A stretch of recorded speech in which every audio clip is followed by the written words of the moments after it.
Mr. Sergeant of Arms, invite the members into the chamber and close the doors. I hereby declare the House of Representatives of the 112th General Assembly of the State of Tennessee now in session.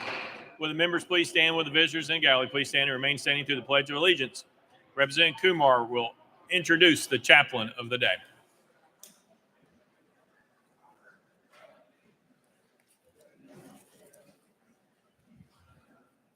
Thank you, Mr. Speaker.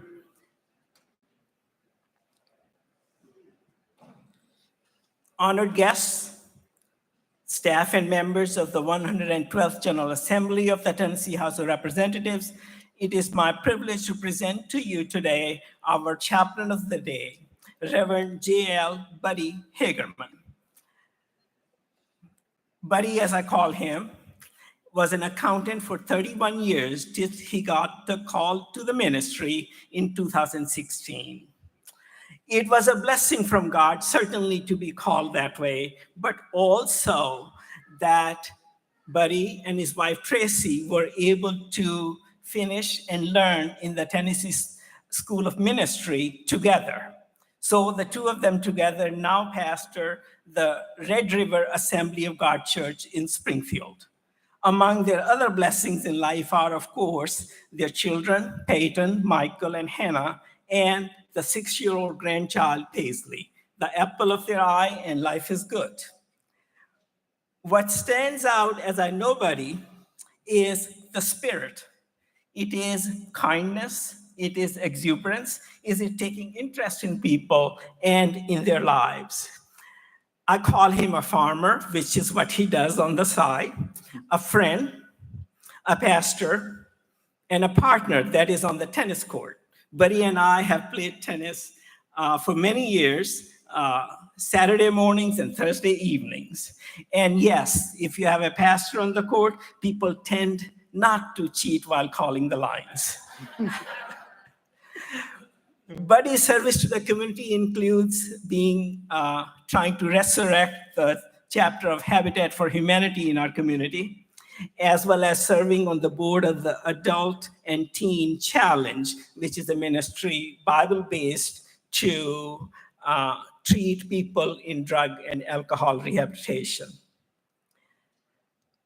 Buddy and Tracy continue to serve and save and enrich the lives of folks in Robertson County through the Spirit of Jesus Christ. And we are honored to have Pastor Reverend Hagerman here today. Thank you so much. What a privilege it is to serve as chaplain of the day. I first want to say thank you for your service. I know that everyone has a calling on their life, and even though we come from all different types of directions, disciplines, education, I want to say thank you for serving the state of Tennessee. Scripture I like to point to, I always like the book of Psalms, and it just seems like that book just speaks to our heart. And I like to read the first Psalm in the book of Psalms, although this was not the first Psalm written. The first Psalm written was Psalm 90, which was a Psalm of Moses, and the last Psalm that was written was Psalms 126. But I think when I read this, you'll understand why they put this in the leadoff position. It says, "Blessed is the man who walks not in the counsel of the wicked, nor stands in the way of sinners, nor sits in the seats of scoffers. But his delight is in the light of the Lord. And on his law, he meditates on it day and night. He is like a tree that's planted by streams of water that yields its fruit in its season, and its leaf does not wither.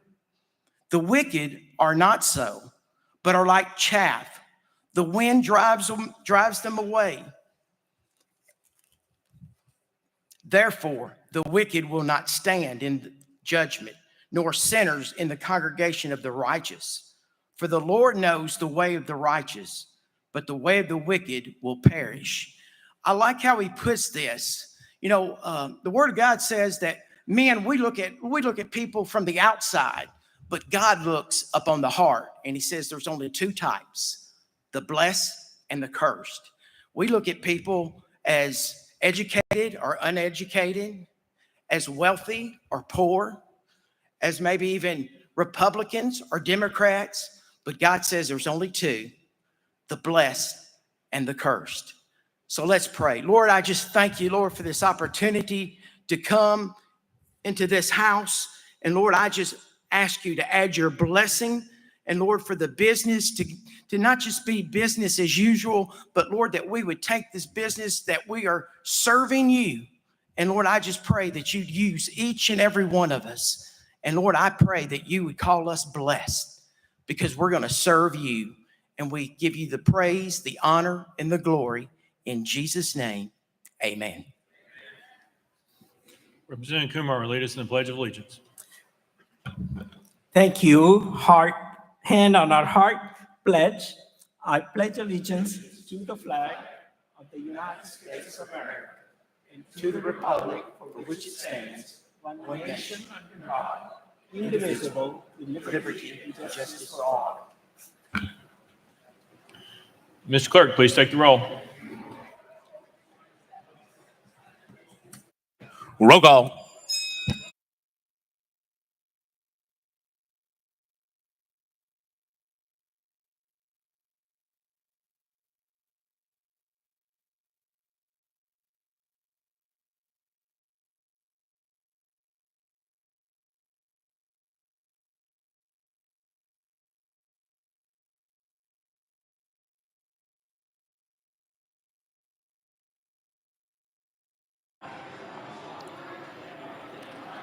Mr. Clerk, please take the roll.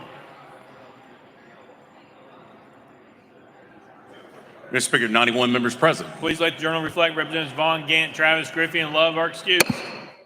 Next order, Mr. Clerk. Welcoming and honoring. Welcome and honoring. We have presentations.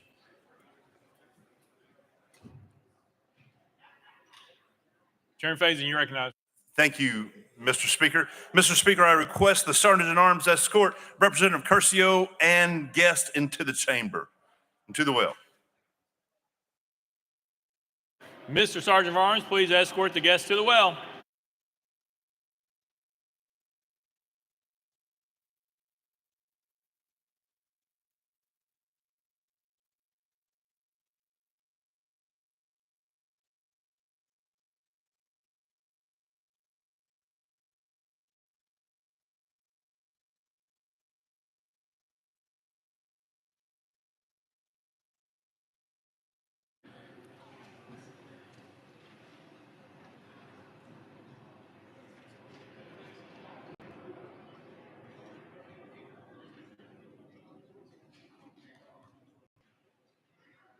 Chairman Faison, you recognize. Thank you, Mr. Speaker. Mr. Speaker, I request that the clerk read the resolution. Mr. Clerk, please read the resolution. House Joint Resolution 1007 by Chairman Faison and others, a resolution to commend Representative Michael G. Curcio for his honorable and astute service to the people of Tennessee as a member of the House of Representatives. Whereas it is most appropriate that the members of this General Assembly should honor those fellow legislators who have performed their duties with the utmost integrity and whose efforts during their time in office have been dedicated to providing thoughtful and exemplary service to their districts and to this great state. And whereas Representative Michael G. Curcio of Dixon is one such distinguished public servant who has served both his constituency and this legislative body with honor and ability. And whereas during his tenure, Representative Curcio has been a highly influential figure in the political, social, and civic life of Hickman, Maury, and Dixon counties. And he has served his constituents in numerous capacities, always working diligently at his elected duties and expending the necessary effort to understand the opposing sides of complex issues. And whereas Michael Curcio has distinguished himself as a public-spirited citizen of the highest order and as an exceptional asset to the good people of the 69th House District, whom he has served as a member of the 110th through 112th General Assemblies. And whereas throughout his service, Michael Curcio has been prominent as a dedicated and well-informed legislator who always votes his conscience. And whereas born on November 15th, 1982, Representative Curcio is a graduate of the University of Mississippi, from which he received a Bachelor of Arts degree in political science. He is a member of the Methodist faith and highly regarded as a professional insurance broker. And whereas an active and dynamic participant in the legislative process during his time in the General Assembly, Representative Michael Curcio has rendered sterling service as the chair of the House Criminal Justice Committee and the House Judiciary Committee. And whereas his many accomplishments aside, Representative Curcio is most grateful for the love and support of his wife and 3 children. And whereas Representative Michael Curcio is wholly committed to the noble precepts of public service that have earned Tennessee recognition as the volunteer state, and he should be specially recognized for his exemplary tenure in the General Assembly. Now, therefore, be it resolved by the House of Representatives of the 112th General Assembly of the State of Tennessee, the Senate concurring, that we hereby honor Representative Michael G. Curcio for his meritorious service to Tennessee as a member of the House of Representatives, commend him for his countless contributions and many good works in service of the citizens of the 69th House District, and extend to him our best wishes for much continued success and happiness.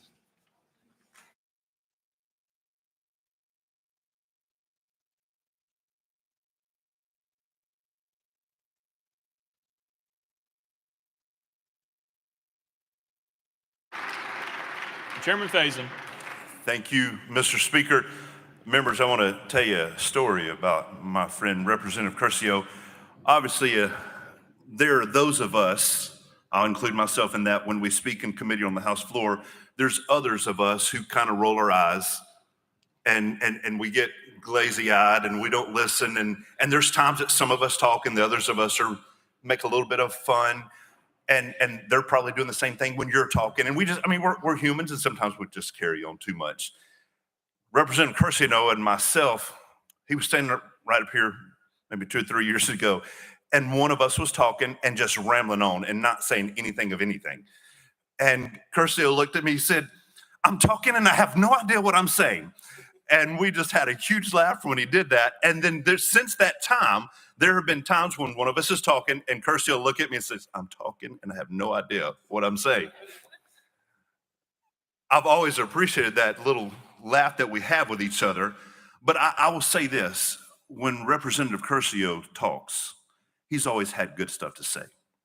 Part of us being in the legislature, and I just told somebody outside, part of us, it includes us being somewhat of a showman. To be on the House floor, to be in committee, and to be effective, part of it, you've got to be somewhat animated. You've got to be somewhat of a showman. And I remember watching when Chairman Curcio was made chairman of the Judiciary Committee. I thought, wow, we've got an insurance guy going in to run Judiciary Committee. This is interesting. I'm going to enjoy watching how this happens. And this is and if you're honest with yourself, you saw this too.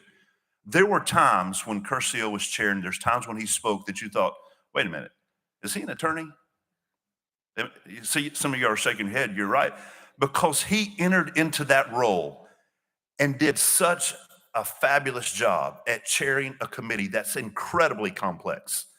And for a person who is not an attorney to take the gavel of Judiciary Committee and then do such an incredible job that those of us around think, wait a minute, is he sell insurance or is he an attorney? Guys, that's impressive. And that's what we found in Representative Curcio. So I want to say thank you for the efforts that you put in to doing that. And the studying and the long hours and understanding the TCA in such a way that when you spoke, that when you worked in that committee, you impressed everybody that watched you on both sides of the aisle. I saw Democrats and Republicans alike respect who you were on that. And to his 3 wonderful kids, thank y'all for sharing your daddy with us. Your daddy's an amazing guy. He's done an awesome service. And to your wonderful wife, thank you for sharing him with us. And Tennessee has benefited from his ability and his skills up here. And there will be a lot of us that miss him. So thank you for allowing him to serve. Michael, thank you for serving. And Mr. Speaker, we would like for our whip to be able to share a few words. Representative Garrett.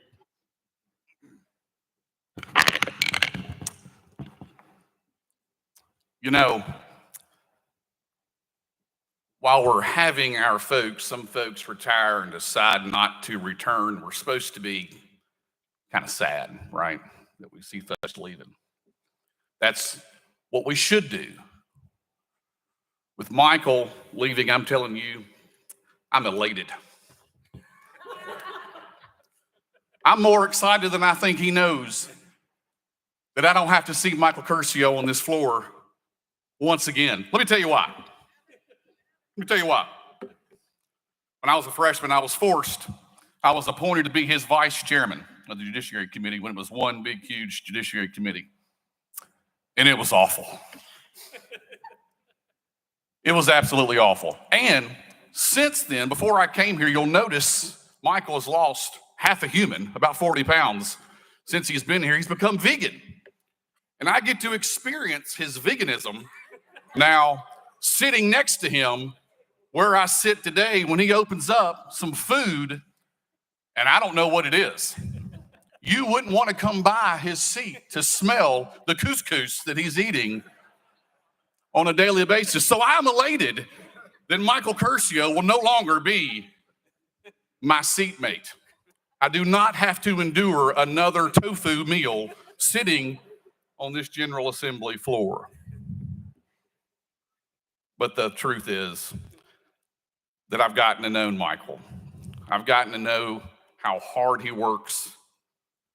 And you know, when you're down here, when you walk this funny thing we call life, you meet certain folks that affect you in certain ways that become a surprise. And on a personal level, I've gotten to know Michael and KK and his 3 kids. I just met his mother today, and I met his father a few months ago at a different event. And I don't say this lightly or all the time, but when we're down here, we look at folks that we want to mimic, that we want to be like, that we want to make sure that we're living up to a certain standard. And Michael, for me, you're one of those guys. You really are. You do what you say what you mean, and you walk it. You talk it, and you do it. You complete it, you win it, you challenged by it, and you're very good at all walks of life. You're a very lucky man. That's difficult to do for any man, for any woman down here. That's what we strive for, to be a good, decent human to those around us, because you can lift those up every day you interact. And Michael, you've got that gift. So mom and dad standing behind me, you have a proud son. I know you're proud of him. I know this day is a difficult day. It's a difficult day for me, and I've only known him for a few years. And Jeremy said it best, when we always thank those that we love the most, that we're down here away from them. And KK, well, first, he certainly outkicked his coverage. And it takes a certain person for a partner to make sure you can share that person with us for what we go through here to better the lives of Tennesseans and all those around us. So we thank you for your commitment, your dedication as a mom. You got 3 great kiddos here that are probably going, what in the world is going on? But Michael, I'm going to miss you. Congratulations. I know you're not done. You're still going to fight. Thank you.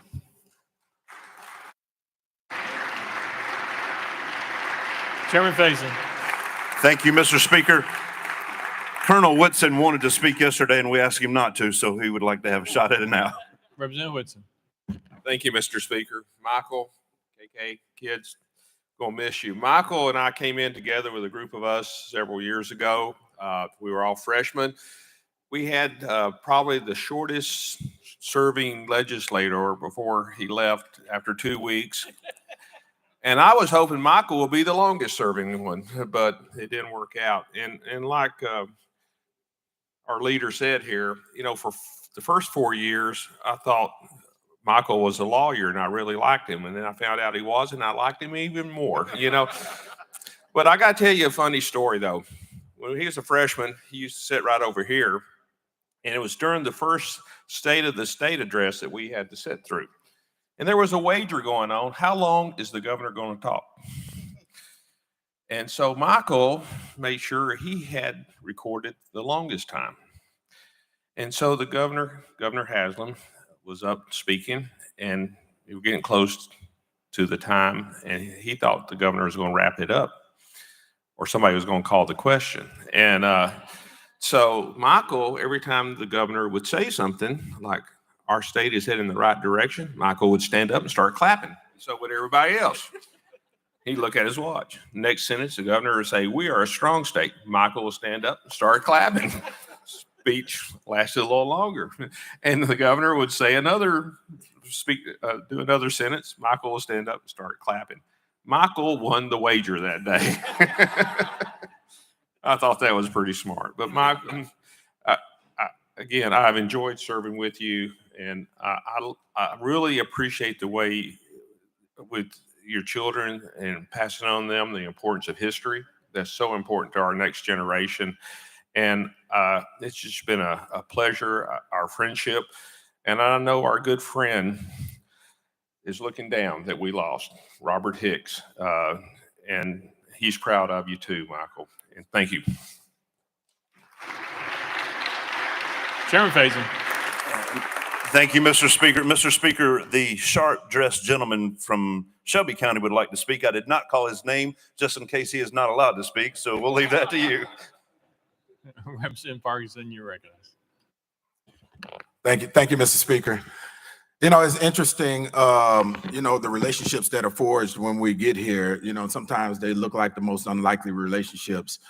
And I remember when, you know, maybe I think this was last year, as a matter of fact, when we were on Judiciary, when I think a lot of us found out that Michael Curcio was not an attorney.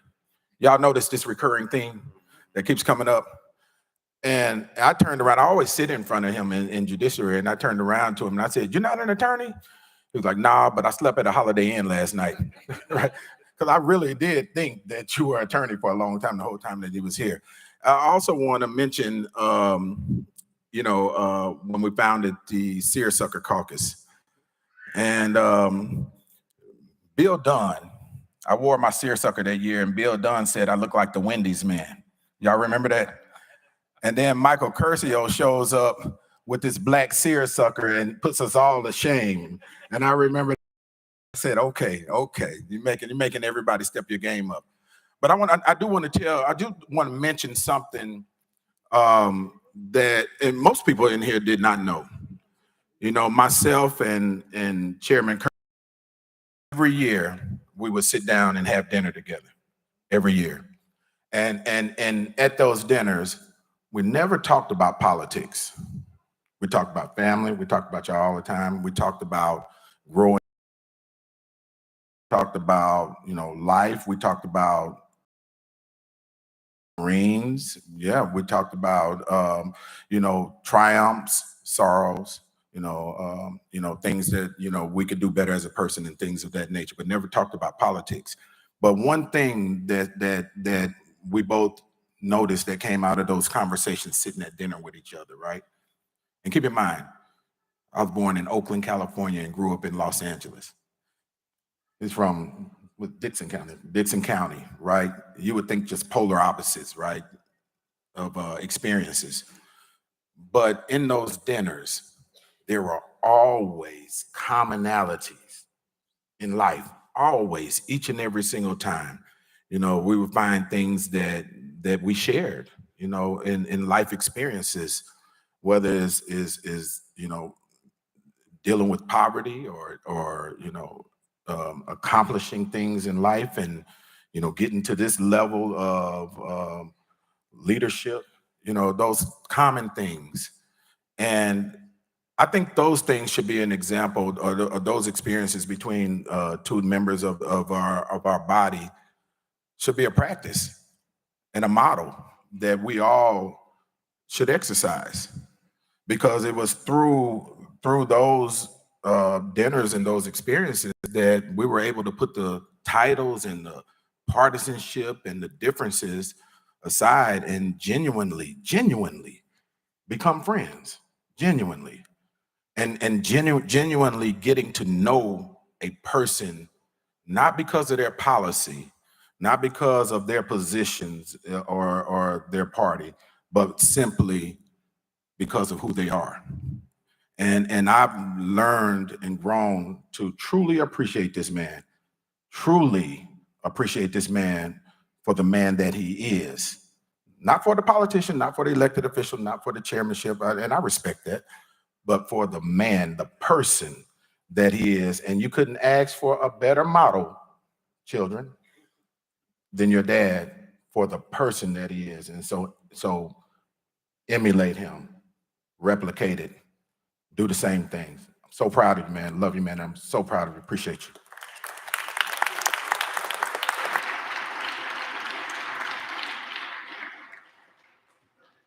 Representative Curcio. Well, thank you, guys. It's a big day. Speaker Sexton, thank you. Thank you for letting me lead. Leader Lamberth, if I if I know anything about the law, you taught me to read it, and I really appreciate that. Thank you. Chairman Faison, you encouraged me. You and I ran in the same race for caucus chair, and I think we had more fun and more good conversations during that time. There was no animosity. We were both just wanting to lead. So thank you for your encouragement. Johnny, even though you made all those snide remarks about my wife's lunches that she packs for me. It's quinoa, by the way. It's not couscous. But you're my ride or die, man. I appreciate you. Thank you very much. And Farmer, I'm for you riding or walking, buddy. So if you need me, call me, okay? Yeah. And I can't go through the whole list. There's too many of you all, but it's been a pleasure to serve with each and every one of you. The friends that we make down here, Sam told me one time, I didn't serve in the military, but Sam told me one time, he said, I haven't felt this camaraderie since I was in the Army. And I think that's right. I'd trust your opinion on that, but I feel the same thing. I want to leave you with something, if you don't mind, since I've got this opportunity. I hear you hear the saying a lot that people hate Congress, but they love their congressman, right? Do you feel that way sometimes? People talk about the legislature, they talk about government, but they say, but I don't mean you. You're my buddy. You're my friend. I go to church with you. Well, I would encourage you to remember that you have a platform with those folks, because right now it seems to be in vogue to disparage government, to disparage what we're doing here, and to talk about how everything is doom and gloom. And it's not. There's so many great things about our state. And there's so many great things about our country. And you have a venue with folks when they start to complain, when they start to say something about the swamp. Tell them about your legislative assistant who helped people get unemployment benefits during COVID-19. Tell them about a bipartisan bill or a bipartisan effort that you carried or worked on. And if you don't have a story like that, get one. Next year, carry a bill with one of your Democratic colleagues, or at least work on a project together. Whenever they tell you that you're out of touch, tell them about the Katie Beckett waiver. Your state government works for you. And when they say that you're lazy and corrupt, tell them about your research analysts and the legislative law team that work here at midnight on Sunday nights so that we can be ready for session on Monday. Right? There are patriots in this room, and it kills me to hear people talk about us like we're third-class citizens. We're not perfect, and because we do have egos, we put our name on ballots, and we're easy to make fun of. That's okay. It's a long tradition in this country. And so while this is the end of something, it's also the beginning of something.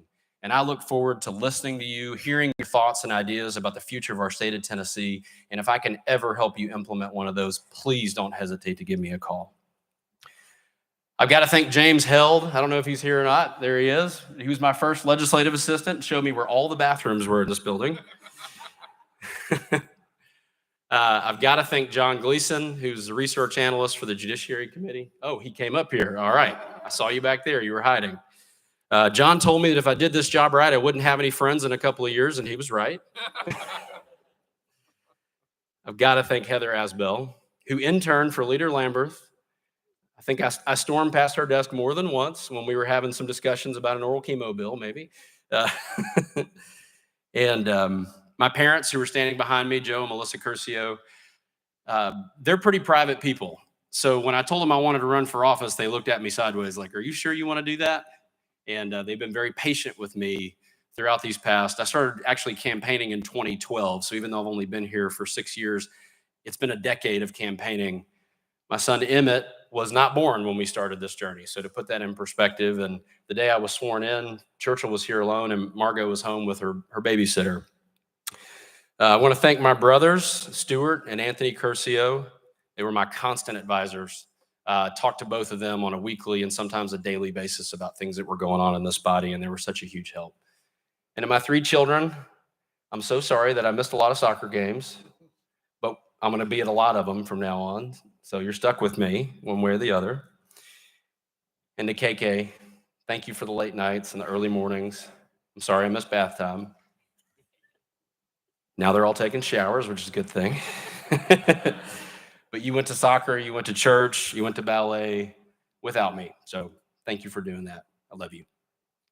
Thank you all.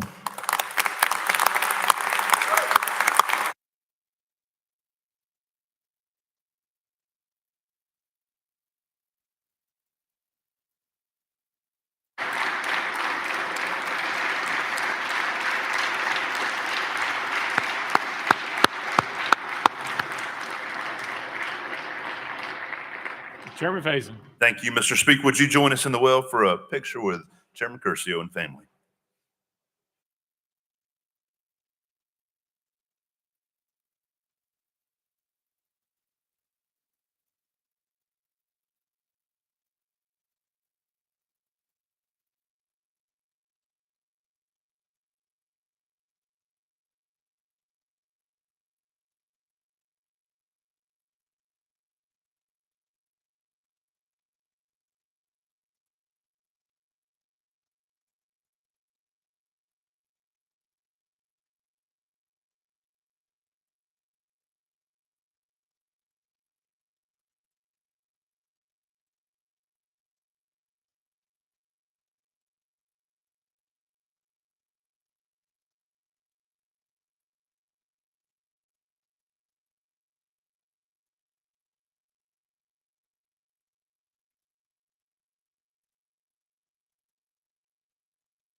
Representative Jernigan, you're recognized. Thank you, Mr. Speaker. I request that the Honorable Mike Stewart, there he goes. Yep. And Mr. Speaker, I request the Sergeant of Arms escort our guests to the chamber. Mr. Sergeant of Arms, please escort the guests to the well.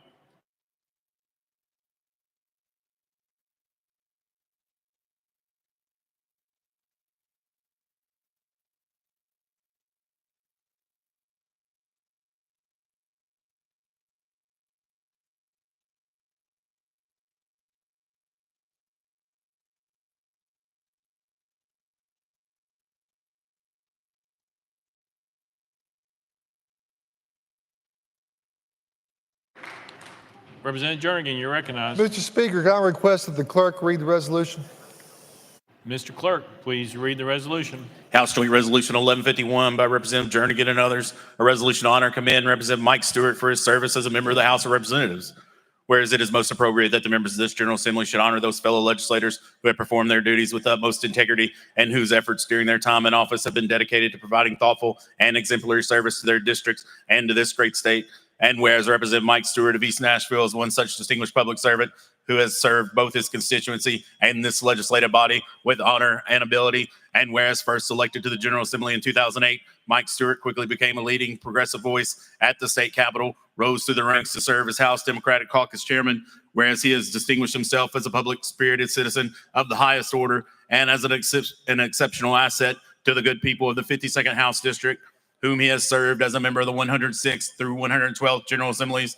And whereas Mike Stewart has been prominent as a dedicated and well-informed member who always votes his conscience, and whereas Mike Stewart graduated from Webb School, Knoxville, and then attended University of Pennsylvania to study history on an ROTC scholarship, and whereas after graduation, Representative Stewart became an officer in the United States Army, serving in the Korean demilitarized zone, and in Saudi Arabia and Iraq as part of Operation Desert Storm as a platoon leader and operating surveillance sites monitoring the North Korean Army. He received the 8th Army Distinguished Leader Award.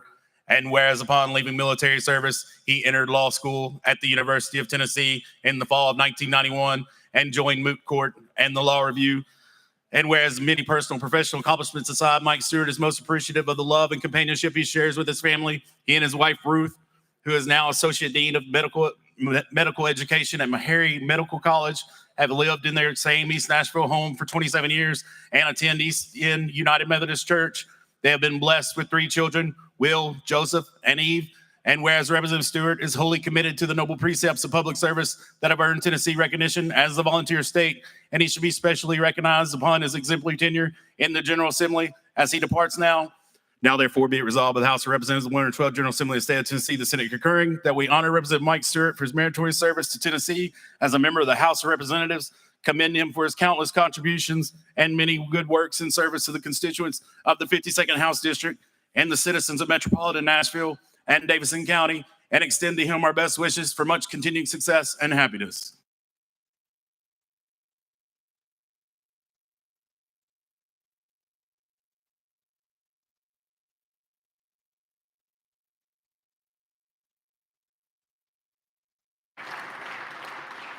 Representative Jernigan, you're recognized. Thank you, Mr. Speaker. Some people I just really hate to see go, and Mike's one of them. I need to tell a few stories as well. When I first decided to run for office, Mike was one of the first ones to reach out to me. And I've often talked about he has a very keen political mind. And I was running a race to where I was actually running against an incumbent who had name recognition and money, and the lines were drawn to protect, and the whole thing. And Mike was there to tell me that it can be done. And I know, and he walked me through the whole campaign. And at the end of the day, there was 25,000 votes cast, and I won by 95. Now, I'll tell you one thing: the election night, with 1 hour to go, the polls closed, and Mike Stewart was still knocking on doors trying to get people out there. And I'll never forget that. But after campaigning, you have to transition to governing. And for those of you that remember Legislative Plaza, you had suite mates. My 2 suite mates were Mike Stewart and John Mark Wendell. Now, neither one of them can pay attention to anything longer than 5 seconds. If I showed some shiny keys, they'd look at them. And they also, you never knew where they were. Their assistants never knew where they were. But I learned from them by the way they conducted themselves. I learned from Mike that 3 things: you take care of your constituents, all right, the customer service you provide. The second thing, and this is when we were in the super minority for the first time, and I've never known anything since, but he said, learn the rules and know when to use them, because everybody has to play by them. That was, and I still use that to this day. And then Mike went on. I only had 1 session with him because he went on to become the chairman of the caucus. And if you ever, in which Mike was fiercely loyal to his membership, fiercely loyal. If I had something that I wanted him to sign on to it, he didn't even read the bill, he just signed on to it. I wish more of you all would do that. And if you ever raise his hand, if you were presenting and he raised his hand, you know he knew his stuff, and there's some questions to come in because he's wicked smart. And I know he's probably not handling these accolades very well, but and Ruth, I thank you for loaning him to us for 14 years. We're giving him back. I don't know if you want that or not. I would hope that's the case. The sacrifices that are made. I've also got to extend D. Brent, his assistant.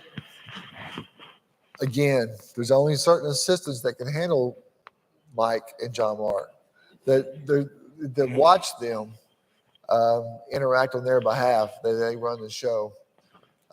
Thank you for your service to him as well. So I'll never forget you. There's one thing that I'll say, Mike, is that I never saw you really much on a daily basis, but I knew you were in the building and you were a phone call away. And that was a tremendous amount of comfort to me. I learned a lot from you. I want to say thank you. And I just think you're a blessing to Tennessee. All right. And that's. And Mr. Speaker, if you could find it in your heart to recognize Representative Mitchell for a second, I would. Representative Mitchell, you recognize. Hey, thank you, Mr. Speaker. Yeah, this is a tough day for me. Losing my best friend in this body. I'm losing, the good cop of the good cop, bad cop scenario, my tag team partner. But, and I hope I don't make anyone upset or angry by this because I've accepted it. Any room Mike Stewart walks into, there's no doubt in my mind he's the smartest person in that room. And I've seen it time and time again. So many of us serve in this body and we're defined by this position. Mike Stewart is so much larger than this position. I mean, he's going to do great things for people throughout this country and in this world for the entirety of his life. He served his country, he served his state, and as Darren said, when Mike Stewart raised his hand back there and you're standing up here, thank God I've never been in that position for him to question me. But I've seen it. I've seen what he does. I've seen him slide those glasses down on the end of his nose. And when he does that, I almost feel sorry for the person he's questioning. But Mike, this body, you may not always agree with him, but this body is losing a great mind and a great leader today or after this session. And I'm going to miss you, man.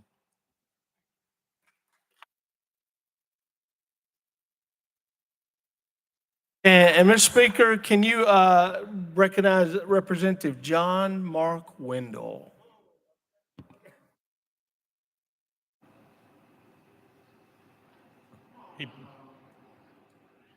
Representative Powell. I'll let John Mark think for a second and get his emotions. But again, I just want to say what an honor it's been to serve with Mike Stewart. One of my favorite stories about Mike is his caucus chair, who's always helping on our campaigns and helping each one of us.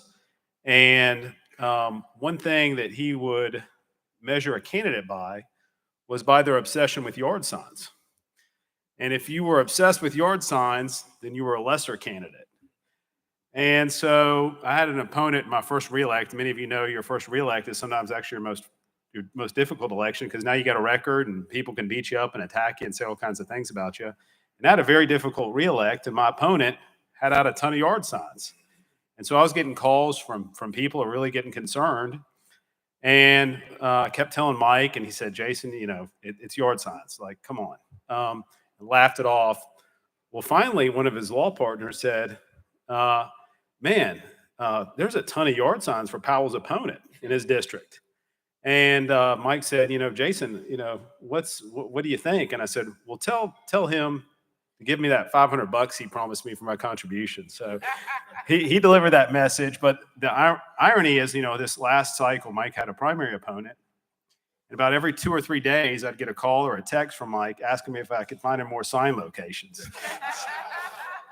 So I found great joy in Mike being on the flip side of that. But, the one thing is everyone's talking about how smart he is oftentimes in my positions in leadership, I would come up to Mike and there would be a bill that one of you maybe had on the opposite side of the aisle that we had a question about. And I kind of look at it and was like, I can't fully grasp what the issue is here. And I'd come up to Mike. I go, Mike, I think there's an issue with this. And sometimes Mike hadn't even looked at the bill, and he's raised his hand. And in the moment, he's sitting there asking questions, reading the legislation, and identifying what the issues are and the problems. And that's how smart he is to be able to comprehend that legislation on the fly. And we're really going to miss Mike. And the thing that I want to say is that I think it's important. You know, we are a two-party system in this country, and it's important to have a very strong and vocal minority. And Mike did everything he could in his power to make sure that we kept Tennessee balanced and fair, because ultimately it's important. I know every single one of you that was on the opposite end, it wasn't fun, but you knew that Mike did that because he's a man of principles, and he firmly believes in making sure that we have a strong country and we stay united.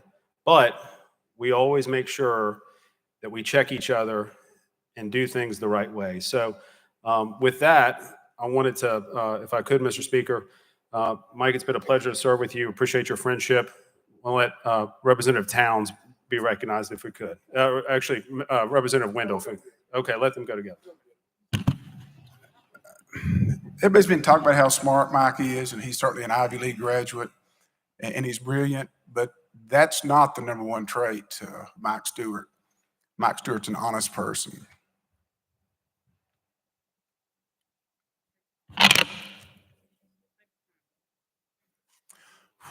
I've never misrepresent to anybody or anything. I mean, we can disagree on some of the positions, but he's his father's son, and he's a true believer. And we talk about Christian values. Well, honesty is one of those.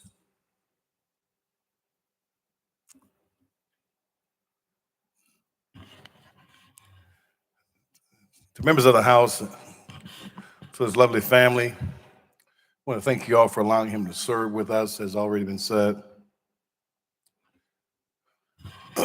Excuse me. When I see Mike, I think about a number of things that have already been said as well. But what I see is he has a quiet, even though he's fierce, he has a quiet modesty about himself. He's a very modest man. And if you don't talk with him, you'll never know what he's done, because he's not flamboyant or braggadocious or anything of that nature.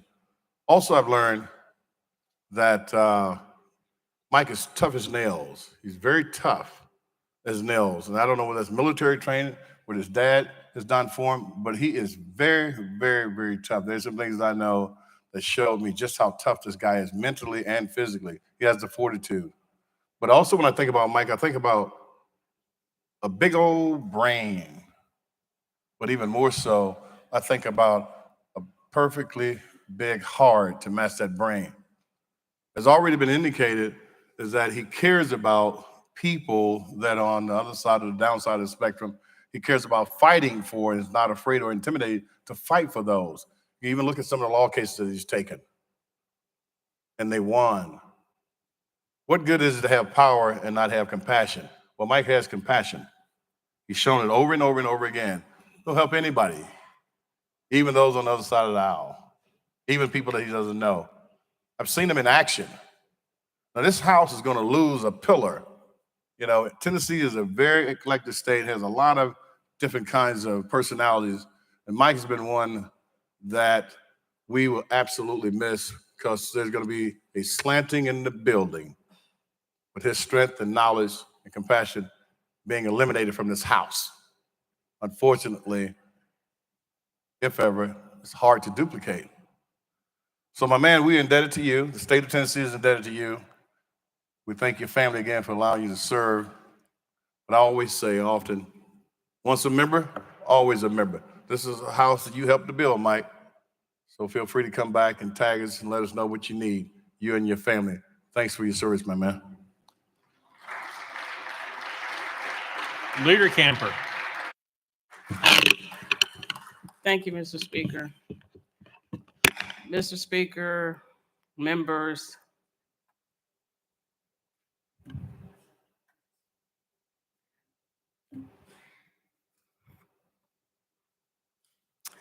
it's an emotional time for me too.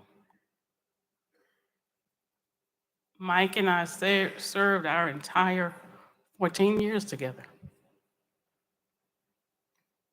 And we bonded on a UT World level. We bonded on a military level.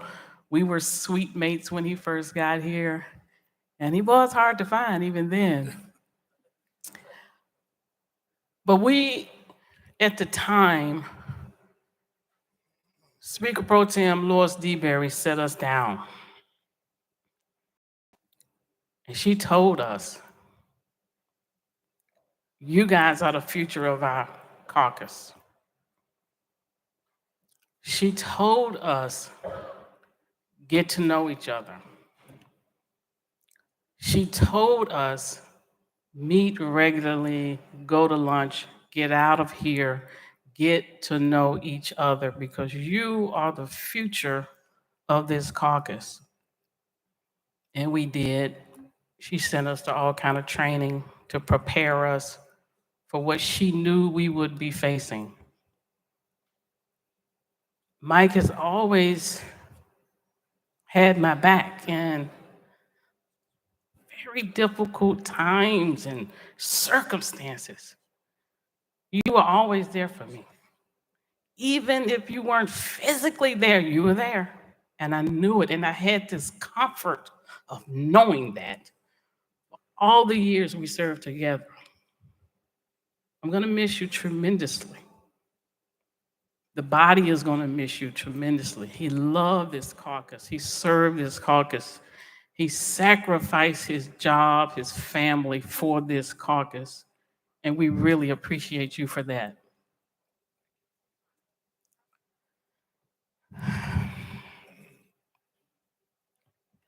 Mr. Speaker and members, I would just close by saying, all of us that stand in here right now have benefited from his service. He has poured something in every single one of us and many of you. There is something that this man has done, said, or invested in you.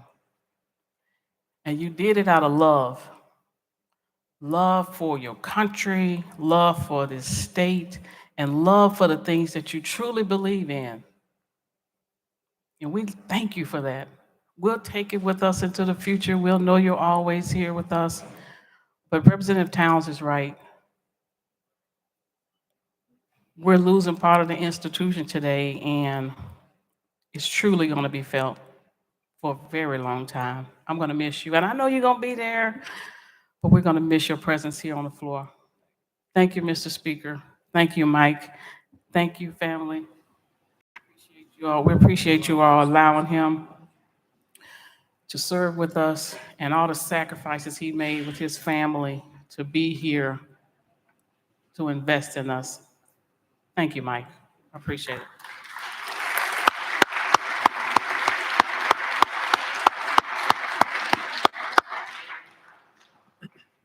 Representative Stewart.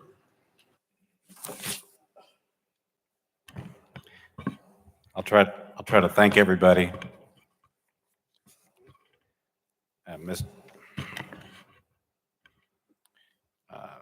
Mr. Speaker, Leader Camper, Chairman Dixie, members of the House Caucus, all members. It has been one of my life's great honors to serve with all of you in this chamber. And first, I'd like to thank those who made it possible. Most of all, my wife, Ruth. Easily the best decision I've made in my life. And who supported me since the day we met, and obviously has borne the brunt of all the sacrifices I'll have to make to serve up here. Also my children, Joseph and Eve and Will, and my daughter-in-law, Allie. Thank all of you. You've all supported me and obviously have put up with a lot, as all of our children do, because of our service. I'd like to thank my mother, Nancy, my father, John, who just passed, my sister, Kara. My family has always supported me, promoted my interest in politics, and helped me along the way. I'd like to thank my partners, my law partners at Branstetter, Stranch, and Jennings. It's tough to be a partner of a politician. We bring in, we're all hard at work over here, and they've always been very gracious and have made sacrifices to help me, and I greatly appreciate it. I'd like to thank Ken Job and Kathy Chambers, who worked very hard and efficiently for me as caucus staff. I'd like to thank Linda McFadden Ketchum, Marjorie Pomeroy Wallace, both of whom worked on political matters for me, put in a lot of really hard work at different times. Most of all, I'd like to thank all the members that I've had the pleasure of serving with. Thanks for all of your words. I'm looking around. I've got a story to tell about each and every one of you. I've really enjoyed getting to know each of you personally. I've enjoyed traveling around your districts. I've enjoyed I feel like I'm just a much larger person for having met all of you. And I won't start naming names because I could go on forever, but obviously you've all been just great friends to me on a personal level, set aside all political matters. I'd like to thank the citizens who've helped me over the years. Lots of hardworking local officials, lots of people who brought us issues, lots of people who've helped on all these campaigns, winning and losing, and have worked tirelessly for me, and I really appreciate it. I'd like to especially thank my assistant, Dee Brandt. You've heard a couple times, it's not easy to keep up with me, and she's really she's mastered the art. Dee has served. I tried to drag her down here for her own resolution, but she's a humble person and just flatly refused. But she deserves one. I mean, she served this state as much as any human being. She's worked up here for years and has done a wonderful job for me. She's done a wonderful job for the state of Tennessee. To give you a sense of the innocent time that Dee was already involved in politics, there was once a time when she was traveling around town on the back of a convertible as part of a political event, and the Governor Clement himself, called her up and told her he needed to never see her again, because that's an inappropriate activity for a nice young woman. So she's been involved. Anybody that has not stopped by my office to get a brownie or a coconut cake, you're not living your best life. She's the best cook in Davidson County. She has enough friends to elect a councilman at large or a mayor unto herself. So watch her carefully, because she's very powerful politically, and she's used that power in her organization to help me. Thank you so much. Thank you so much.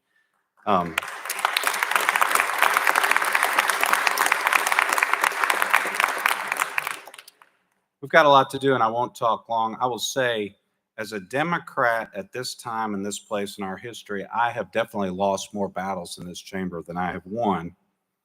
But serving in this body has not for 1 minute diminished my faith in our system or in our democracy. I've had 1,000 conversations with representatives from throughout the state of every party. And I'll tell you, it has just reinforced my view that I don't have all the answers. My will should never be imposed on the people without their consent. The people know what they're doing. And each of you knows a lot more about what your people need than I do. And I've respected that, and I appreciate you sharing with me your perspectives. And I say that with utmost seriousness. Tennessee has always punched above its weight politically. Not a decade goes by, we don't send someone up to be vice president or president or a serious candidate for those offices. And many of you, I'm confident, up here in your seats, will move on to serve your country in many different ways. And I would just say 2 aspects of this body that I personally hope I and all of us will take with us as we continue to make the nation's history. First, here in the Tennessee legislature, we create a balanced budget every single year. And what that means is just a budget imperative, it's a moral imperative, because what it means is we do the first job of politicians, which is to set priorities with the resources at hand. So we make our decisions up here, and we leave a clean slate for our future generations to make their decisions, whether or not they're the ones that we would have made. And that is a great example for our nation, and it's a great story here in Tennessee that we've told in a bipartisan manner, no matter who is in charge, for over a century. The other thing I will say that I take with me from this body is in Tennessee, when we win, we win. When we lose, we lose. We all, and this is one of our great traditions, we pledge our allegiance to our republic every morning before we start doing business. And all of us, from my experience, Democrat and Republican, have lived by that creed in this state. In a republic, the first job of any politician is to lose gracefully when she or he does not get the votes. And as you know, I've participated in many races. I've had the good fortune of winning the few. Representative Jernigan's may have been my favorite, although Representative Mitchell had a few hot ones as well. But, you know, I've tried to beat a few of you in this chamber. I even tried to beat Chairman Faison, but with that beautiful family of his, he was too stout and rolled right over us. Point is, when the votes were counted, we've always consoled the losers, we've welcomed the winners, we've moved forward with the work of the people. And I hope that that example, to quote Auden's poem, can serve as a much needed affirming flame for our nation. Again, I have enjoyed serving with each and every one of you and hope to continue with working with you in the future. I look around to great leaders. I know all of you are going to continue to participate in the state's history. I hope to continue to do so as well. Hopefully, we'll all keep moving Tennessee, moving forward. Thanks to each and every one of you, and thank you in particular to the members of the Democratic Caucus for working with me so closely for so many years. I really appreciate it.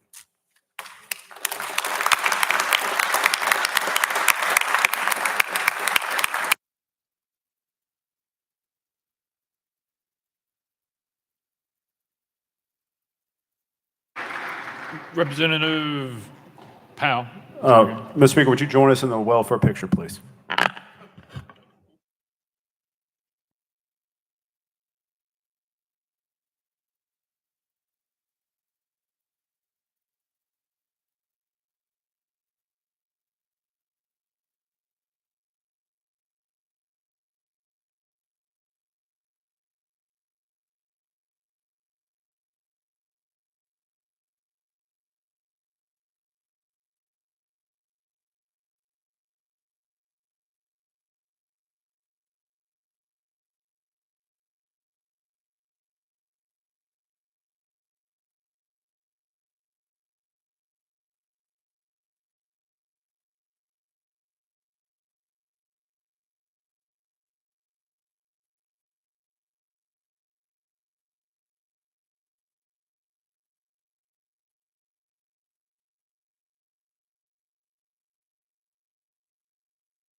Leader Camper, you're recognized.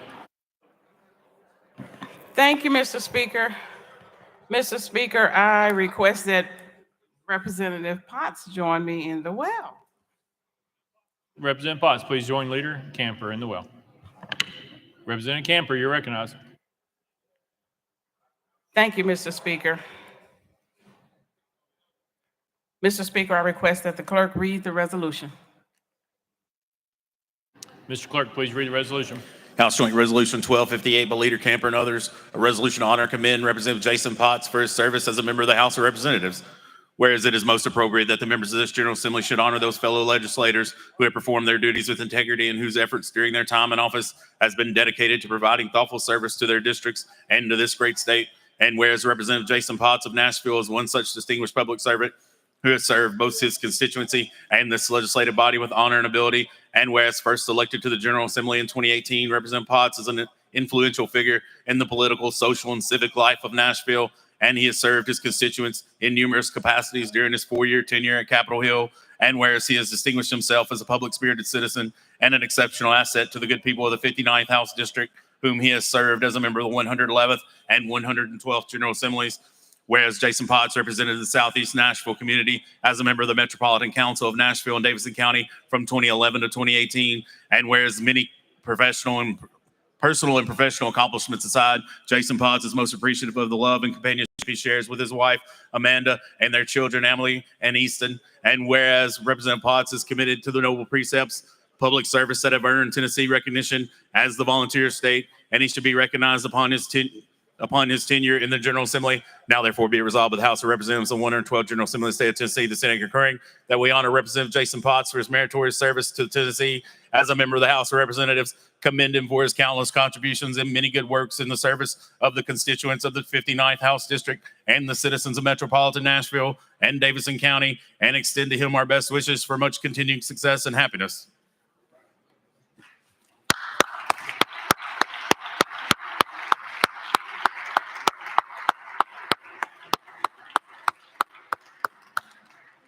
Representative Camper, you're recognized.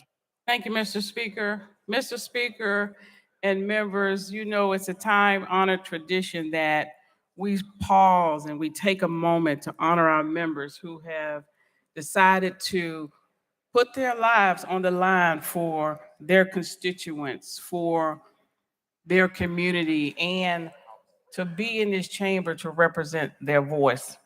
Representative Potts is one of those who have made that choice. Your family has sacrificed. We really appreciate your service. I know your business suffered to some degree, but we really appreciate what you've done for us and for your constituents. Mr. Speaker, can I have Representative Bowe make some few comments? Representative Mitchell? Representative Mitchell. Thank you. Hey, thank you, Mr. Speaker. Well, I've had the honor of serving both in the Metro Council and the General Assembly with Representative Potts.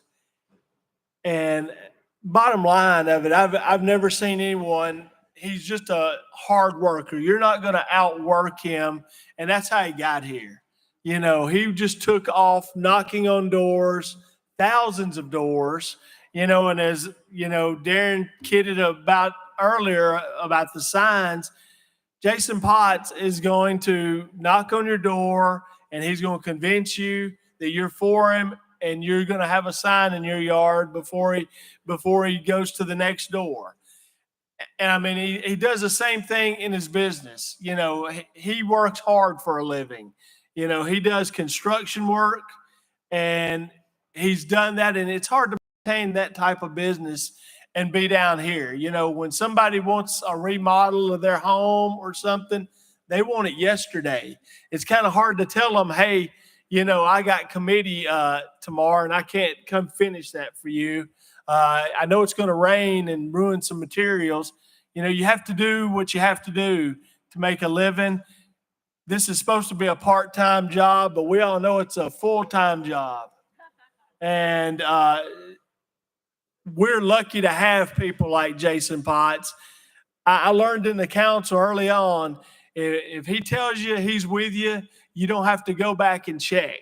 You know, He's going to be there with you, and I could count that vote and move on. So, Jason, we miss you, and good luck to all you do in the future.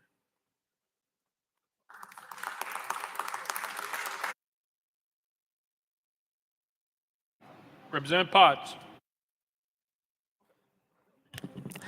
I'm gonna be short and sweet. Thank y'all so much for this honor and recognition today. And I enjoyed serving each one of y'all last 4 years. This has been the highlight of my last 4 years. I wish I could stay, but I want to spend more time with my family and friends and get back to work. Thank you.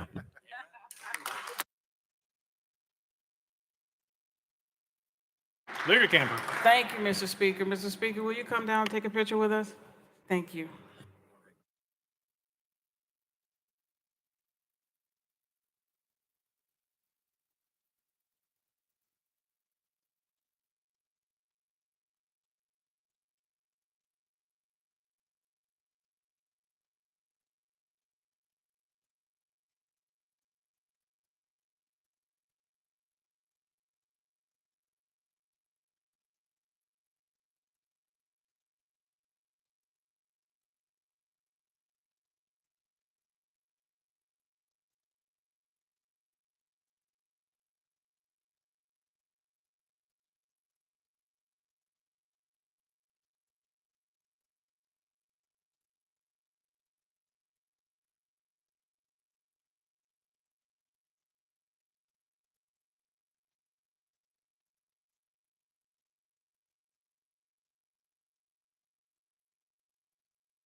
Representative Faison, you're recognized.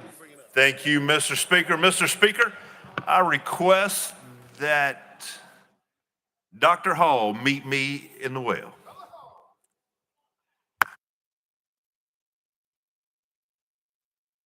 Mr. Sergeant at Arms, escort the guest to the well.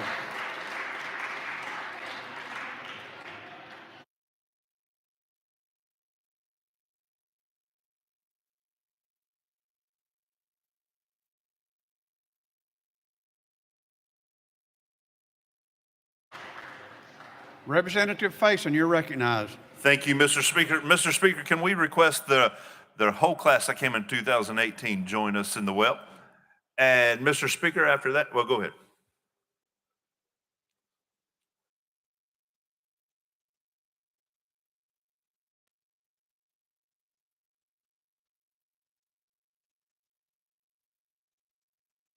Representative Faison. Thank you, Mr. Speaker. I request the clerk read the resolution.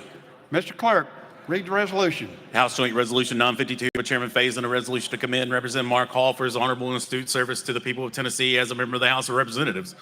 Whereas it is most appropriate that the members of this General Assembly should honor those fellow legislators who have performed their duties with the utmost integrity and whose efforts during their time in office have been dedicated to providing thoughtful and exemplary service to their districts and to this great state. And whereas Representative Mark Hall of Cleveland is one such distinguished public servant who has served both his constituency and this legislative body with honor and ability. And whereas during his tenure, Representative Hall has been a highly influential figure in the political, social, and civic life of Bradley County, and he has served his constituents in numerous capacities, always working diligently at his elected duties and expending the necessary effort to understand the opposing sides of complex issues. And whereas Mark Hall has distinguished himself as a public-spirited citizen of the highest order and as an exceptional asset to the good people of the 24th House District, whom he has served as a member of the 111th and 112th General Assemblies. And whereas no stranger to public service, he was elected by his fellow citizens to the Bradley County Commission, where he served with distinction for 12 years. And whereas a military veteran, Mark Hall proudly served his country as a member of the United States Marine Corps and is co-chair of the Southeast Tennessee Veterans Home Council.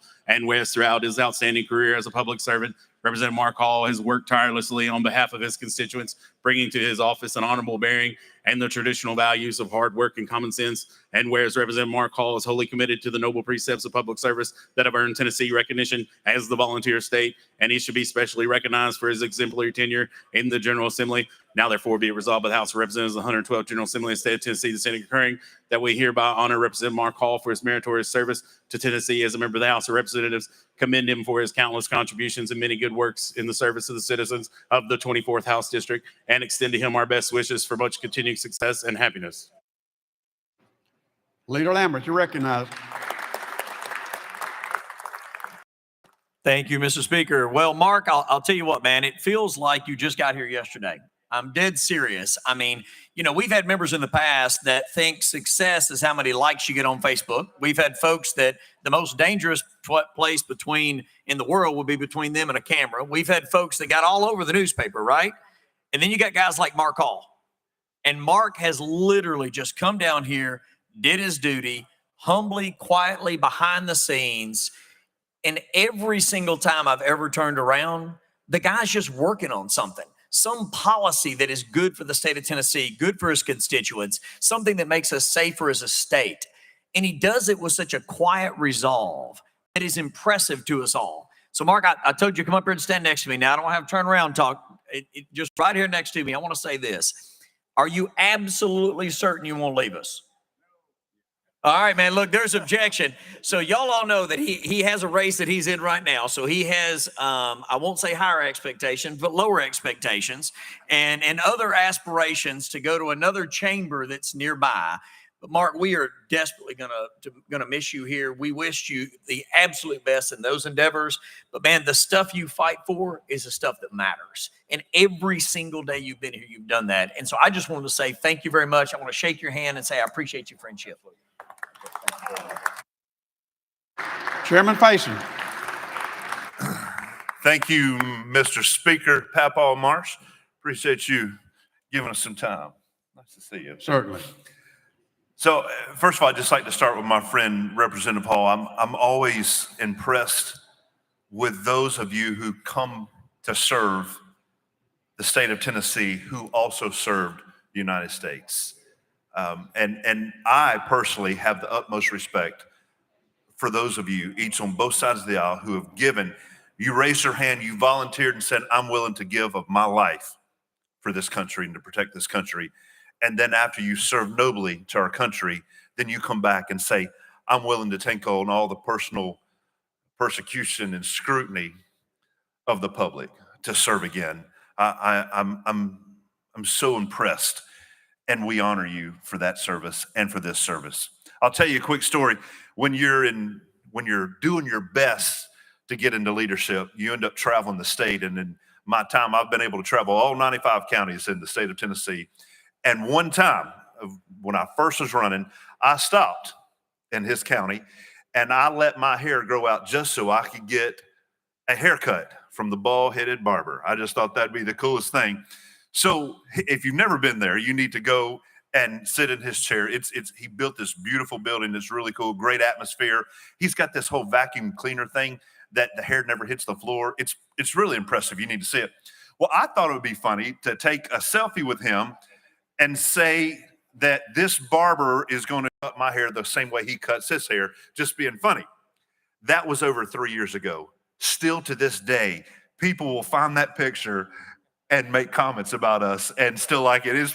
I've never had a picture that gets likes for 3 years and comments for 3 years. So that's amazing. On kind of what Leader Lamberth said, I don't understand a person that would want to leave this chamber and go to a chamber that's full of aids.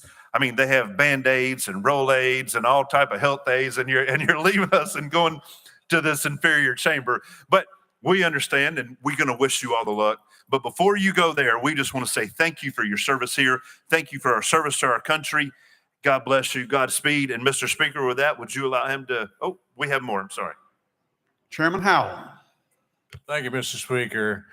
I've known Mark since before either one of us was in this chamber, and I've grown to respect him for his service to our country, but I've grown to respect him even more since I've been a colleague and we serve in the same delegation. The thing I've learned about Mark, he's got your back. We share the same county, and there are issues that arise sometime that one of us may take a little heat, but he's got your back. And I appreciate that about him. It's interesting, the speaker was in our county recently for the Lincoln Day dinner, and the speaker mentioned he never understood why anybody would want to leave the House of Representatives and go to the Senate, to that geriatric wing of the legislature.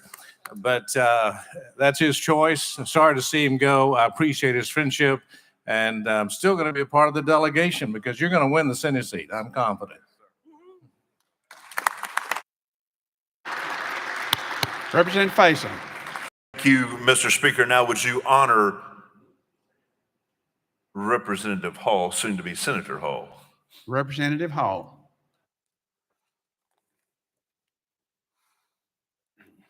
House members, my grandfather used to say, an empty wagon makes a lot of noise, so I'll keep my comments very brief. You know, they asked me today, they said, hey, you can bring friends and family here today. And the first person that entered my mind was the first person that meets both of those characteristics, and that's my assistant, Tabitha, or as I would just call her, Tab. She is instrumental in everything that we do in the 24th District. She's never been to Cleveland, but she loves Bradley County. Only met a few constituents, but loves every one of them. Quick on her feet, her professionalism and work ethic is second to none. It dawned on me the other day that, and I was in and out of committees and just running from one place to the next. And as I was running out the door, she handed me a folder that she had worked all morning for, and I presented it in less than just a few minutes. And it sort of hit home that each one of us are products of the people that we surround ourselves with. And what a blessing it is to have Tabitha in my corner. I could not have done it without her. She bought into the fact is that we take care of our constituents. You know, we've got 17,000 laws on the books. God gave us 10 laws, we can't even abide by them. So drafting more legislation wasn't our goal. Our goal was to take care of our constituents. Land disputes, rezoning issues, lost passports, and birth certificates. Moving the needle in a positive direction for our constituents. I love this place because we're a melting pot of people from all over. People from all walks of life, all different backgrounds. And after meeting you and building working relationships with you, I can see why your constituents love you. A reporter called yesterday and asked me, why was I leaving the House of Representatives and wanting to move to the Senate? My reply was a very simple one. Security kept confusing me with Representative David Hawk.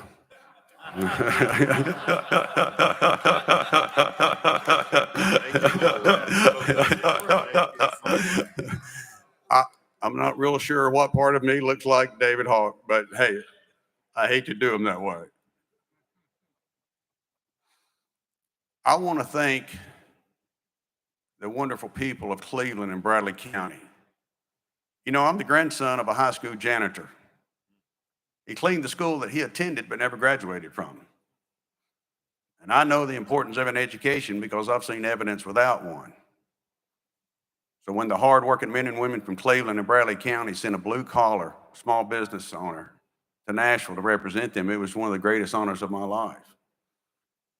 The only promise I've ever made politically was they wasn't going to outwork us. And I don't know if you've ever worked overtime and undertime, if you've come early and you've stayed late, you've ate coach suppers and missed T-ball games, and being at home on Christmas Eve is just considered a blessing. If you can relate to that, I can relate to you. And I want to thank them. I feel like I'm the sole beneficiary of this whole process. And regardless of how hard I work, there's no way I could ever repay them. Bradley County and Cleveland, if you're watching, I want to thank you very much for giving me one of the greatest honors of my life. I love you. God bless you. And God bless the great state of Tennessee.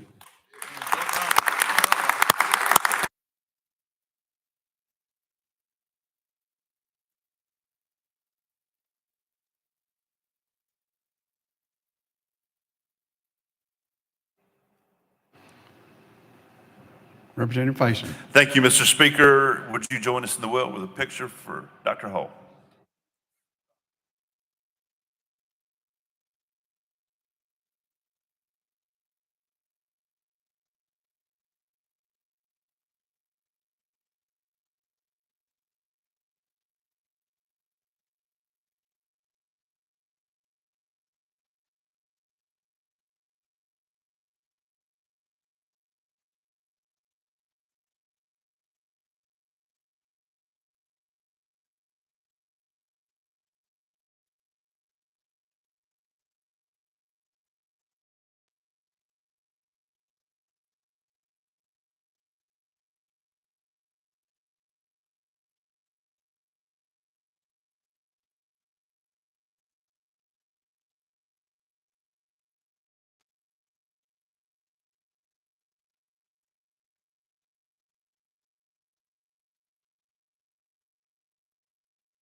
All right, we're under welcome and honoring.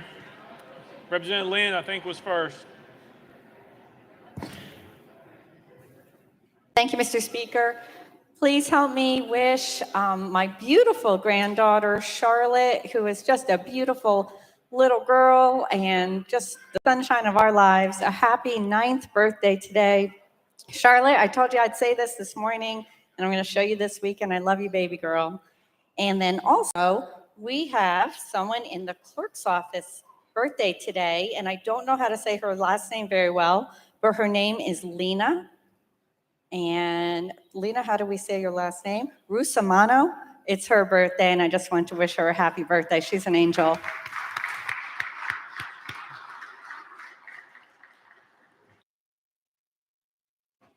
Representative Russell. Thank you, Mr. Speaker. I'd like to pause this morning for a moment of silence in memory of my Aunt Barbara Callhorn. She passed away yesterday evening at 81 years old. She was my dad's oldest sister that will be deeply missed. So members, please join me in a moment of silence in memory of Aunt Barbara. Thank you. Representative Doggett. Thank you, Mr. Speaker. With me today, members, I'm honored to have Kevin, Chrissy, and Elena Hood with us in the gallery. Also, if I can take this opportunity on behalf of them and the thousands of families of Tennesseans, future generations, and myself, I want to say thank you for a bill that I had worked on for 2 years with a lot of help from you all. And this year we were able to get an appropriation in the budget for a grant program for the adult size changing tables. The Hoods have been with me step by step through this process for the last 2 years. And so I know that they are extremely grateful. There are many, many others across this state are extremely grateful. And I want to say thank you to each and every one of you for helping me throughout this process. So thank you all.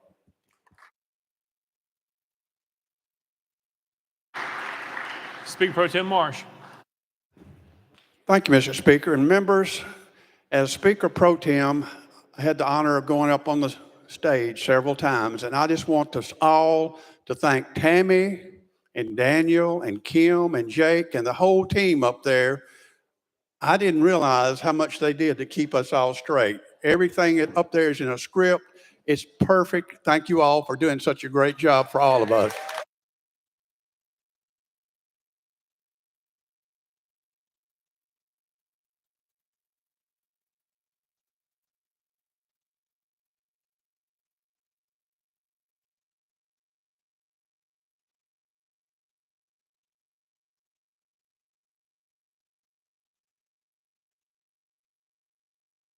Representative Holsey. Thank you, Mr. Speaker. My assistant, Bridget Findler, has been my assistant for 8 years. She's absolutely impeccable. Her standard of excellence and what she strives to achieve it every day is impeccable. She is honest and straightforward, and she has fished my chestnuts out of the fire more than once. And she is going to retire. And so I hope you all will stop by the office and wish her the best right now. Thank you.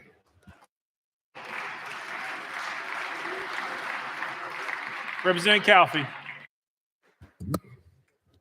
Thank you, Mr. Speaker. I had intended to recognize my lovely wife, Marilyn, AKA the Silver Fox, and Sawyer, but he got restless and they had to go. He's got a couple of nicknames, Tiny T, Tiny Tornado, and the other one's Buzzsaw, which fit him fine. And it's been a pleasure to serve here, and thanks for everybody that's helped me along the way. Thank you.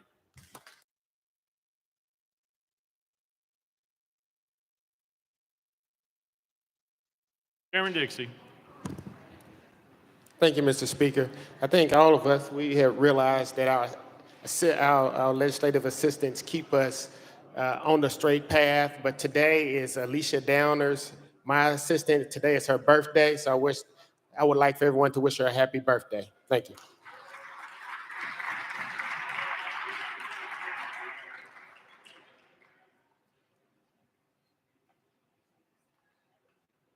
Welcome and honoring anyone else. Representative Sparks.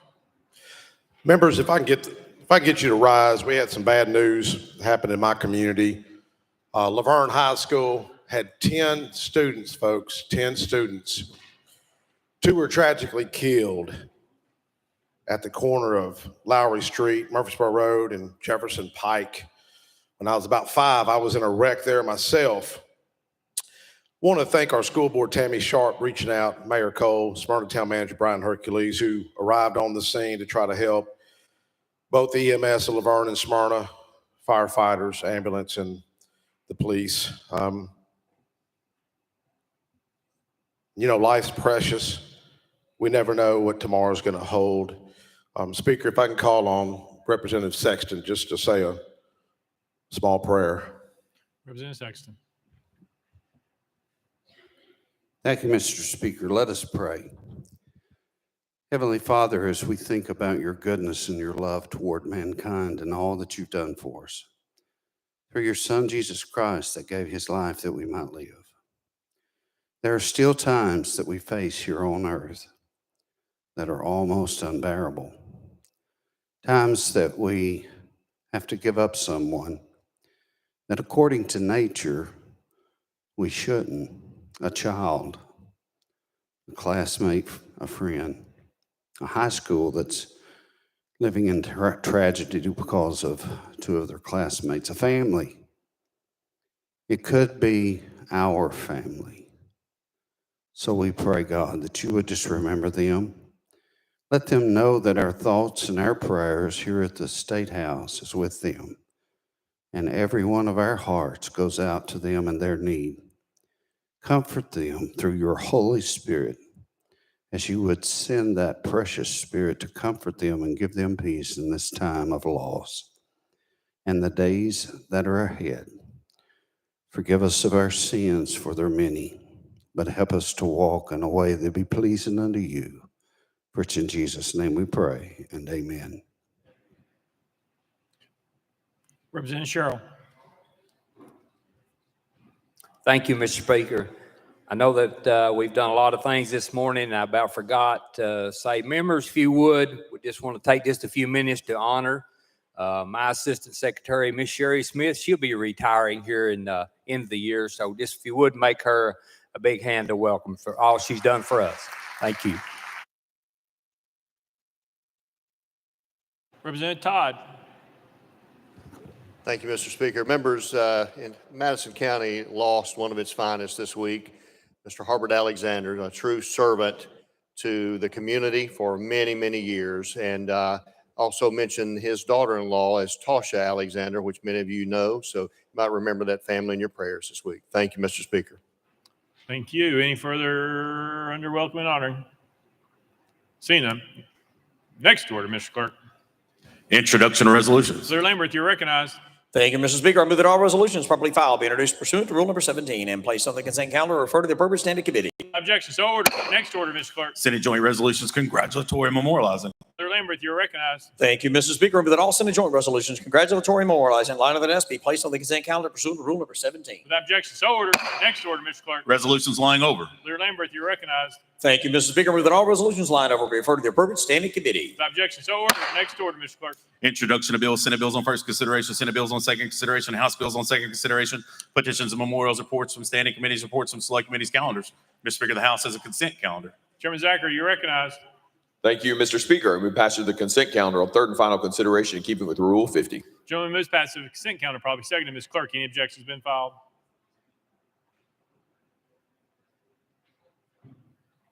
Mr. Speaker, no objections filed. Anyone seeking recognition on the consent calendar? Seeing none, we are voting. On the consent calendar, all members in favor vote aye when the bell rings. Those opposed vote no. Is there a member voted? Is there any member wish to change their vote?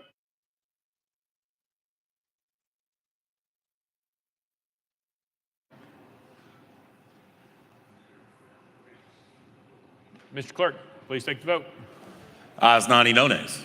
Have received a constitutional majority, I declare consent calendar passed without objection. Most for series table. Call next order, Mr. Clerk.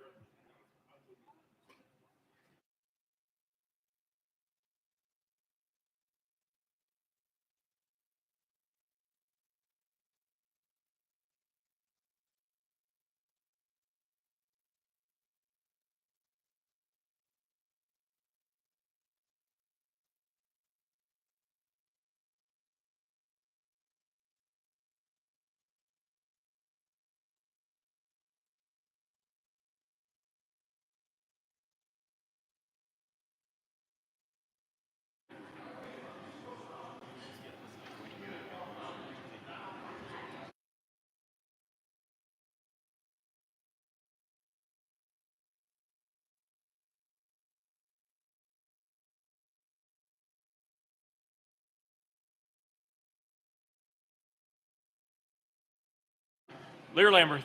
Thank you, Mr. Speaker. I'd make a motion at this time to take up the current conference committee reports. You've heard the motion without objection, so ordered. Mr. Clerk. Mr. Speaker, the first conference committee report we have on the desk is House Bill 1922 by Representative Hicks of Washington. Mr. Speaker, I'm directed to turn to the House Bill 1992. The Senate has seated the request and appointed a conference committee. The conference committee report is on the desk. Representative Hicks, you're recognized. Thank you, Mr. Speaker. After consultation with the conference committee, we have accepted an amendment that makes the bill retroactive for the offender whose victims was a minor. With that, Mr. Speaker, I move to adopt the conference committee report and make it the action of the House. Representative Hicks moves to adopt the conference committee report, make it the action of the House. Any discussion? Leader Camper. Thank you, Mr. Speaker. Could you explain a little bit more about the bill in general that the conference committee reported on? Representative Hicks. Yes, thank you, Mr. Speaker. This is the bill that is about swimming pools with sex offenders renting the swimming pools out. So we've made this retroactive to anyone that had an offense against a minor. It would be retroactive going back to that. Leader Camper. Thank you, Mr. Speaker.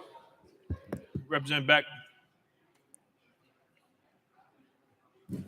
Thank you, Mr. Speaker. And to the sponsor, I support the bill, but I'm confused when you say retroactive. We can't make retroactive laws here. So what are we talking about exactly? Representative Hicks. This makes anyone that committed the crime or is going to commit a crime to anyone that was a minor when the crime was committed, then this bill would apply to them. Representative Beck, let me get Leader Lambert real quick. Thank you, Mr. Speaker. And to the sponsor, for those of us that I think as an attorney, I think the question may be asked more from a legal standpoint. The activity is not retroactive. The criminal conduct is not retroactive.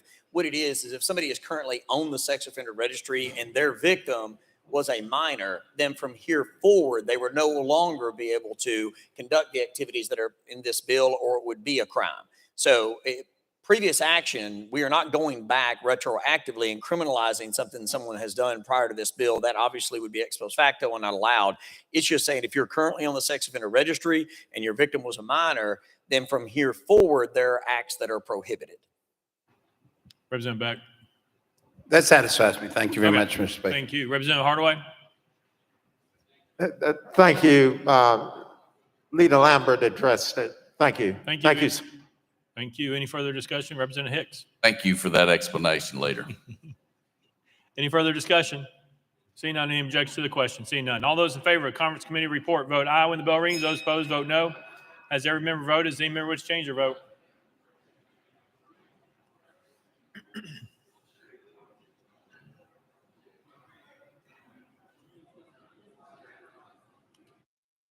Mr. Clerk, please take the vote. Ayes 87, no nays. The conference committee report, having received a constitutional majority, I hereby declare adopted and made the action of the House without objection. The motion reconsiders table. Mr. Clerk. Mr. Speaker, the next item, Senate Bill 2247 by Sexton Granger. Mr. Speaker, we have a conference committee report on the desk. Representative Sexton, you're recognized. Mr. Speaker, that's relative to educational materials.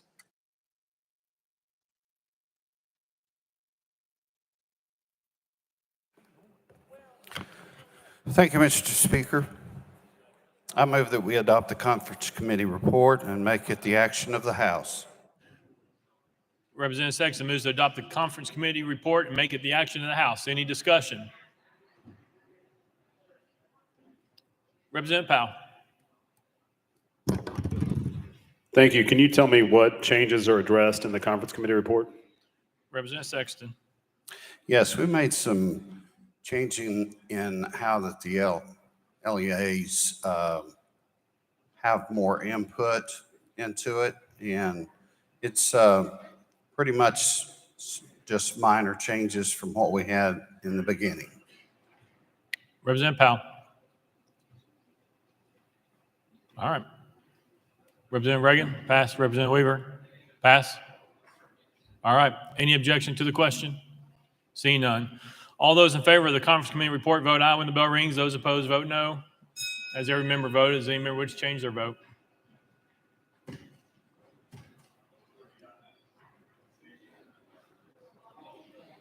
Mr. Clerk, please take the vote. Ayes 60, 25 nays, 3 present, not voting. The conference committee report, having received a constitutional majority, I hereby declare adopted and made the action of the House without objection. The motion for reconsider is tabled.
Members, just real quick, since you are having a hard time finding the conference committee reports, the clerk's office is sending you a link to your email addresses for each one. And so all you gotta do is if you open up your email, click on the link and it will take you to that conference committee report for that bill.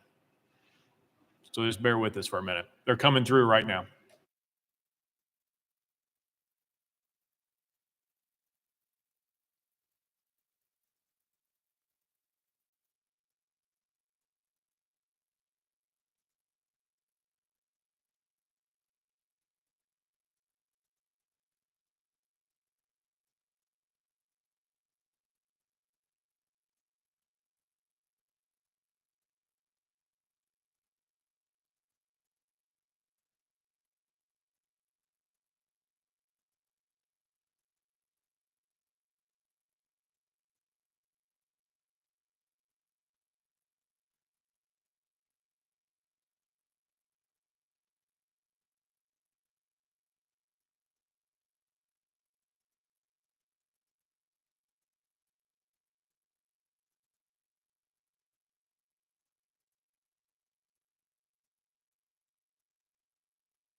Mr. Clerk.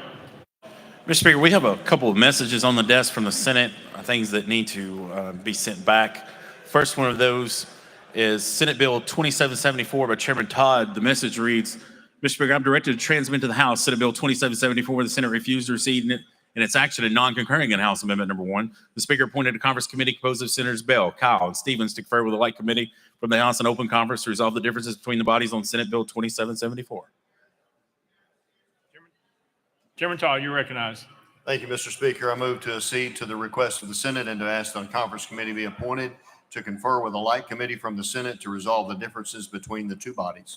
Chairman Todd moves to accede to the request of the Senate and ask that conference committee be appointed to confer with the Light Committee from the Senate to resolve the differences between the two bodies. Properly seconded. Any discussion? Without objection, motion carries. I appoint the following members. Representative Todd, Representative Boyd, Representative Hall, and Representative Harris.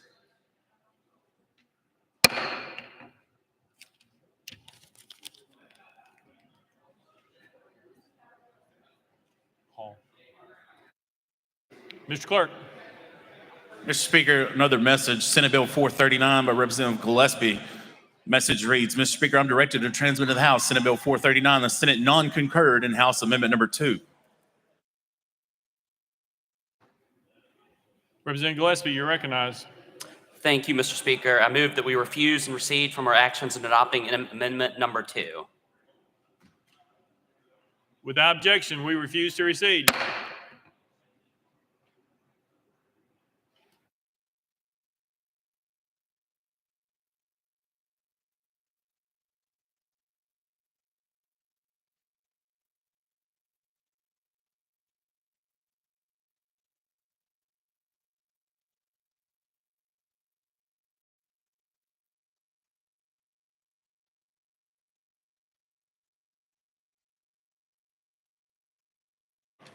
Mr. Clerk. Mr. Speaker, we have some more conference committee reports on the desk. First is Senate Bill 1700 by Chairman Reagan. Mr. Speaker, I'm directed to transmit to the House Senate Bill 1700. The Senate adopted a conference committee report and made it the action of the Senate.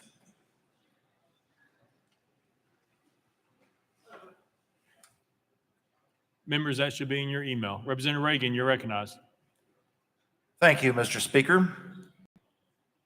This report, as a reminder, the House had a 2-year extension on the TennCare system. The Senate recommended a 4-year extension. We refused to recede. This report basically compromises at the 3-year point. With that explanation, I move we adopt a conference committee report and make it the action of the House. Representative Reagan moves to adopt the conference committee report and make it the action of the House. Any discussion? Representative Clemens. Thank you, Mr. Speaker. Can you tell me exactly what's happening with Section 2 in this conference committee report? Representative Reagan. You'll have to be a little more specific, sir. I'm sorry. Representative Clemens. Well, it's one sentence. So it's this section of the code submitted by inserting the following as a new subdivision: the Bureau of TennCare within the Department of Finance and Administration pursuant to Executive Order of 1999. Are we moving it, the Bureau, or are we doing anything different from an organizational standpoint with the Bureau of TennCare than what currently exists? Representative Reagan. No, sir, we are not. All right, thank you. Any further discussion?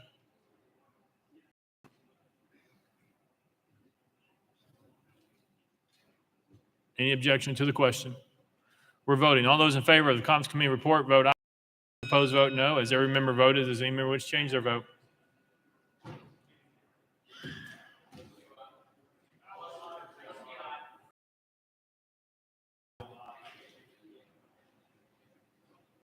Please take the vote. Ayes 85, no nays. Conference committee report having received the constitutional majority, I hereby declare adopted and made the action of the House without objection. Mr. Clerk. Mr. Speaker, next we have Senate Bill 1005 by Chairman Whitson. Mr. Speaker, I'm directed to transmit to the House Senate Bill adopted the conference committee report and made it the action of the Senate. Representative Whitson, you're recognized. Thank you, Mr. Speaker. This has to deal with our Campaign Finance and Ethics Reform Act. First, I'd like to thank Chairmans Williams, Zachary, Crawford, and Jernigan for their help in the conference committee. Members, got with the Senate, and so this just want to highlight a couple of the changes that we worked out. First of all, sections 1 through 6 about the registry and the Bureau and their meetings and their reports stays the same. Sections 7 through 8, the conference committee recommendations require all expenditures to be reported and itemized, allow unitemized contributions up to $100, but also we set a maximum amount of $2,000 on unitemized contributions per candidate per statement, period. Section 9 requires an audit if a candidate files a contribution statement with more than 30% of the candidate's contributions are reported as unitemized. Section 10 requires immediate reporting of expenditures within a 10-day period of an election if the expenditure is over $1,000 for a House candidate, and this applies to PACs also, $3,000 for Senate candidates and $5,000 for statewide candidates. Section 11, this deals with the civil penalty leveled against a candidate-controlled PAC. We kept the language for the most part, but we also broke it down for Class 1 violations of the reporting. Those are basically failure to report your or turn in your report on time. So we limit that to $750 that can be paid out of the PAC, but also if it's a Class 2 violation. That basically includes fraud or failure to provide a report within 35 days. That can be assessed a penalty by the registry, and that has to be paid by the individual responsible as a civil liability. Section 12 has made the violation of a Class 2 offense subject to $25 per day up to a maximum of $2,000 a day. That is requiring PACs to keep campaign funds in a separate and segregated account. Section 11 has to deal with 501c4s, 5s, and 6, pretty much what we had said before, but also we're allowed the language to include communications, does not include communications between an organization by membership organization solely to its members, employees, or to any person who has expressly consented to receiving communication from that organization. Section 14, we had recommended to fill an appointment to the registry of the caucuses. We had said 30 days. The Senate said 120. We compromised and came up with 60 days on that. And we agreed not to add 2 additional members to the registry. And we also agreed to limit, we removed the requirement that we had recommended to limit registry members to 1 full term. So they can serve multiple terms if they meet the standards. And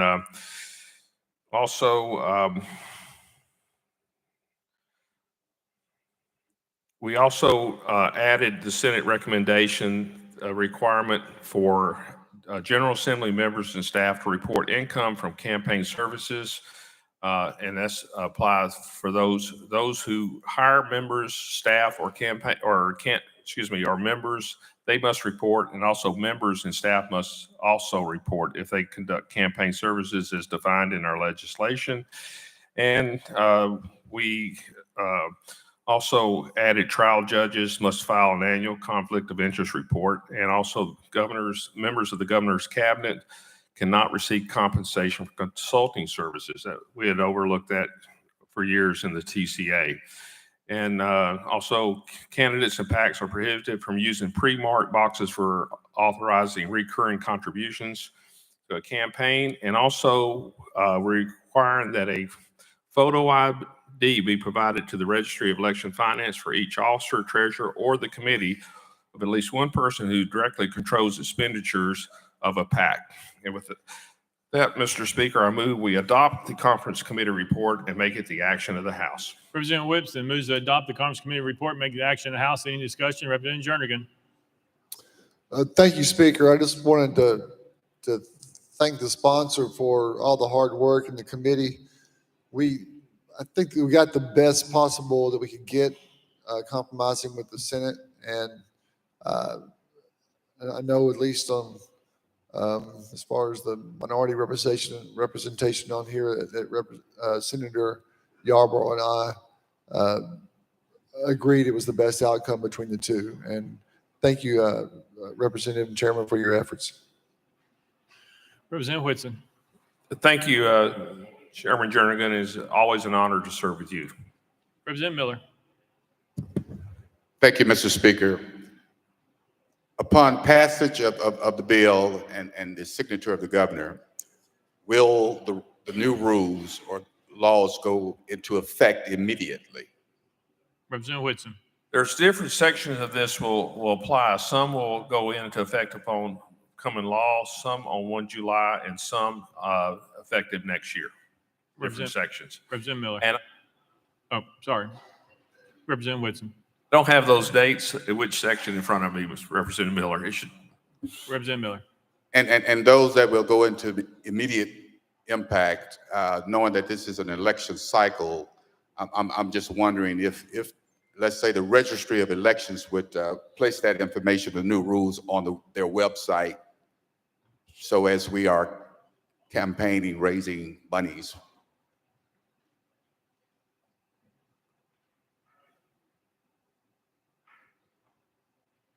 Representative Whitson. Yes, let me take a look at the report here that we have.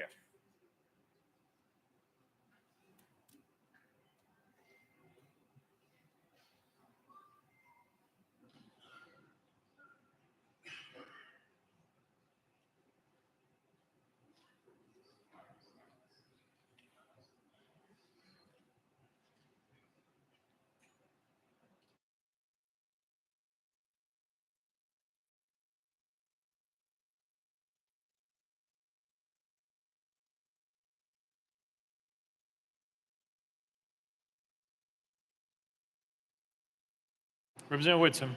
Yes, so what will go into effect immediately will be the agenda that the registry will post online, the pre-check box, and the penalties. Representative Miller. Thank you. Okay.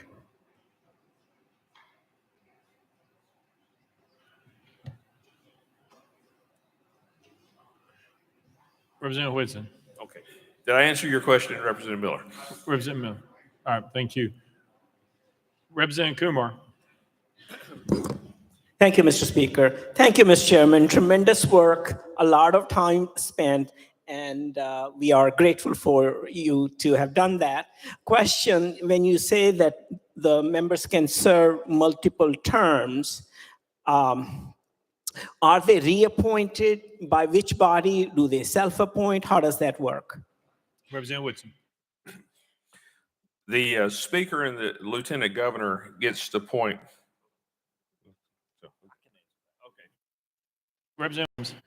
Thank you. After someone's term expires, they can serve multiple terms. The caucus has 60 days in which they can reappoint or appoint a new member. If they don't appoint a new member within that 60-day period, then the lieutenant governor and the speaker have the ability to reappoint or to appoint a new member to serve, so that we don't have, in the instance we've had in the past, where after an expiration, it goes a long time without someone being reappointed or appointed back there. So that's what this conference committee report would do. Representative Kumar. Representative Towns. Thank you, Mr. Speaker. When we say reappointing or they can serve multiple terms, how many terms does that mean? 1, 2, 3, 5, 10? Representative Whitson. Currently, the term is 5 years unless there's a vacancy, and they can be reappointed. There's no limit on the number of terms they can be reappointed to. Representative Towns. So what we're going to do, we're going to allow some appointed bureaucrats to be able to stay over forever, dictate what members are going to do, and decide your fate. There's no limit on reappointment. Representative Whitson. Your caucus will make a recommendation who they appoint to that term. Representative Towns. I'm talking about the number of terms they can serve. 5 years, 1 term, 10 years, a second term, 15 years, another term. Is that correct? Representative Whitson. Yes, that is correct. Representative Towns. That's bad business. That's the bureaucrats running the shop. That is bad business. We should never have someone serving over there 15 years, 10 years. That's too much. Representative Whitson. Yes, I understand. Representative Towns. So why do we come up with the ability, where is all this coming from? The ability to allow people to serve that long? Representative Whitson. That's currently in the TCA. We did not change that. Representative Towns. Well, that's something I think we should have looked at as members to change. That is too long, way too long for a board of that body to be able to serve indefinitely is what you're saying.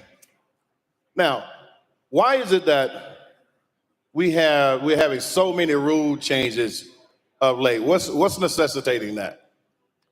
Representative Whitson. Input from our citizens, constituents, and members and leadership. Representative Towns. I bet if you go and talk to the citizens, you can ask the members on this floor to raise their hand how many citizens have said something of that nature. I bet it won't pan out. I don't hear it like that. While we have to have rules, we got more rules than IRS. And they're the worst folk in the world. We got rules everywhere for a part-time job. You can over-regulate it. And I thought we were supposed to have members on the floor that don't want a lot of regulation. We want to do what's right, but having regulation after regulation, you're going to need an accountant.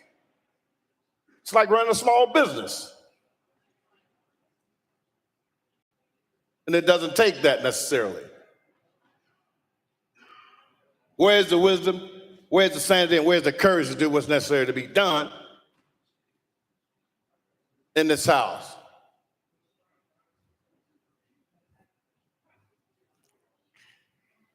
Any further discussion? Representative Hardaway. Thank you, Speaker. To the sponsor, we have something unique, I think it might be to some degree, in the Memphis Shelby area, where we have organizations that put together ballots, not necessarily 501c3s or 4s. Does any of this apply to those organizations or businesses? Representative Whitson. We only address 501c4s, 5s, and 6s in this regulation or this legislation. Representative Hardaway. Thank you. Any further discussion? Seeing none. Any objection to the question? Seeing none. All those in favor of the conference committee report, vote aye when the bell rings. Those opposed, vote no. As every member voted, does any member wish to change their vote?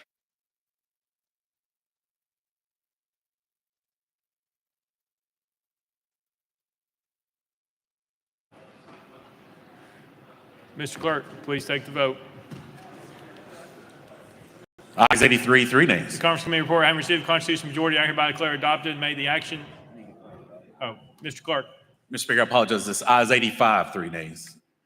Conference committee report, having received the constitutional majority, I hereby declare adopted and made the action in the House without objection. The motion reconsider table. Mr. Clerk. Mr. Speaker, next we have Senate Bill 2204 by Chairman Rudd. Message reads, Mr. Speaker, I'm directed to transmit to the House Senate Bill 2204. The Senate adopted the conference committee report and made it the action of the Senate. Representative Rudd, you're recognized.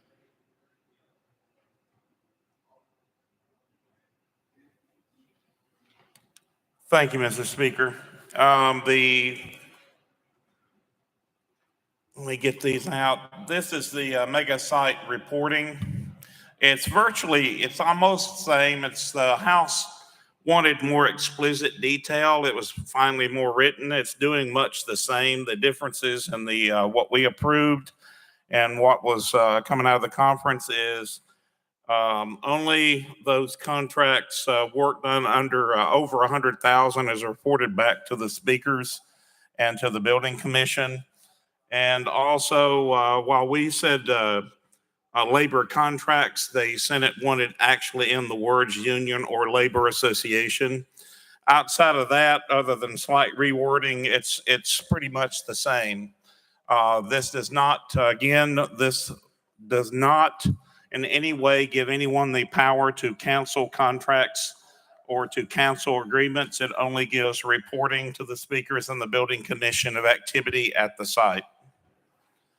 With that, Mr. Speaker, I move we adopt the conference committee report and make it the action of the House. Representative Rudd moves to adopt the conference committee report, make it the action of the House. Any discussion? Seeing none. Any objection to the question? Seeing none. All those in favor of the conference committee report, vote aye when the bell rings. Those opposed, vote no. Remember, vote as any member wish to change their vote. Lambert, aye. Rudd, aye. Mr. Clerk, please take the vote. Ayes 72, 16 nays. Conference committee report, having received the constitutional majority, I hereby declare adopted and made the action in the House without objection. The motion reconsider is tabled.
Mr. Clerk.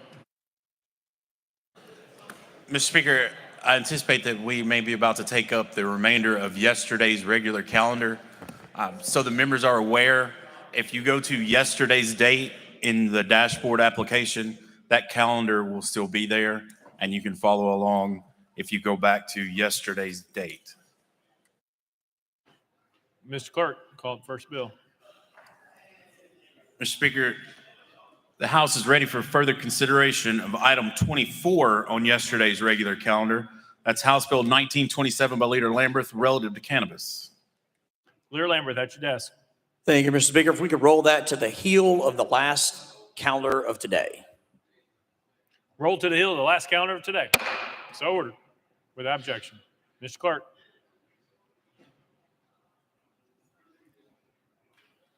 Mr. Speaker, that brings the body back to item 1 on yesterday's calendar.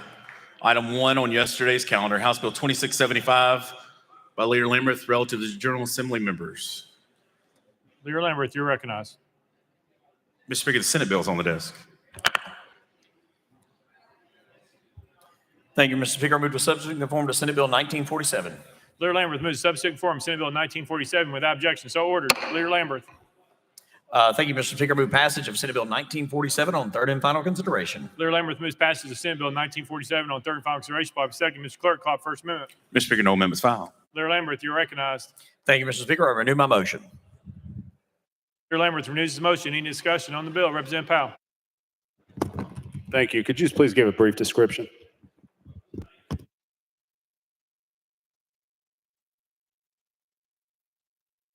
Leader Lamberth. Thank you, Mr. Speaker. The bill has not changed from its original version as it is on the page.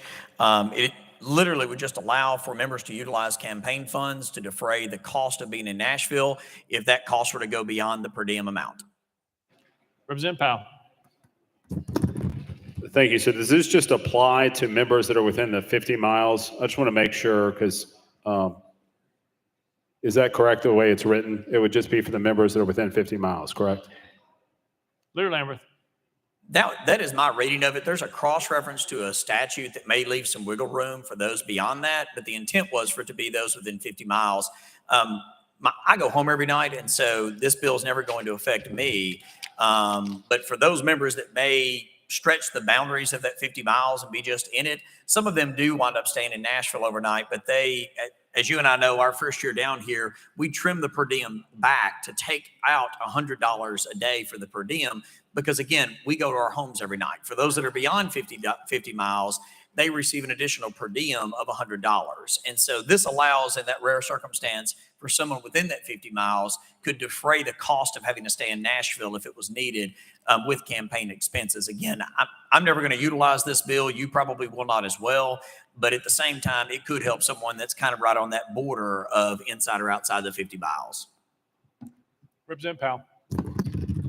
And thank you. I have no problem with the bill, and I agree with your assessment. I just personally will be voting no because I've got a just personally feel like this is something that people shouldn't be using their campaign funds to stay here if they need to, if they're not actually going to be campaigning.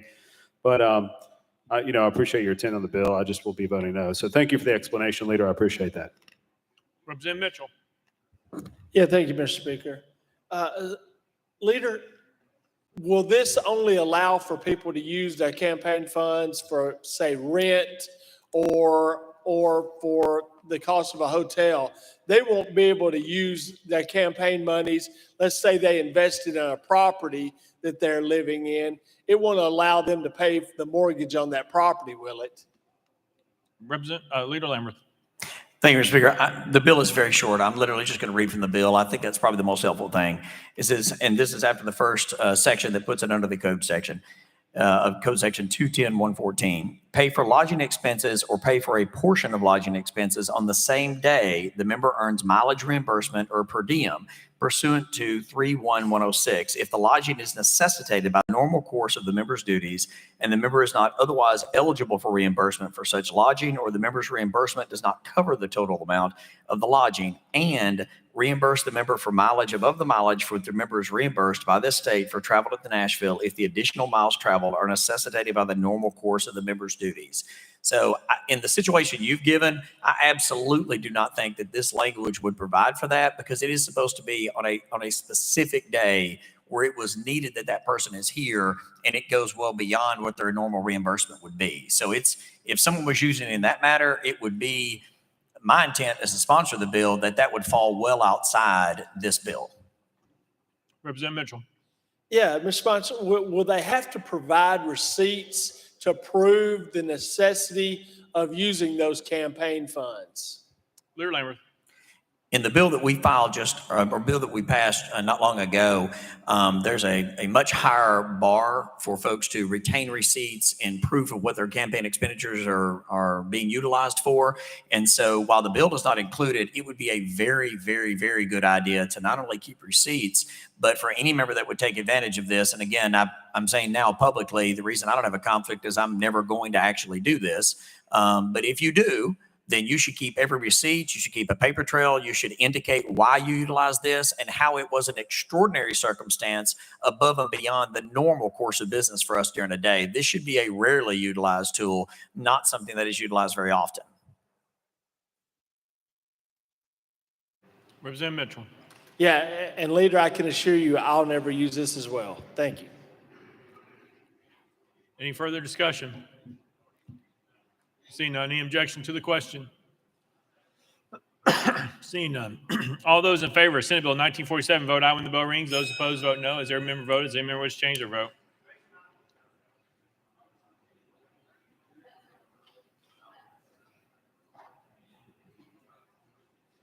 Mr. Clerk, please take the vote. Ayes 71, 12 nays, 4 present, not voting. Senate Bill 1947, having received the constitutional majority, I hereby declare passed without objection. The motion to reconsider is tabled. Next bill, Mr. Clerk. Mr. Speaker, that brings the body back to item 20. Item 20, House Bill 2392 by Chair Lady Moody, relative to local government. Mr. Speaker, the Senate bill is on the desk.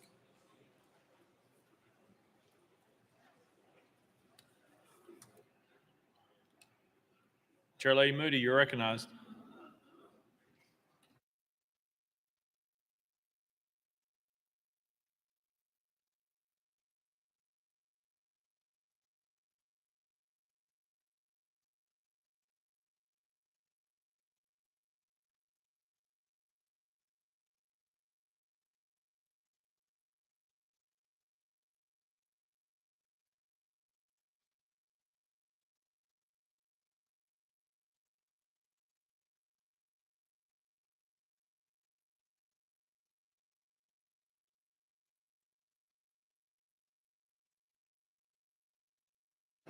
Chair Lady Moody, you're recognized. Thank you, Mr. Speaker. I move to substitute and conform to Senate Bill 2128. Chair Lady Moody moves to substitute and conform to Senate Bill 2128, probably second without objection. So ordered. Chair Lady Moody. Thank you, Mr. Speaker. I move passage of Senate Bill 2128 on third and final consideration. Chair Lady Moody moves passage of Senate Bill 2128 on third and final consideration, probably second. Ms. Clerk, call the First Amendment. House Local Government Committee Amendment number 1. Chairman Crawford, you're recognized. Thank you, Mr. Speaker. I move to withdraw in favor of the Senate amendment and defer to the sponsor for further explanation. Without objection, amendment number 1 withdrawn. Next amendment, Ms. Clerk. Mr. Speaker, no further amendments. Chair Lady Moody, you're recognized. Thank you, Mr. Speaker. I renew my motion. Chair Lady Moody renews her motion. Any discussion on the bill? Representative Stewart. Could you just describe where the bill ended up and what we're voting on? Chair Lady Moody. Yes, I will. What this Senate amendment does, we are only dealing with the Graceland TDZ. Representative Stewart. Can you explain dealing with it in what way? Chair Lady Moody. Thank you, Mr. Speaker. Members, this came because of COVID, and the way, I can just read it. Let me just read it instead of saying. This amendment will provide that when the base revenue rate for the TDZ is calculated for Graceland, that the amount of revenue collected from online sales tax will not be included in the calculation. What happened is with COVID, the attendance in person dropped dramatically by at least 2/3. So what they're wanting to do is to help them be able to continue to participate in the TDZ. It does not result in the loss of sales tax revenue or local tax revenue. It simply returns the calculation to the model that was used to calculate the base revenue rate prior to Wayfair. Representative Stewart. Thank you. Any further discussion? Seeing none, any objection to the question? Seeing none, we're voting. All those in favor of Senate Bill 2128, vote aye when the bell rings. Those opposed, vote no. Has every member voted? Does any member wish to change their vote? Towns, aye. Crawford, aye.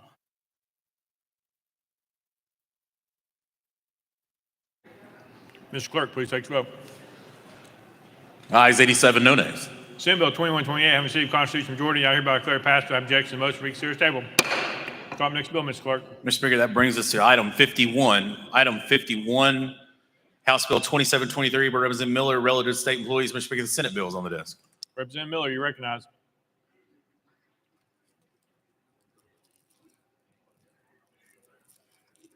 Speaker, I move to substitute and conform Senate Bill 2672. Representative Miller moves substitute conform Senate Bill 2672, probably second without objection. So ordered. Representative Miller. Thank you.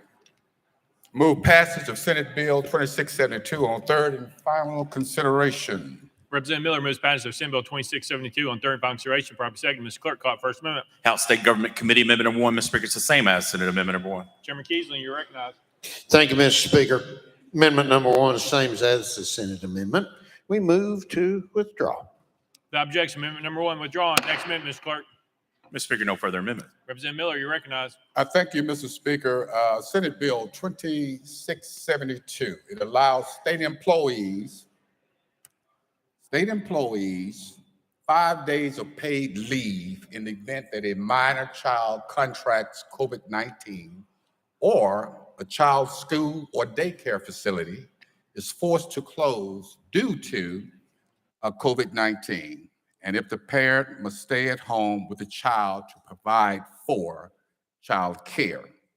Specifies that any paid days received as a result of this legislation do not count against any employee's accumulated sick or annual leave. Requires Department of Human Resources to develop the policies and procedures to effectuate the provisions of this act. With that, Mr. Speaker, renew my motion. Representative Miller renews his motion. Any discussion? Representative Shaw. Thank you, Mr. Speaker. Call for question. First question, McCall. Any objection? Seeing none, we are voting. All those in favor of Senate Bill 2672, vote aye when the bell rings. Those opposed, vote no. Has every member voted? Does any member wish to change their vote?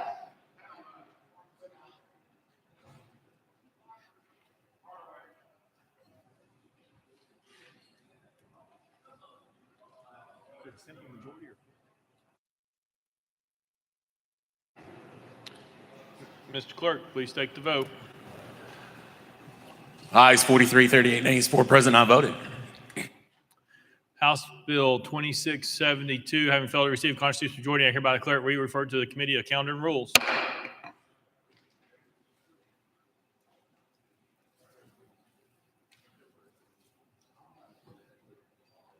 Mr. Clerk. Mr. Speaker, we have a regular calendar dated for today in the dashboard app. If you go back to today's date, you will see today's regular calendar. Item 1, House Bill 1683 by Chairman Powers. Chairman Powers, you're recognized. Thank you, Mr. Speaker. I request that House Bill 1683 be rolled to the hill of the final calendar on a final day in the year of our Lord 2022 AD. That'd be this calendar. Roll to the hill. Call up next bill, Mr. Clerk. House Joint Resolution 1385 by Representative Sparks, a resolution to recognize Elon Musk on the occasion of his acquisition of Twitter. Representative Sparks, you're recognized.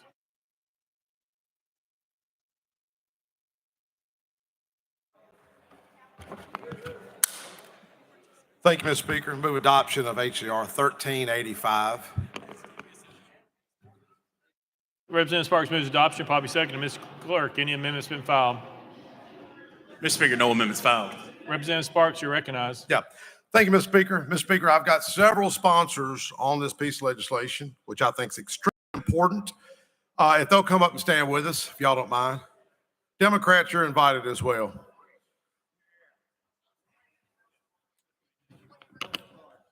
What this is, folks, is to recognize Elon Musk purchasing Twitter. In the news this morning, our Senator Marsha Blackburn, Knox County Mayor Glenn Jacobs is asking Twitter to leave California and move to Tennessee. The economic impact, whether it's Smyrna, Memphis, Jackson, Bolivar, or Knoxville, could be huge for the state of Tennessee. The jobs, the philanthropy, the impact to our schools, nonprofits would be extremely substantial. And that's what we're here to do today. Honor Elon Musk and his purchase of Twitter, and also honor the First Amendment that he's fighting for. Representative Sparks renews his motion. Any discussion on Representative Clemens? Thank you, Mr. Speaker, and thank you, sponsor, my good friend, Representative Sparks. Several reasons I can't support this, but the main one being is that I have a good friend and friends who work here in Tennessee for Twitter. And because of his purchase of Twitter, they may lose their jobs. So whether or not the company moves here physically or not, there are people in this state working for Twitter who may become unemployed because of his transactions. So for that reason and others, I cannot support your resolution. Thank you, Mr. Speaker. Thank you. Any further discussion? Representative Mitchell. Yeah, thank you, Mr. Speaker. Representative Sparks, do you have a Twitter account? Representative Sparks. I will now.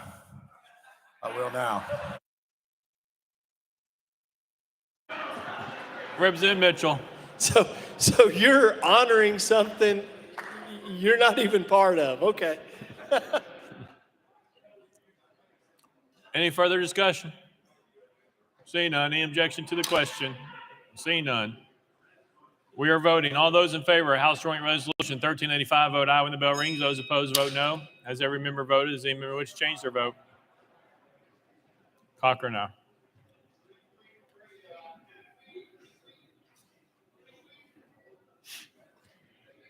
Mr. Clerk, please take the vote. Aye, 71, 10 nays, 4 present, on voting. House Joint Resolution 1385 having received constitutional majority, hereby declare adopted. Without objection, the motion reconsiders table.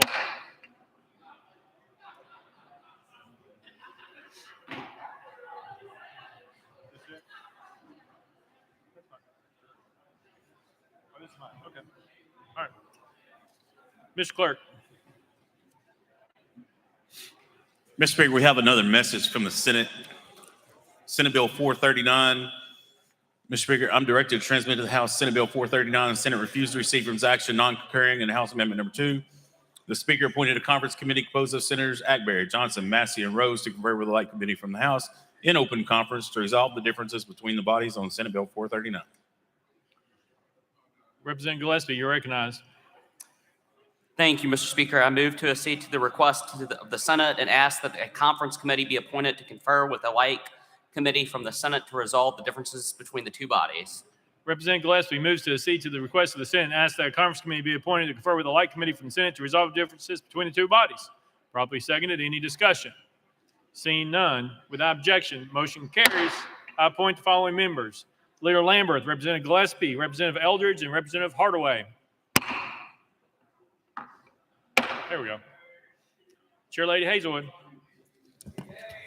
Thank you, Mr. Speaker. I know I'm out of order, but I rise to brag. I just got news that my 9th grader at Macaulay, who is in class with upperclassmen in geometry, just won the geometry award. So I'm very proud of him, and please join me Mr. Hudson Hazelwood. Right. Mr. Clerk.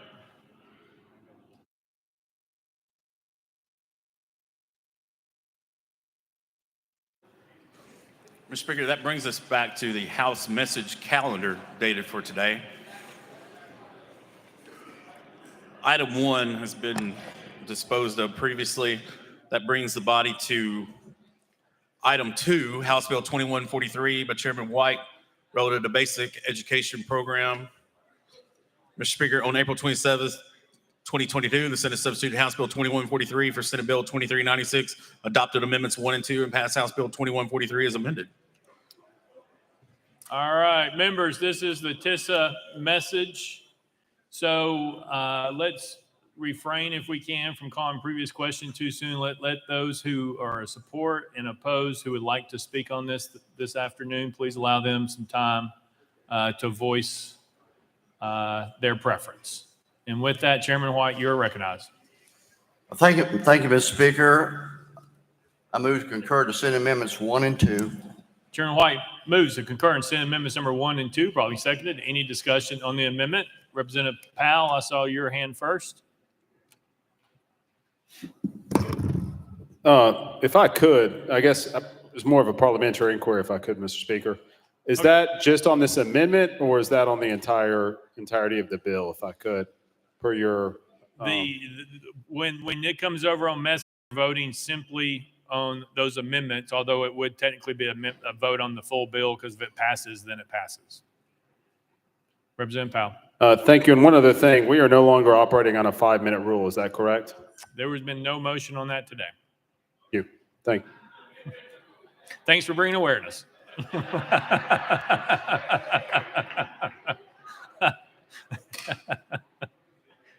Representative Sapicki, you're recognized.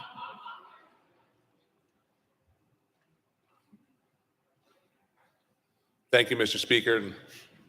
Members, I'm going to say some stuff you may want to get a pen and paper out, because I'm sure your LEAs are going to be asking this question after we pass this bill. There was an amendment that came back, was stripped off in the Senate.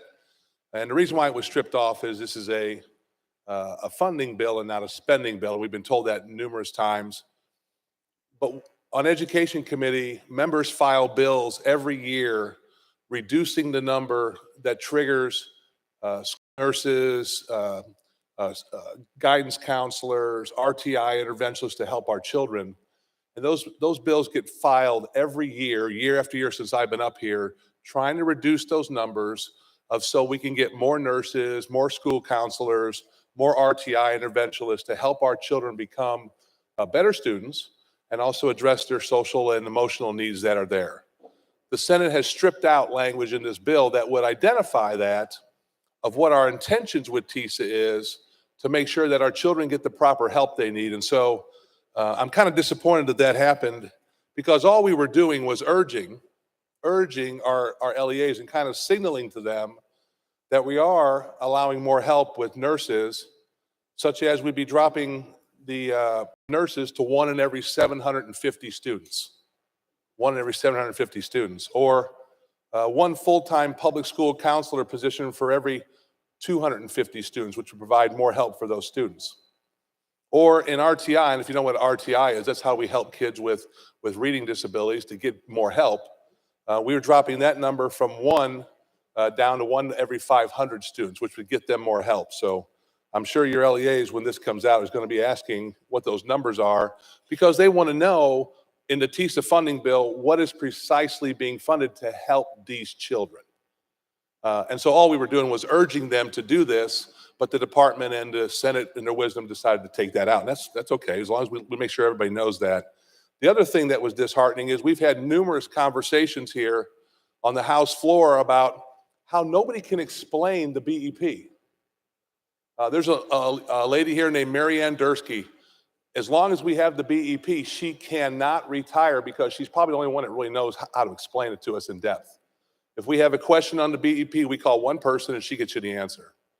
In the bill, we had a professional development course that was put on in an amendment like in the first or second rewrite of this bill to require those that are going to be in direct application of the TISA bill to take a professional development course so they can explain this and understand this on how to implement this in their districts to get the maximum return on investment for our students and our children. And that requirement was stripped out. Now, in the bill, it just states that it'll be available if they want to learn about TISA, if they want to learn. And so we're kind of circled back again to, are we going to go with this new TISA funding formula and get the results we want because the people who deal with this on a daily basis will have taken a professional development course and passed it so that they know how to implement this at the base level? So that's something else. That's probably something where we're going to have to come back next year in the education committee and probably fix to put back in there to make sure that the people who are going to be implementing TISA are the ones that are going to understand it the best and be able to talk about it. There was another oversight, and it could be my fault, could be others' fault, that on the TISA review committee, they were supposed to have a report that comes back to the different entities, finance, budget, Senate Education Chair, and Chairman White, Education Admin, but they left out one of the chairmen that I work with was our Chairman of Education Instruction. They inadvertently left that out. So we'll probably have to fix that next year to put that back in, because remember, in the House, we have two education committees, one on instruction and one on admin. And you may be asking yourself, well, why is it important that the instruction chairman get a report on TISA every year? Well, because Commissioner Schwinn in committee, when asked if funding directly affects instruction, and she said yes. That's something we probably got to fix next year. But I just want to rise. There's been a lot of debate on this. There's been a lot of people that have come out in support of this. It is cautious that the four main educational groups in the state of Tennessee, mainly the superintendents, the School Board Association, the TEA, and the Professional Educators of Tennessee, the teachers, the school boards, and the superintendents as a whole have not come out in support of this bill. It's nowhere to be found. My district, talking about funding, Murray County is the fastest growing district in the state of Tennessee, fourth fastest in the entire United States. As we grow, our fiscal capacity will climb to tremendous amounts of levels where the state is going to cut our funding.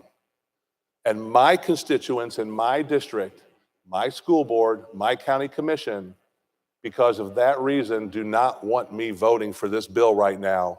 Do I think we can get to a place that it fixes those issues and addresses some of your concerns that are going to pop up? I think we can.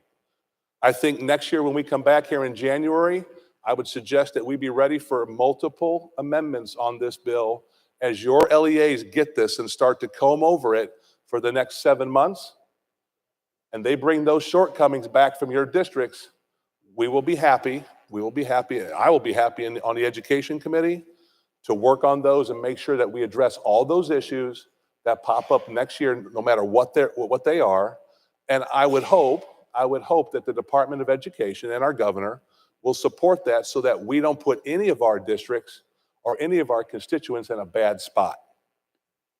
Education is about making sure everybody can read, write, and do math. It doesn't matter where you come from or what educational background you have. It's about moving all our kids across the finish line so that when we have graduates in the state of Tennessee, the opportunities that are available to them that this country provides of educational opportunities are available to everybody. Doesn't matter where you come from, where you go, what your zip code is. We have to make sure that all of our children have the opportunity to succeed in the state of Tennessee. So for that reason, as of right now, I cannot support TISA because I represent District 64, and District 64 says no. Mr. Speaker, thank you for your time. Chairman White.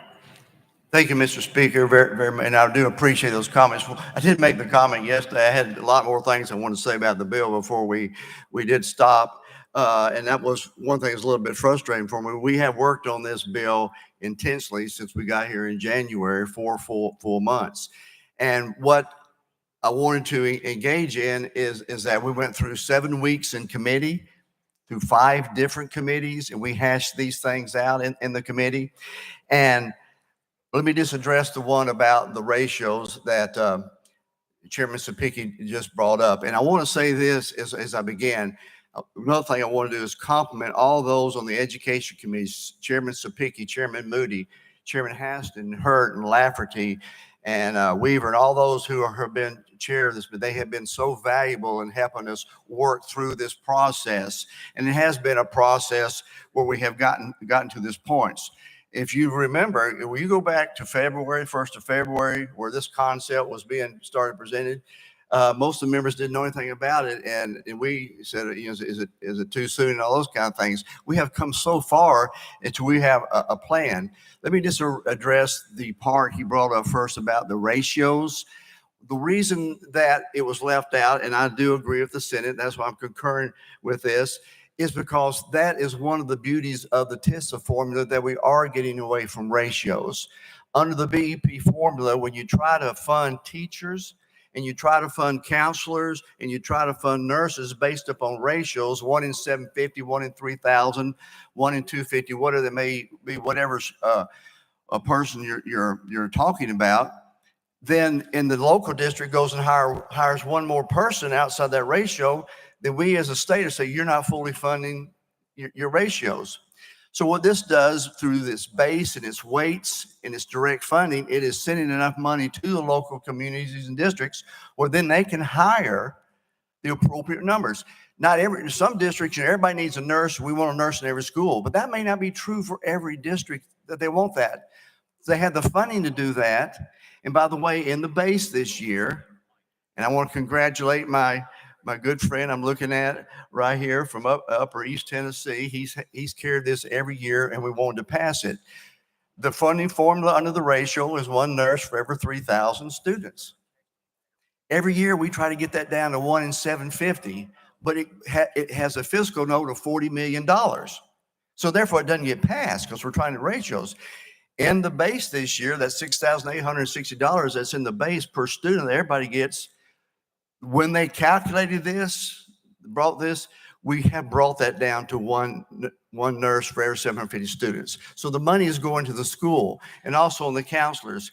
So to get away from funding ratios is the reason that we took that part out, so that the districts get the money, but every district is different. One size never fits all. We know that. And so this gives freedom to the districts. As far as the professional development part, we did in the House side, put in there that you would have to go through training and you would have to take a test and you'd have to pass it. Well, the Senate said, you know, we're going to leave that optional. Districts, you know, you're smart enough. If you know, you had to figure this out and we'll help you, but we're not going to make you go through a test. And so that part was taken out. But that's the reasoning behind this. Is a totally, the biggest problem I had to try and get my head around this in the beginning, I kept trying to put TISA into BEP. It's like putting a square peg in a round hole. You can't do that. It's a totally different funding formula. And Mr. Speaker, can I let Chairman Haston say a few words? Representative Haston. Thank you, Mr. Chairman. And I did just wanted to echo a point on the ratio portion. Chairman Sapicki did make a fair point about, you know, it's an urging that was in there originally. And the point that he makes about it was an urging and it doesn't really do anything, so it's okay to stay in. It's actually an argument you can use on the other side equally. It's an urging, it doesn't do anything, why does it need to stay in? So that kind of is balancing out. And one of the reasons that is a good point is that it is going to be included in the TISA guide. Those best practice ratios will be included in the TISA guide. And that guide is going to be going out to the districts each year. And if you know how your districts work, a lot of times the guide's going to be what the board members and the school board members and the district administrators will read more often. And those best practices are going to be shared and those are going to be included. They'll read those much more often and than they will ever go back and look at the original language of the bill. So I did just want to add that.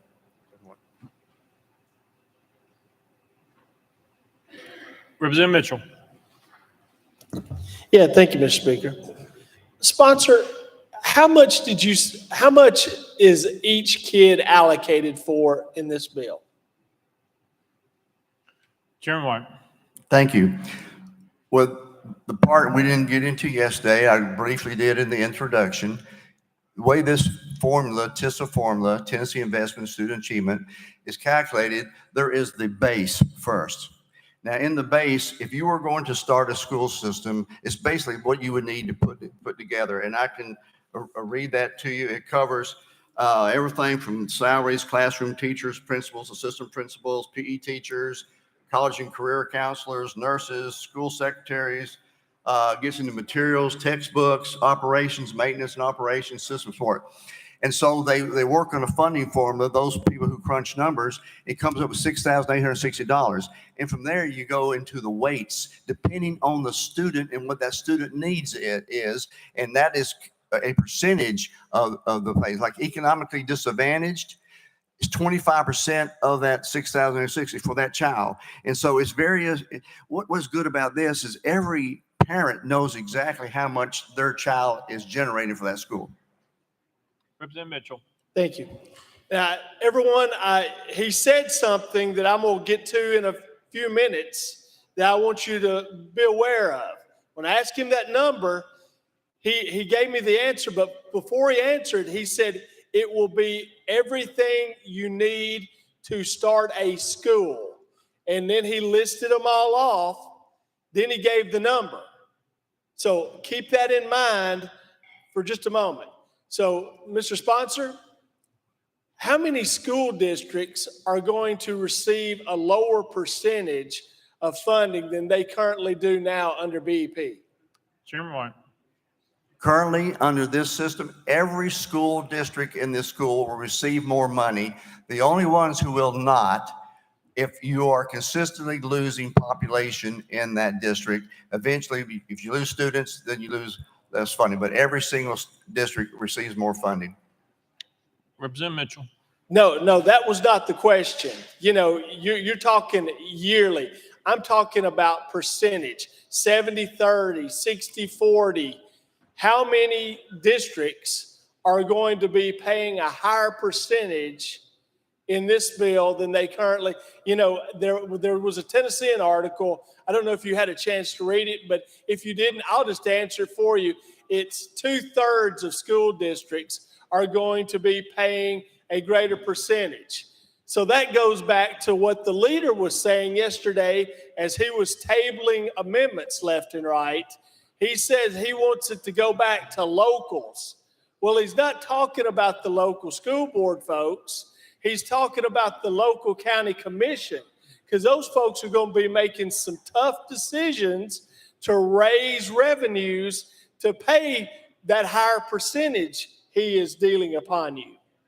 So let's get back to what he said a few moments ago about everything you need to start a school. Well, I'll just name a few communities that better get ready because they're going to start a school there. It's called Murfreesboro, Clinton City Schools, Oak Ridge City Schools, Franklin Special School District, Manchester, McKenzie, Huntington, Humboldt, Lexington, Lenoir City, Union City, Maryville, Germantown, Collierville, Bartlett, Arlington, and Millington.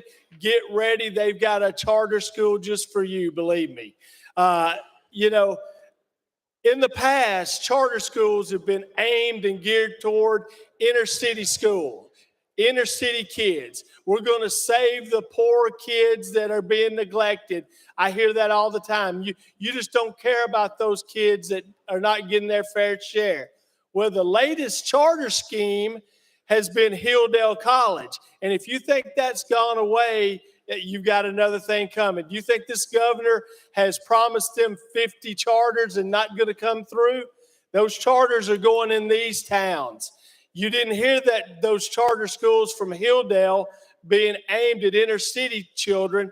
They were aimed at, you know, we heard all this patriotism wrapped in the flag, you know, everything about being a good American and civic. It was rural aimed. It was aimed at the hinterlands of this state. It's not aimed at Memphis or Nashville.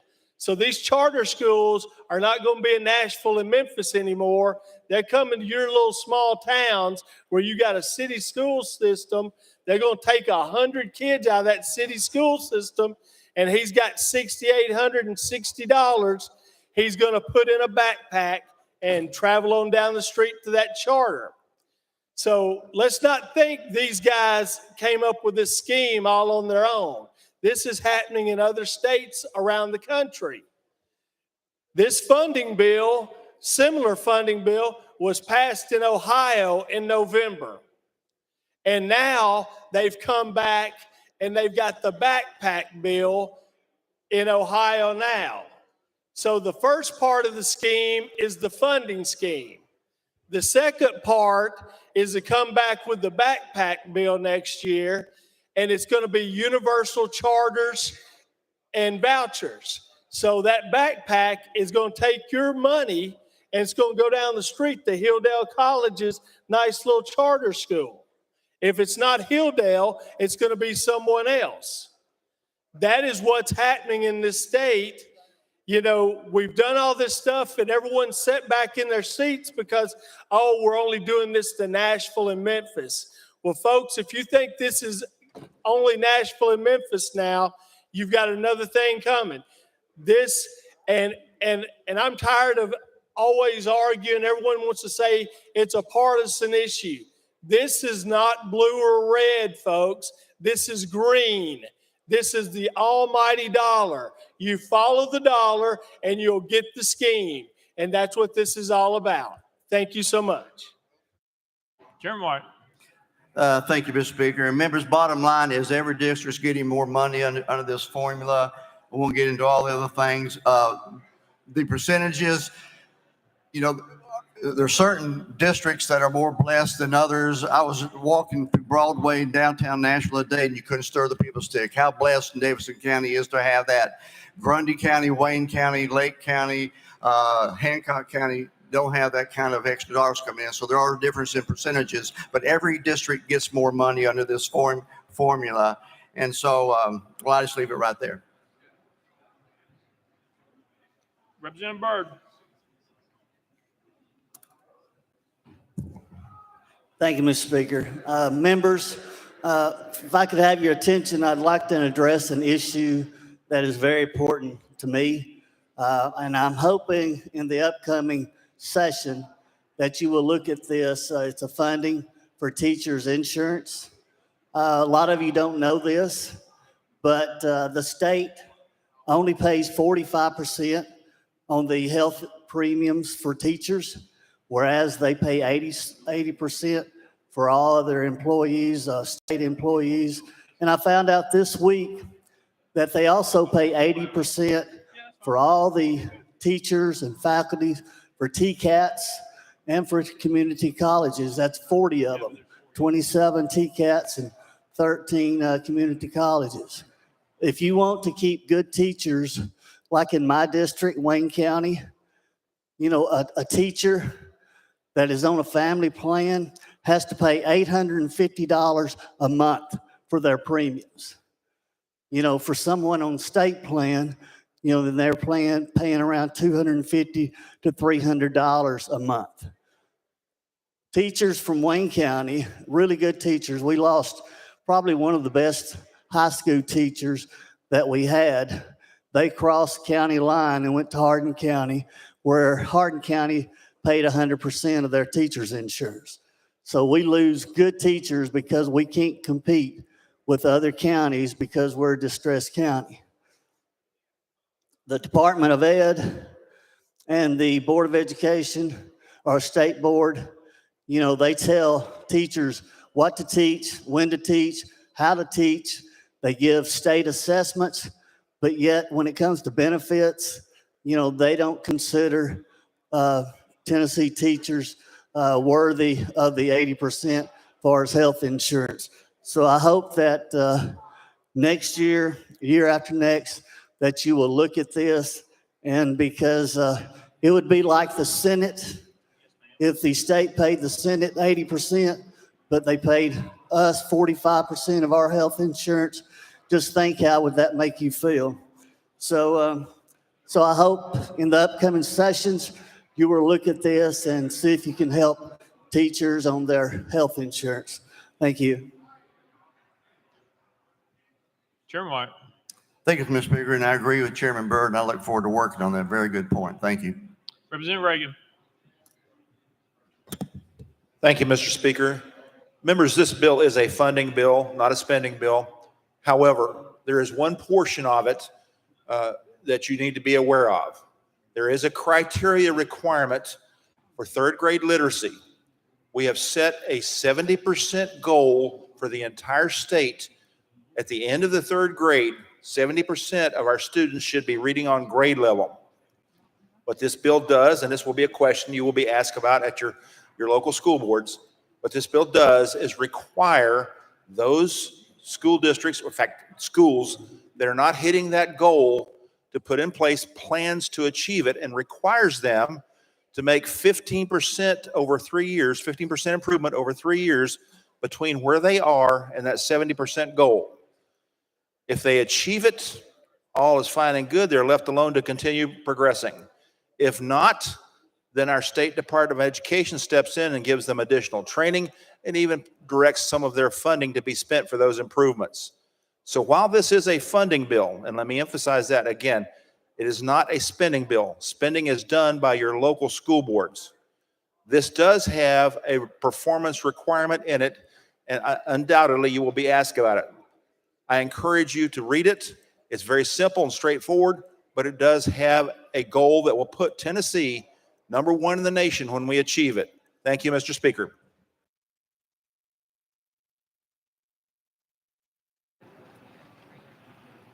Representative Johnson of Knox.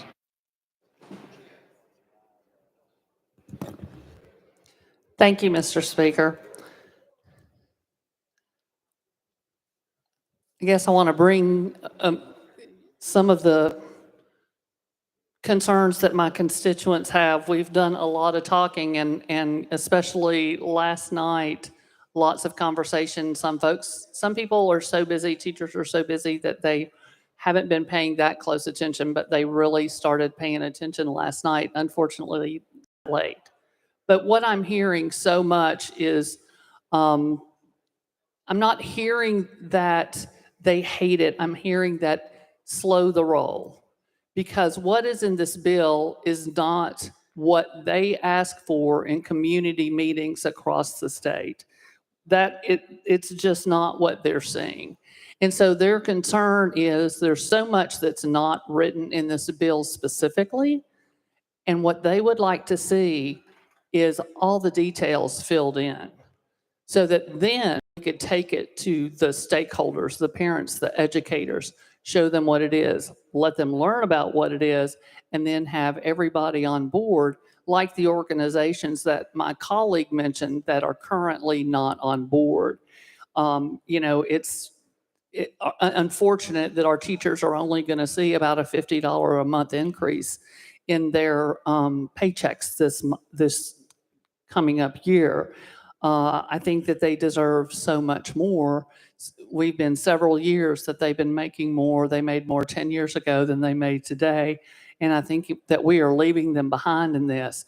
I feel there's a lack of transparency. They want to know, are we meeting the requirements that are needed to have those certain staff in classrooms, like social, or in school buildings, like social workers, art teachers, music teachers. All of our schools should have those folks available. There are too many holes with details that are promised, but we're supposed to vote on the bill and expect that to come in rulemaking later. They would like to see us spend more time on this, and the extra money that goes in can fund the BEP, because this is not a choice between the BEP and TISA. We have other options. We have better options. We can work longer to answer some of the questions and concerns that so many teachers have. I haven't heard from one teacher that supports this bill. I haven't heard from one. I was watching conversation on some Facebook posts on both sides of the aisle, just to get a broader spectrum of the people that typically reach out to me. And it was, like another colleague said, red and blue, didn't matter. Teachers do not want this. They are very concerned, especially what I was reading were rural teachers who are understand what they're going to be missing in a few years. And I just think that this was too short a time. It takes away so much of our local control. Our teachers don't like it. Our principals and administrators don't like it. Many of our parents don't like it, and many community members don't. I have heard from numerous community organizations that it was touted that half of one group and their organization supported this bill, but also half of them didn't. Half of the groups that support education in the state don't support this bill. The organizations that teachers and superintendents are in can't come out in support of this bill. I think that should make us question it. I think we should slow this down and take a little more time and get something out that has the details in it, and then let folks look at them, and then we make that decision. I'm just calling to ask that I can't support it as it is, and I know that we need work to do on our budgeting, but we don't have to do something now. There's nothing that's telling us to do it right now. We could make it better. Representative Hart. Thank you, Mr. Speaker. Members, I just wanted to give a quick reply to that as far as some of the discussion that's been had about this legislation and about the support that we hear is lacking. First, I wanted to say that across the state during this process, there have been 16 Tennessee Department of Education town halls, 18 subcommittees with 6 meetings each, 108 meetings total, Twitter town halls every 2 weeks, 53 local district meetings for our rural communities. The folks that I talked to that were on those subcommittees and were involved in that process felt like part of what they submitted was included and what wasn't, it was justified or discussed why it wasn't. I'll tell you, when this legislation was brought in front of me, I started trying to nitpick it and figure out what was wrong with it.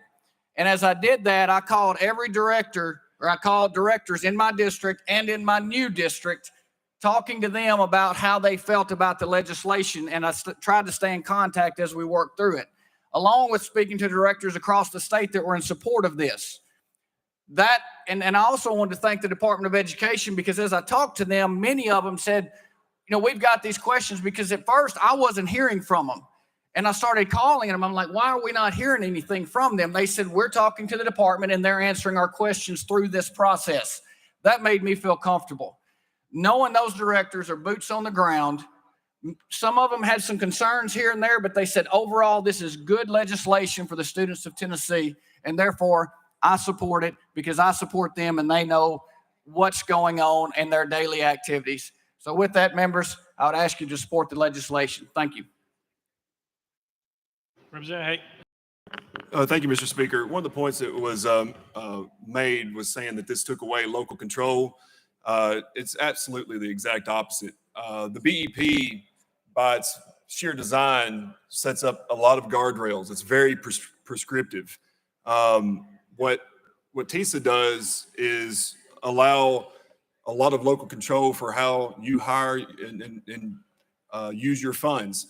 I'll say that, we had an example given of, like, if you were running a business and you were given your budget and said, hey, 95% of your budget is locked in, but you can do 5% with whatever you want to do with it. You wouldn't be able to run your business the way you would want to run it. We hear something a lot down here. You hear people say all the time, let teachers teach. What TISA would do is, let our local leaders lead, our local education leaders lead. And with that, I would ask you to support this bill. Representative Clemens.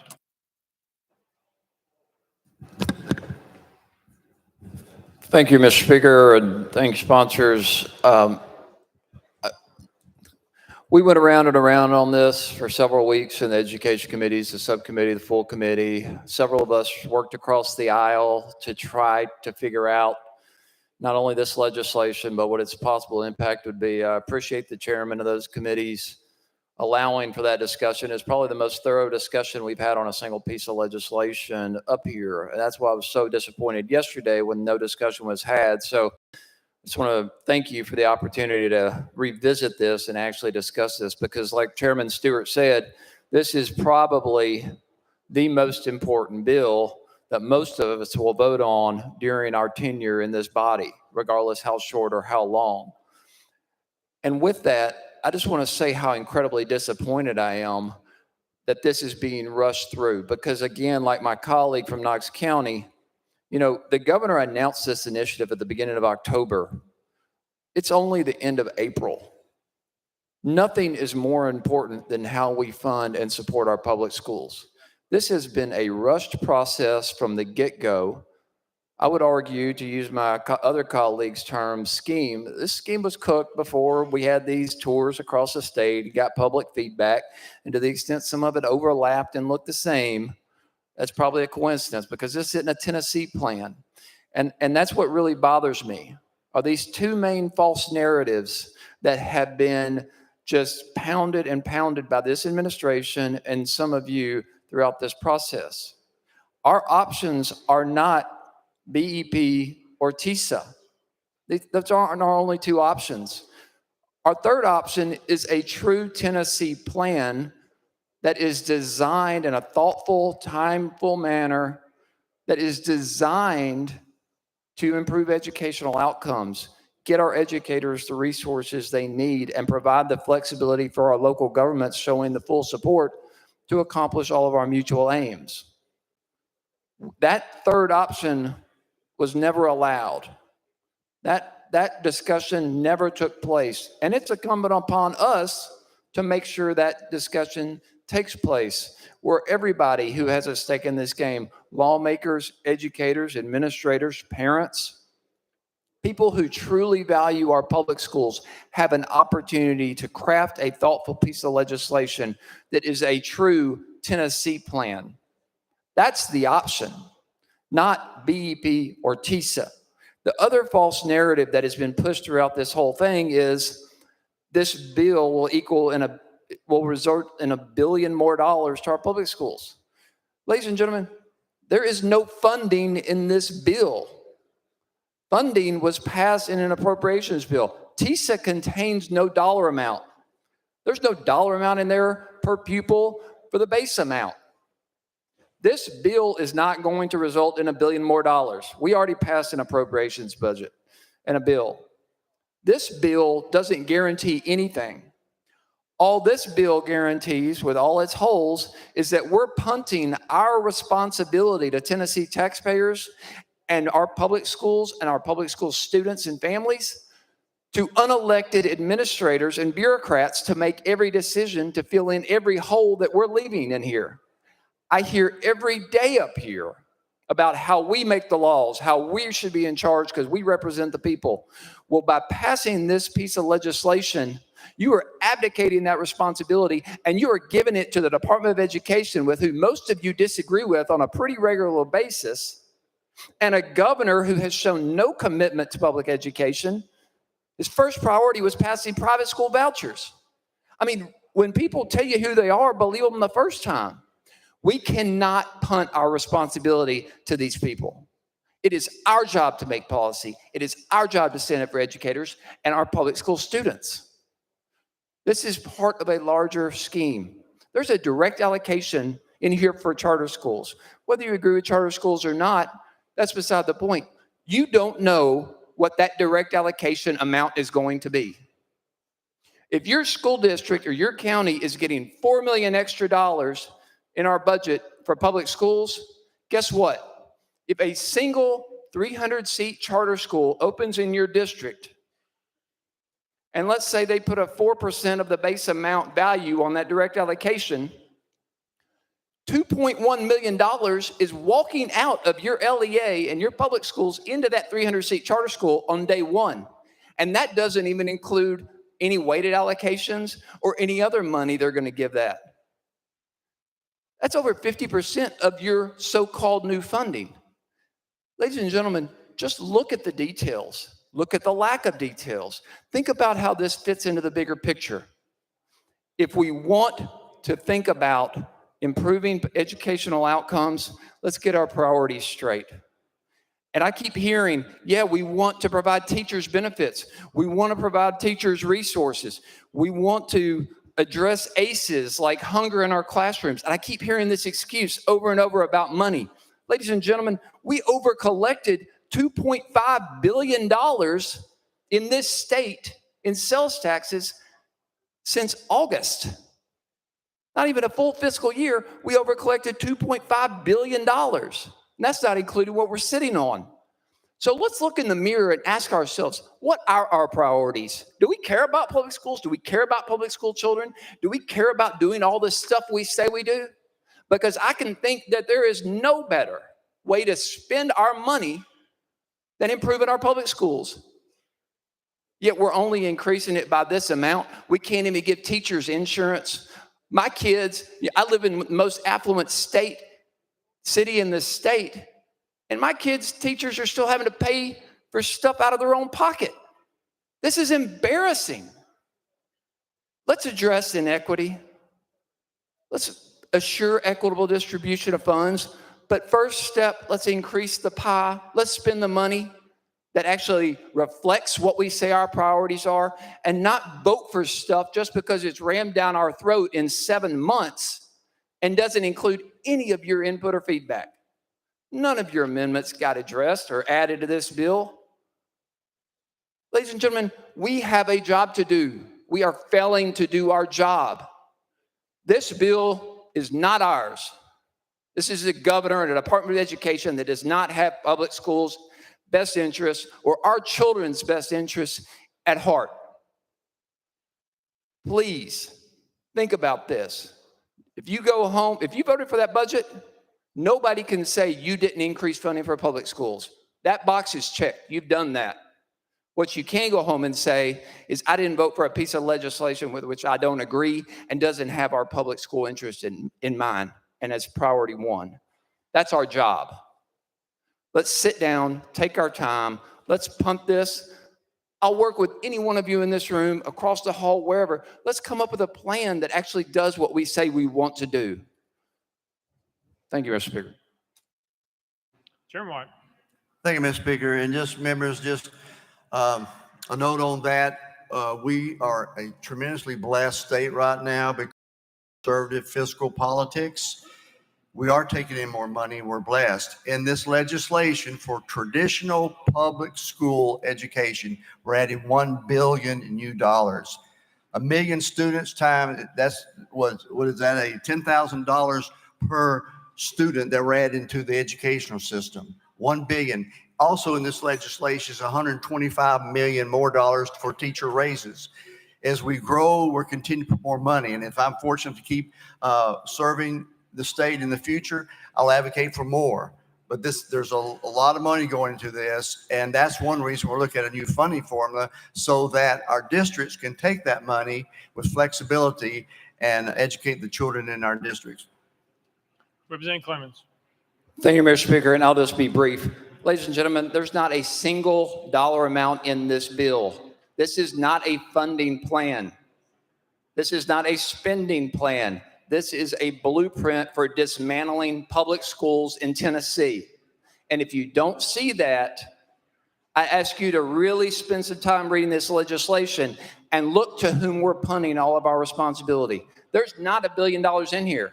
There's not even $6,860 per student in the base amount in this bill. You will notice that all dollar amounts and any money is lacking from this. You don't know what that is. We have not taken steps to assure that. If you pass the budget, you voted for an increase in public school funding. You're good. But if you go home and try to answer a question, well, how am I guaranteed this is going to happen? This is what I've heard is going to happen in this bill. You can't tell them because it's not in here. Everything is contingent upon future funding or the acts of administrators on a board or a commission. So good luck explaining that to your people if you vote for this. Thank you, Mr. Speaker.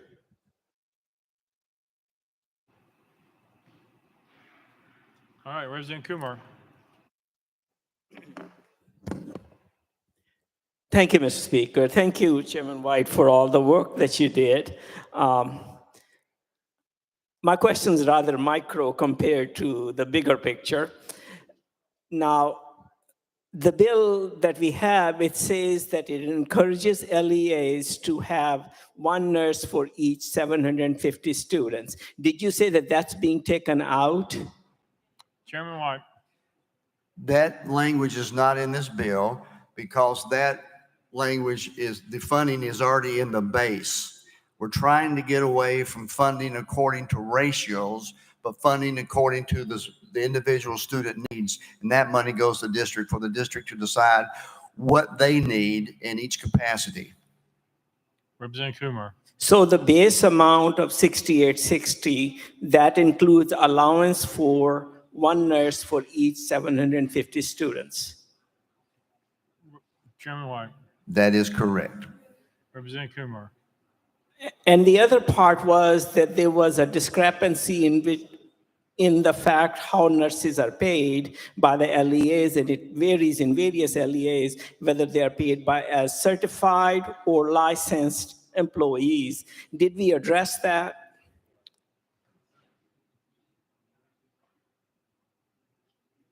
Chairman White. I'm sorry. I was getting ready to get an answer on that. Finish that question. Representative Kumar. Thank you. There is a discrepancy in how the nurses in schools are paid. Some are paid as certified employees, the others are paid as licensed employees. Did we address that in this legislation? Chairman White. My understanding, no, that was not addressed in this. There was another piece of legislation floating through, but not in the TISA formula, no. Representative Kumar. Thank you. Representative Hardaway.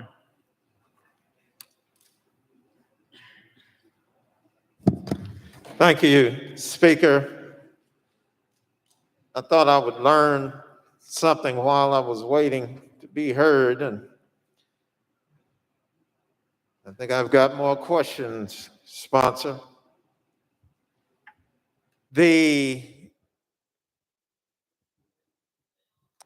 The definition for economically disadvantaged, is that retained, that language from the original bill retained?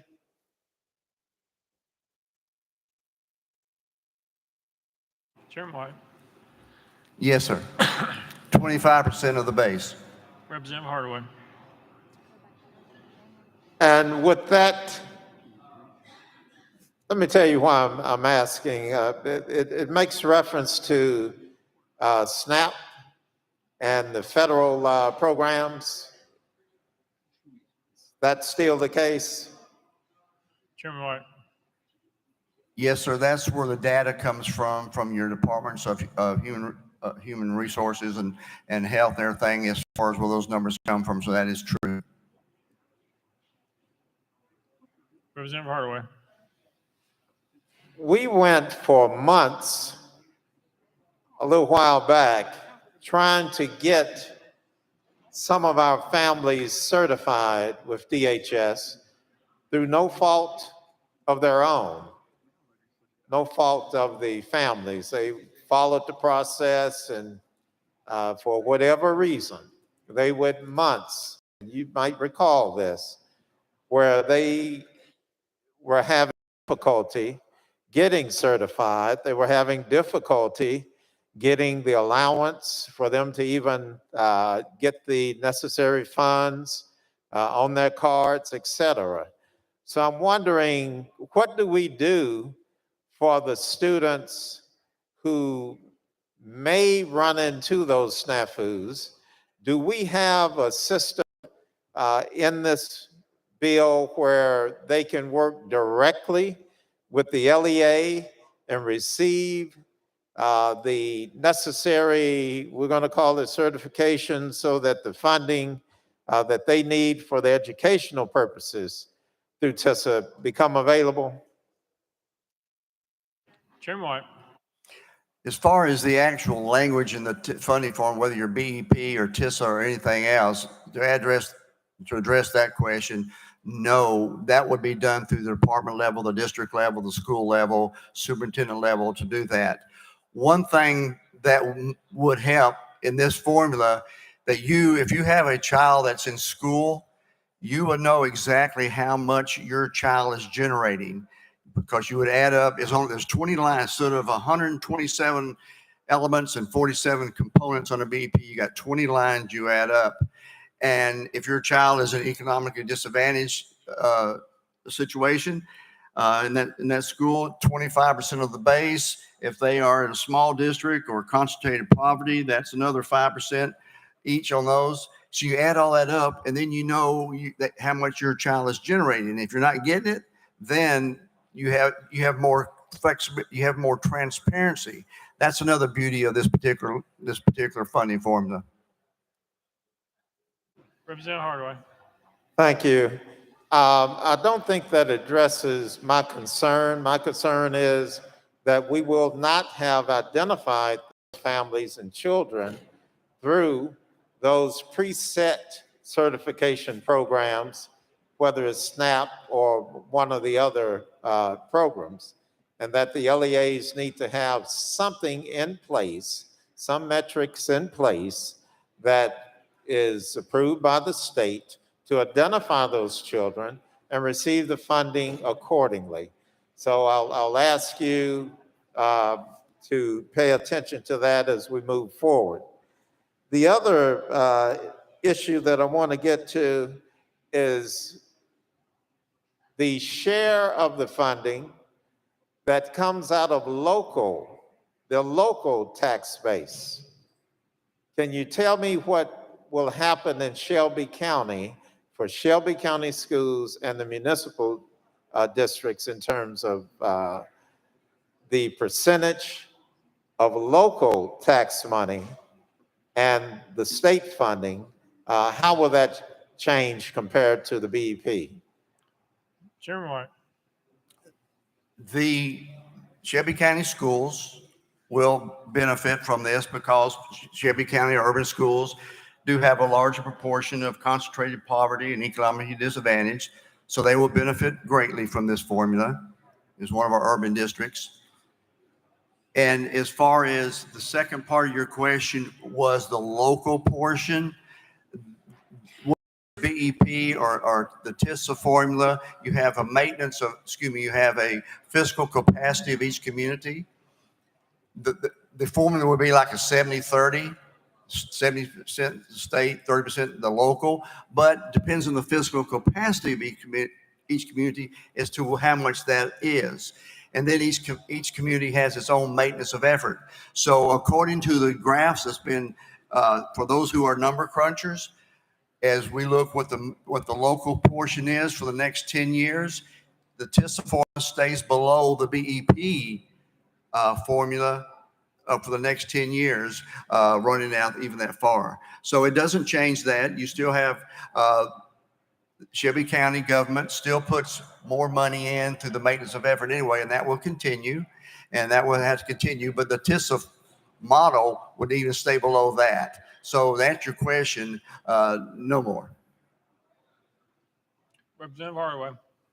Okay, and I'm not quite sure how it can remain the same and then be below the model, but we'll move on to the next issue, if you would. On the return of tax dollars that Shelby County sends to the state, is that a consideration for the funding in TISA?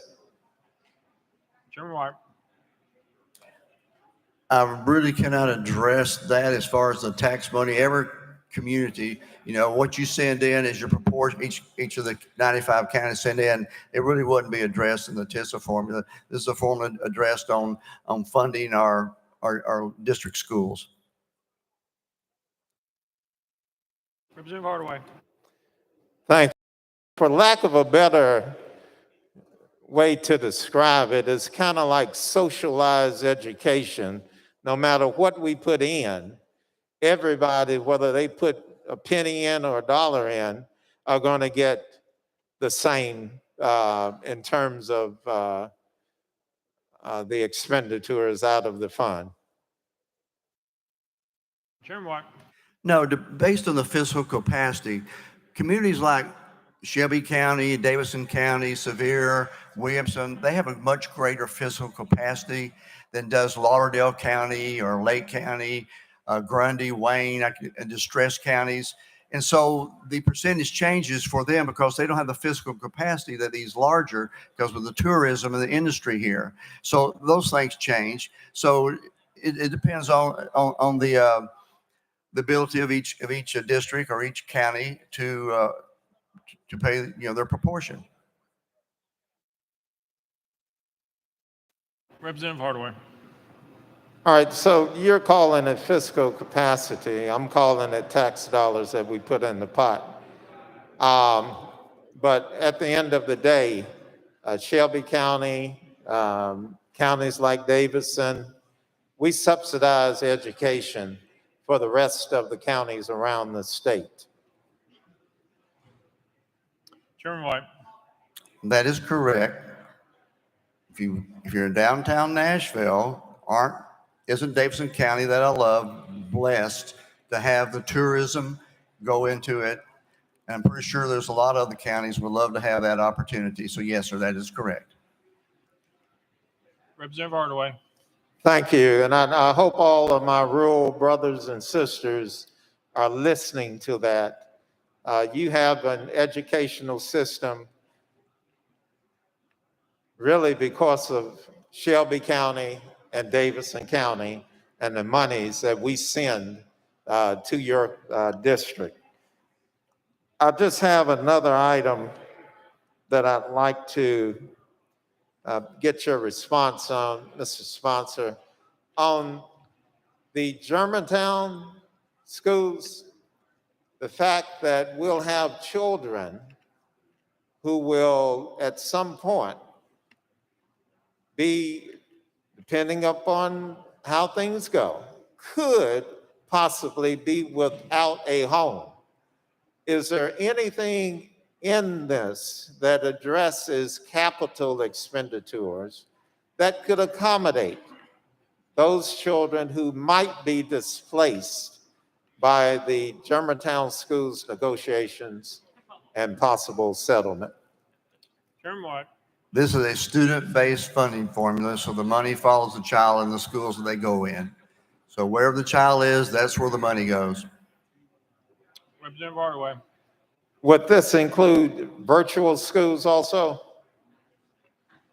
Chairman White.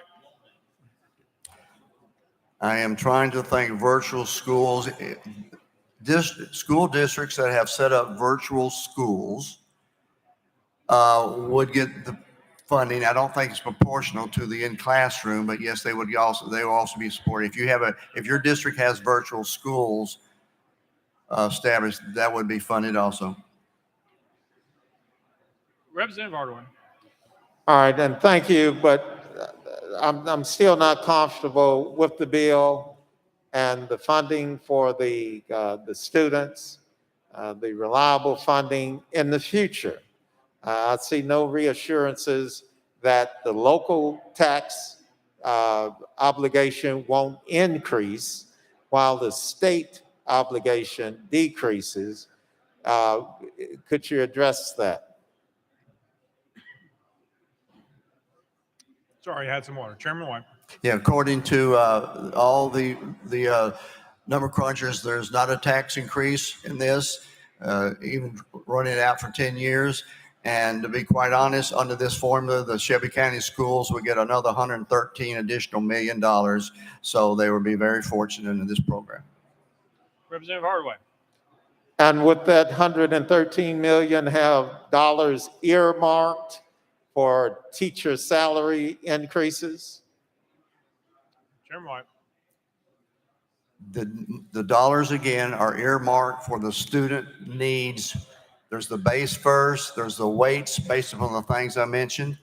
And so the money follows the student. The district then has the flexibility to put the money in the right places.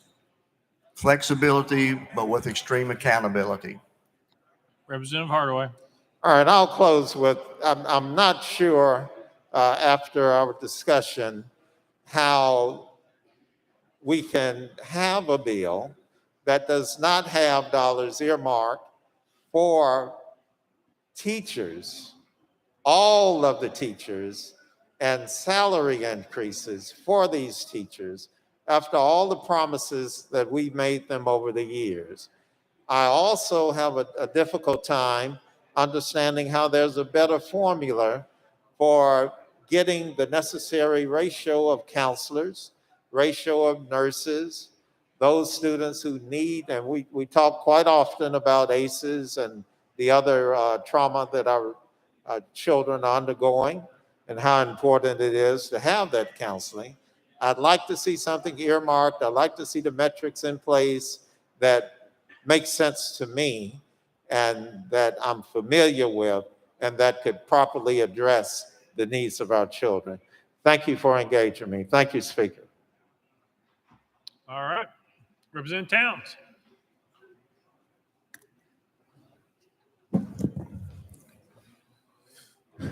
Thank you, Mr. Speaker.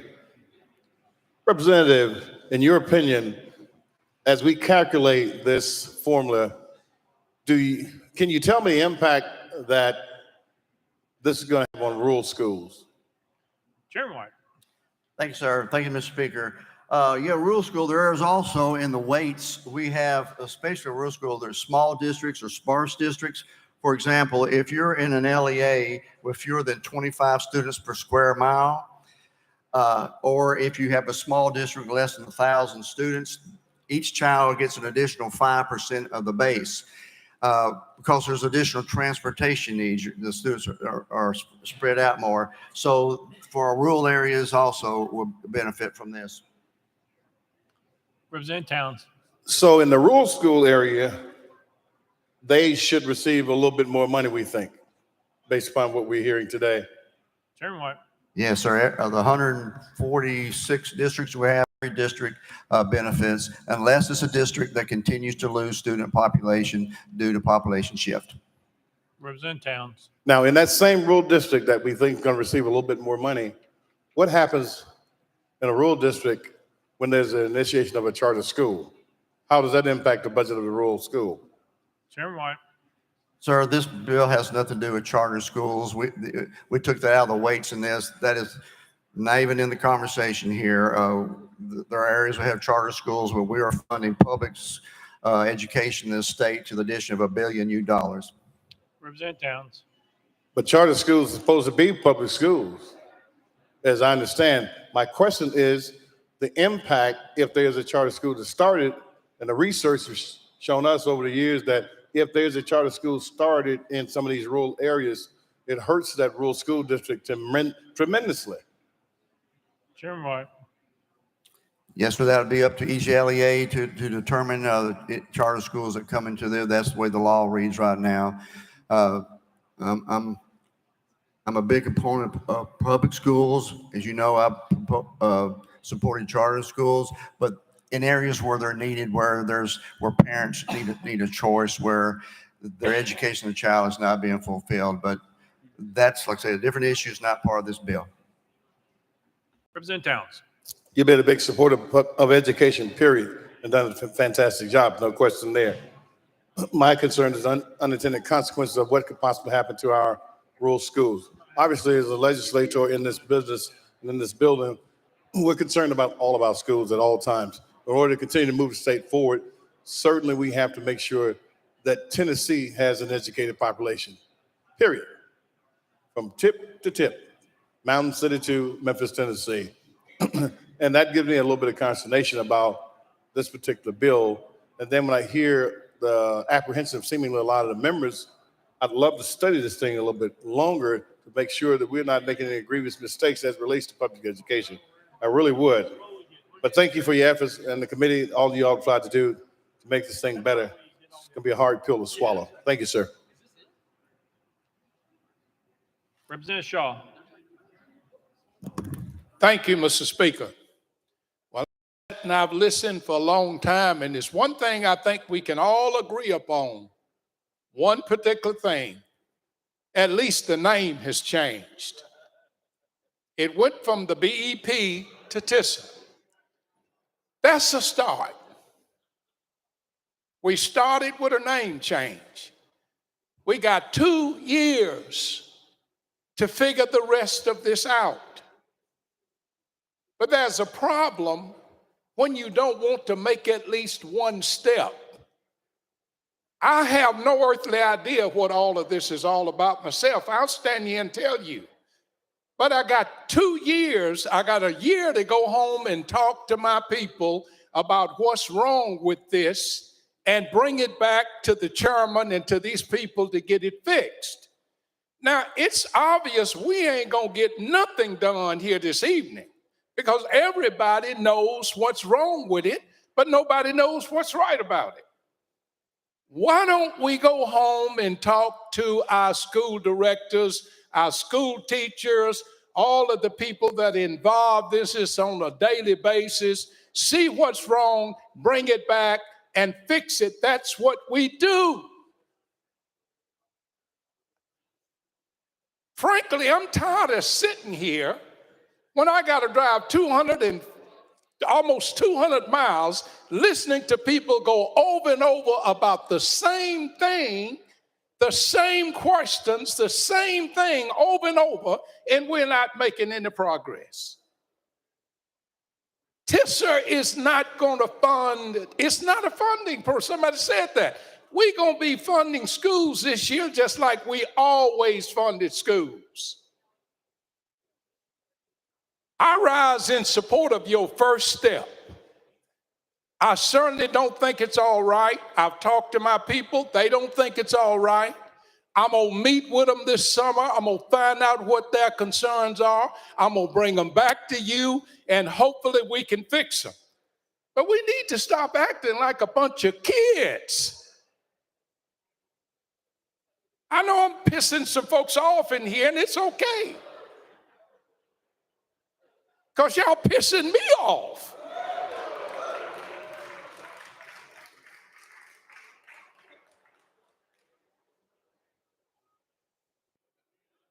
Let's do what we need to do. It's a start, Mr. Chairman. I'm not saying it's right, but it's a start, and I appreciate you bringing this start to us. And I'm willing to work with you. I'm willing to stand with you. We get something done over the next 2 years to fix what's wrong with this. And I can sit here and tell you, I'm sure I can find 1,000 things wrong with it, but there ought to be at least one thing right about it. And the one right thing I found about it, the name is changed. So I support your legislation.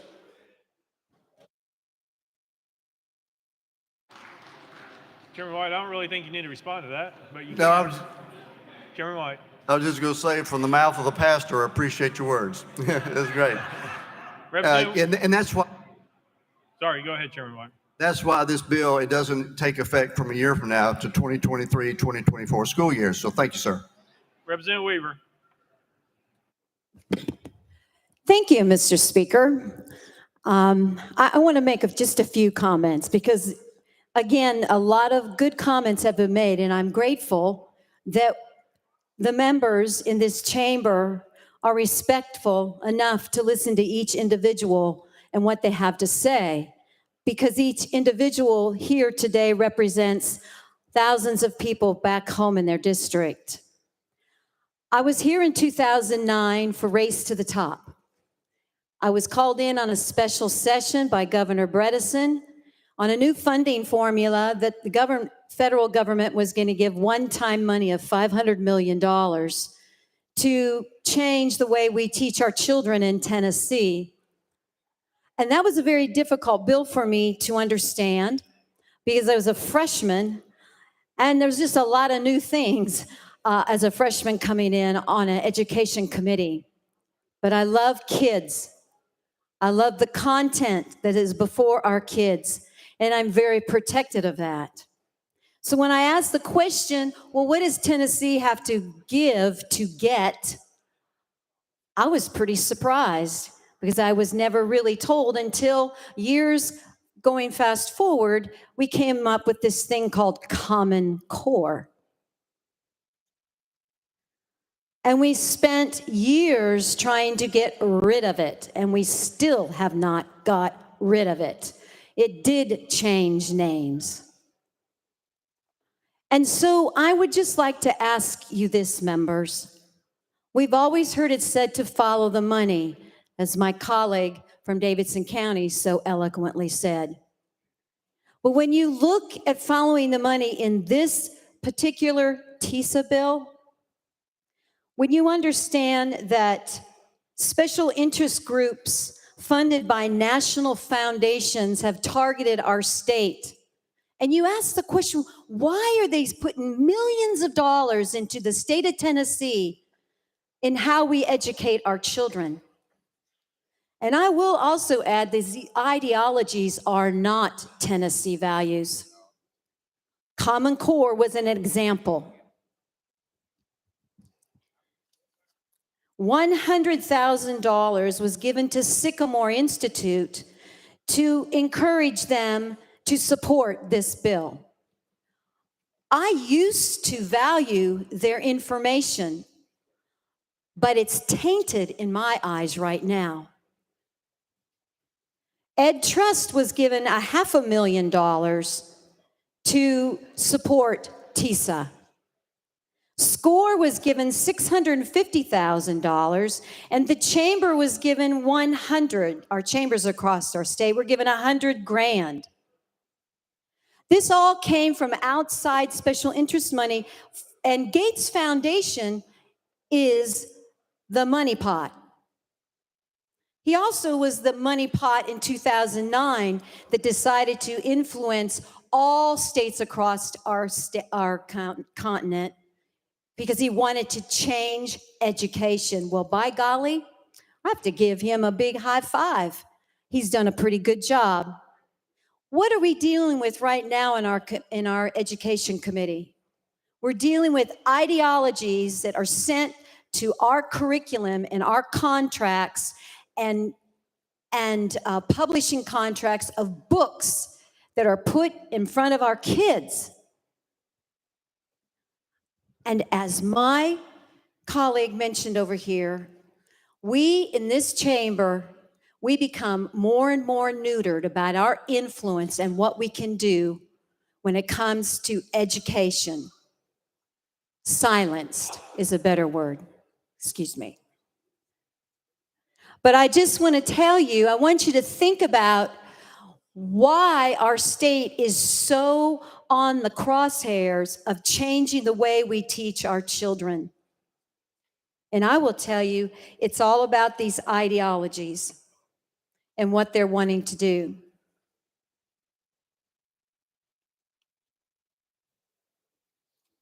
So yes, we should slow down on this.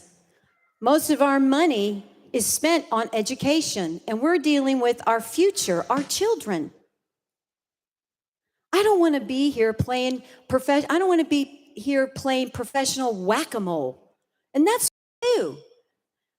In education especially, we have to constantly go after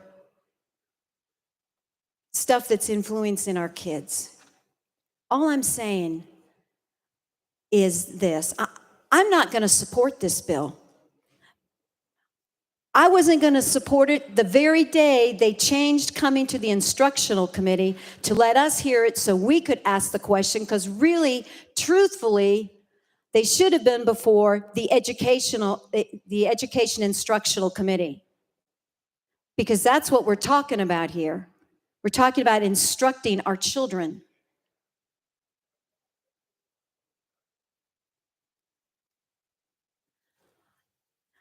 I know that you want to protect the state of Tennessee, our children, and what comes in those schoolrooms and what comes in our classes. I know you want to do that, especially those who have served on the education committee all these years. That is a very hard committee to be on. And I applaud our chairman Chairman White, I know you care about kids. I know every one of you in here do. I just want to ask you to pause and think about what we're about to do, because we're fixing to change the law that has been in place for 30 years. In 3 months. That's huge. So I take it very seriously when we push green and red. Yeah, we could come back and fix it. But you know, I've always heard that we're supposed to learn from history. I learned one thing in 2009 when I reluctantly voted for Race to the Top because they said, hey, Terry Lynn, just vote for it. We can come back next year and fix it. And besides, they need the money.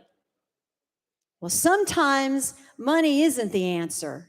Sometimes pausing and thinking very seriously about what we're about to do when that bell rings is more important. So I have thought about this. I have pondered over the papers. I have pondered over the language. And I said, you know something? I'm not going to repeat history. And I'm going to stand a solid no against this.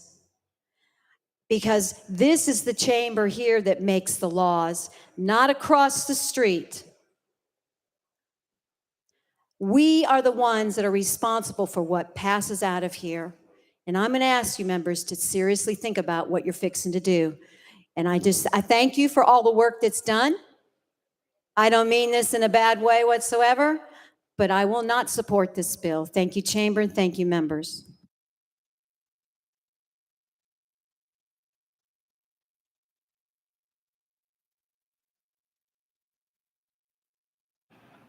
Representative Parkinson, you're recognized. At Leader Lambert's desk. No, sir, just go right ahead, Representative Parkinson. Mr. Speaker, my stomach is touching my back. It might not look like it. Move previous question. Previous question's been called. Any objection? All those in favor of Senate Amendment number 1 and 2, vote aye when the bell rings. Those opposed, vote no. As every member voted, does any member wish to change their vote?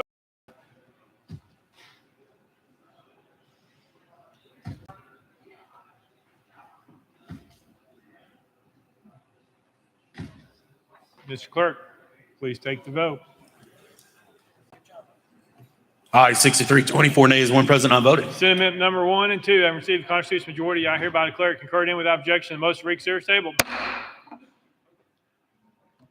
Mr. Clerk. Mr. Speaker, item 3 on the message calendar, Senate Bill 2405 by Representative Hicks of Washington. Mr. Speaker, on April 27th, 2022, the Senate non-concurred in House Amendment 2. Representative Hicks, you're recognized. Thank you, Mr. Speaker. Senate Bill 2405 is the Hope Give Act. It's an administrative bill that opens up the Hope Scholarship. The House version of this bill that we passed had a amendment on it where if a student receives their bachelor degree in 3 years, then they could go on and use 1 year of their scholarship, the Hope Scholarship, for grad school. And the Senate version of this bill did not have that amendment on it. So with that, Mr. Speaker, I move to lift from the table the motion to reconsider our action in passing Senate Bill 2405. Without objection, so ordered. Representative Hicks. I move to reconsider our action on Senate Bill 2405. Without objection, so ordered. Representative Hicks. Thank you, Mr. Speaker. I move passage of Senate Bill 2405 on third and final consideration. Representative Hicks moves passage of Senate Bill 2405, probably second. Chairman White, you're recognized. Thank you, Mr. Speaker. I move to reconsider action on amendment number 2. Without objection, so ordered. Chairman White. Thank you, Mr. Speaker. I move to withdraw amendment number 2. Without objection, so ordered. Representative Hicks. Thank you, Mr. Speaker. I move passage of Senate Bill 2405 on third and final consideration. Representative Hicks moves passage of Senate Bill 2405 on third and final consideration. Any discussion? Leader Camper. Thank you, Mr. Speaker. Could you tell us the posture we're in right now with the amendment that was removed, and tell us where the House is and the Senate? Representative Hicks. The posture of the bill is we remove the amendment for the, describe the amendment. We took out the graduate school part of this bill. The version that we passed had if you finished your university, your bachelor's degree in 3 years, and you had a year left because you got a 4-year scholarship, then you could use that 1 year moving forward for graduate school. We passed that version in the House. The Senate did not pass that version. That amendment did not pass. So we are concurring with the Senate. Leader Camper. Good. All right. Any further discussion? Seeing none, any objection to the question? Seeing none, all those in favor of Senate Bill 2405 vote aye when the bell rings. Those opposed vote no. As every member vote, as any member wish to change their vote? Campbell, aye.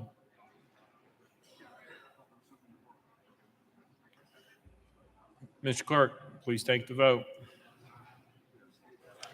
Ayes 82, 1 nay, 1 present, I voted. Senate Bill 2405 having received a constitutional majority, I hereby declare passed without objection. The motion reconsider is tabled. Next message, Mr. Clerk. Senate Bill 2649 by Chairman Terry relative to the State Treasurer. Mr. Speaker, on April 27, 2022, the Senate non-concurred in House Amendment 1. Chairman Terry, you recognize. Thank you, Mr. Speaker. The version that the Senate passed was worked on by the Lieutenant Governor, the Speaker, and the Treasurer. And so we are going to concur with the Senate. So I move to lift from the table the motion to reconsider our action in passing Senate Bill 2649. Without objection, so ordered. Chairman Terry. I move to reconsider our action on Senate Bill 2649. Without objection, so ordered. Chairman Terry. I move passage of Senate Bill 2649 on third and final consideration. Chairman Terry moves passage of Senate Bill 2649, probably seconded. Chair Lady Hazelwood. Thank you, Mr. Speaker. I move to reconsider our actions on amendment number 1. Without objection, so ordered. Chair Lady Hazelwood. Thank you, Mr. Speaker. I move to withdraw amendment number 1. Without objection, so ordered. Chairman Terry. I move passage of Senate Bill 2649 on third and final consideration. Chairman Terry moves passage of Senate Bill 2649 on third and final consideration. Any discussion on the bill? Leader Camper. Thank you, Mr. Speaker. Representative Terry, we've had a little downtime, today. Could you just give us a refresher what we're doing with this bill, what posture it's in, get us up to date on what we're doing with this bill? Chairman Terry. Thank you.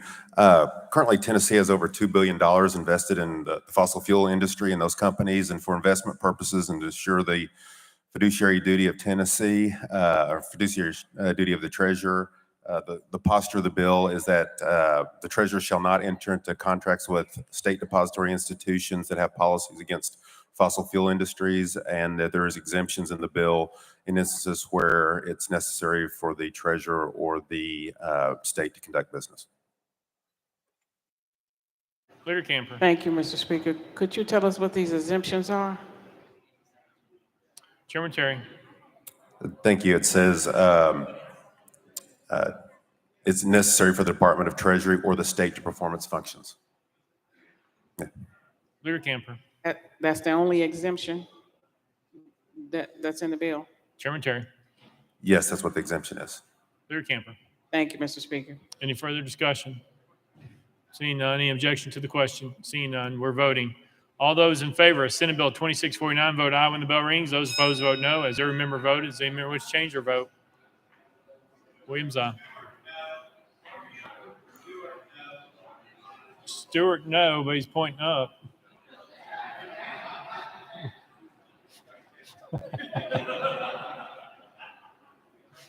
Mr. Clerk, please take the vote. Ayes 65, 21 nays. Senate Bill 2649 having received a constitutional majority, I hereby declare passed without objection. The motion reconsider is tabled. Mr. Clerk. House Bill 2665 by Representative Alexander and others relative to public health. Mr. Speaker, on April 27, 2022, the Senate substituted House Bill 2665 for Senate Bill 2449, adopted Amendment Number 2, and passed House Bill 2665 as amended. Representative Alexander, you're recognized. Thank you, Mr. Speaker. I move to concur in the Senate Amendment Number 2. Representative Alexander moves to concur in Senate Amendment Number 2, probably seconded. Any discussion on the amendment? Can you describe the amendment? I'll just go ahead and get you there, Representative Alexander. I cannot describe that amendment because I didn't know this happened until I got down here and I don't have it with me.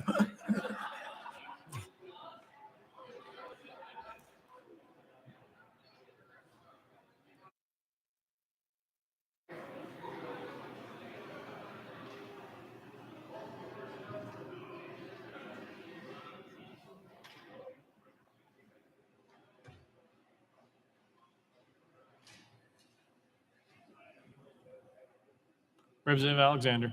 Means we can't, they can't prescribe opioids.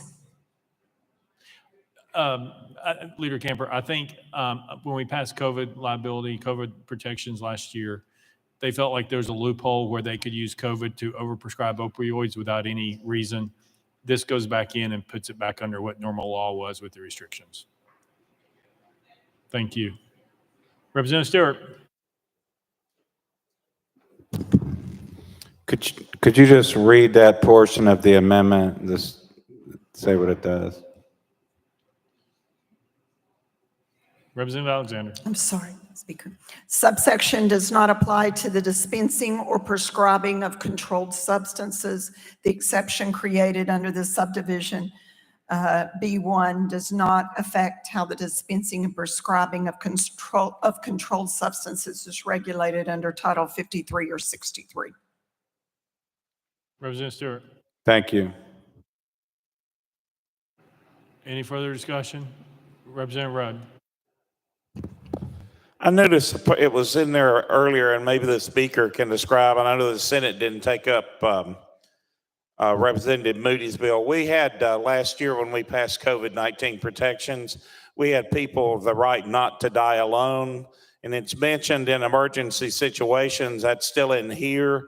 Is that still only during emergency powers? Representative Alexander. In this particular bill, yes, but we did pass another one that was for any time. Representative Rudd. I think that got killed in the Senate or held up in the Senate. I'm not sure. I'm just checking to see if that made it through. Thank you. Representative Alexander.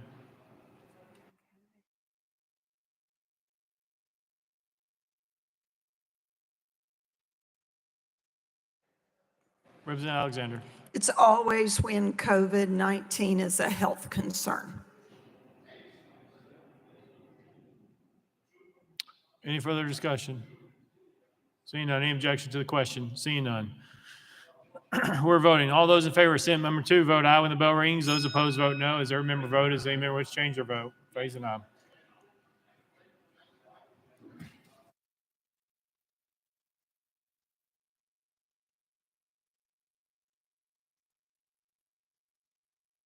Mr. Clerk, please take the vote. Ayes 84, no nays. Senate Amendment Number 2, receiving constitutional majority, I hereby declare concurred in without objection. The motion to reconsider is tabled. Mr. Clerk.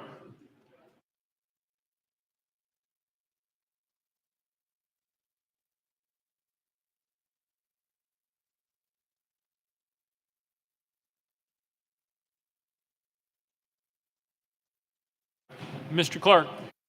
Mr. Speaker, in the dashboard application, members will see a consent calendar 2. I just want to make members aware of that so they can look through those items before it's taken up. Mr. Clerk.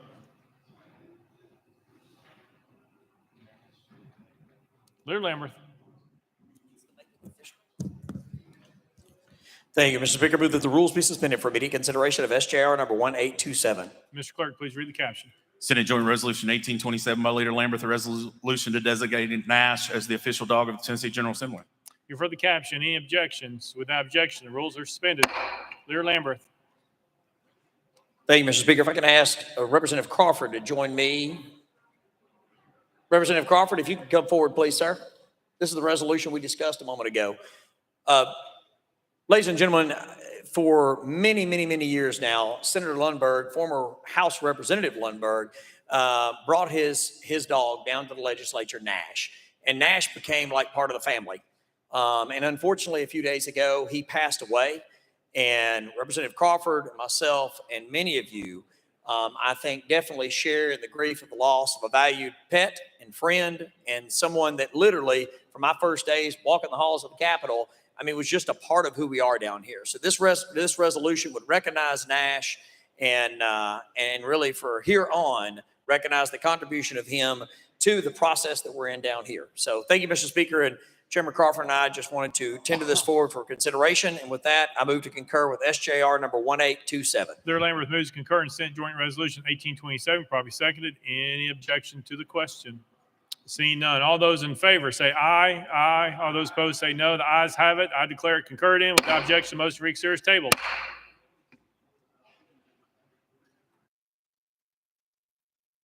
Chairman Faison in the well.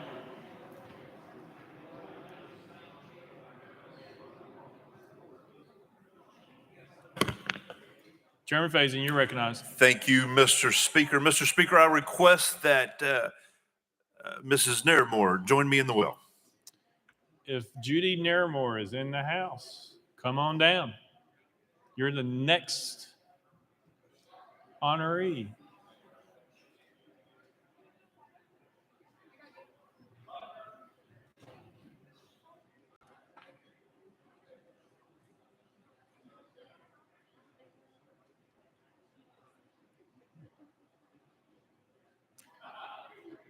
Chairman Faison, you're recognized.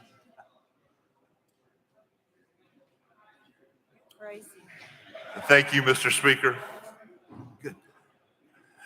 Mr. Speaker, would you have the clerk read the resolution? And also, Mr. Speaker, anybody who loves and appreciates Mrs. Nairmore the way I do, please join us in the well.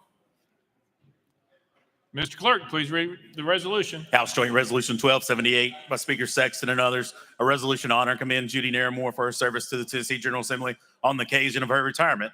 Whereas it is appropriate that the members of this General Assembly should pay special tribute to those estimable legislative employees whose commitment to excellence and dedication to public service have brought untold benefits to the citizens of the state of Tennessee. And whereas one such individual is Judy Nairmore, who is taking her much deserved retirement after a distinguished career with the House Research, where she has most recently served in the position of House Research Director, and whereas an original staff member of the Research Department, Ms. Nairmore served as the research analyst for the House Health Committee and aligned subcommittees for more than 2 decades, winning the respect and admiration of the members and staff of the General Assembly for her exceptional assistance, hard work, and determination to answer their questions and provide accurate and timely information. And whereas Judy Nairmore possesses an unrivaled work ethic and knowledge base and has motivated and inspired her colleagues by supporting and pushing her team to become the best, both individually and collectively. And whereas devoted to her family, Judy Nairmore is the proud mother of her wonderful son, Will. And whereas Ms. Nairmore is an exemplary citizen who epitomizes the ideal of the consummate professional, dedicated to public servant and reliable friend and neighbor. And whereas clearly deserving of the respect, admiration, and commendation of the General Assembly, Judy Nairmore has distinguished herself as a public servant of the highest order and should be specially recognized on this momentous occasion. Now, therefore, be resolved by the House of Representatives of 112th General Assembly of the state of Tennessee, the Senate concurring, that we hereby honor Judy Nairmore on the occasion of her retirement and extend to her our deepest appreciation for her meritorious service to the state of Tennessee and the General Assembly. We extend to her our heartfelt wishes for a happy and fulfilling retirement and every continued success in her future endeavors.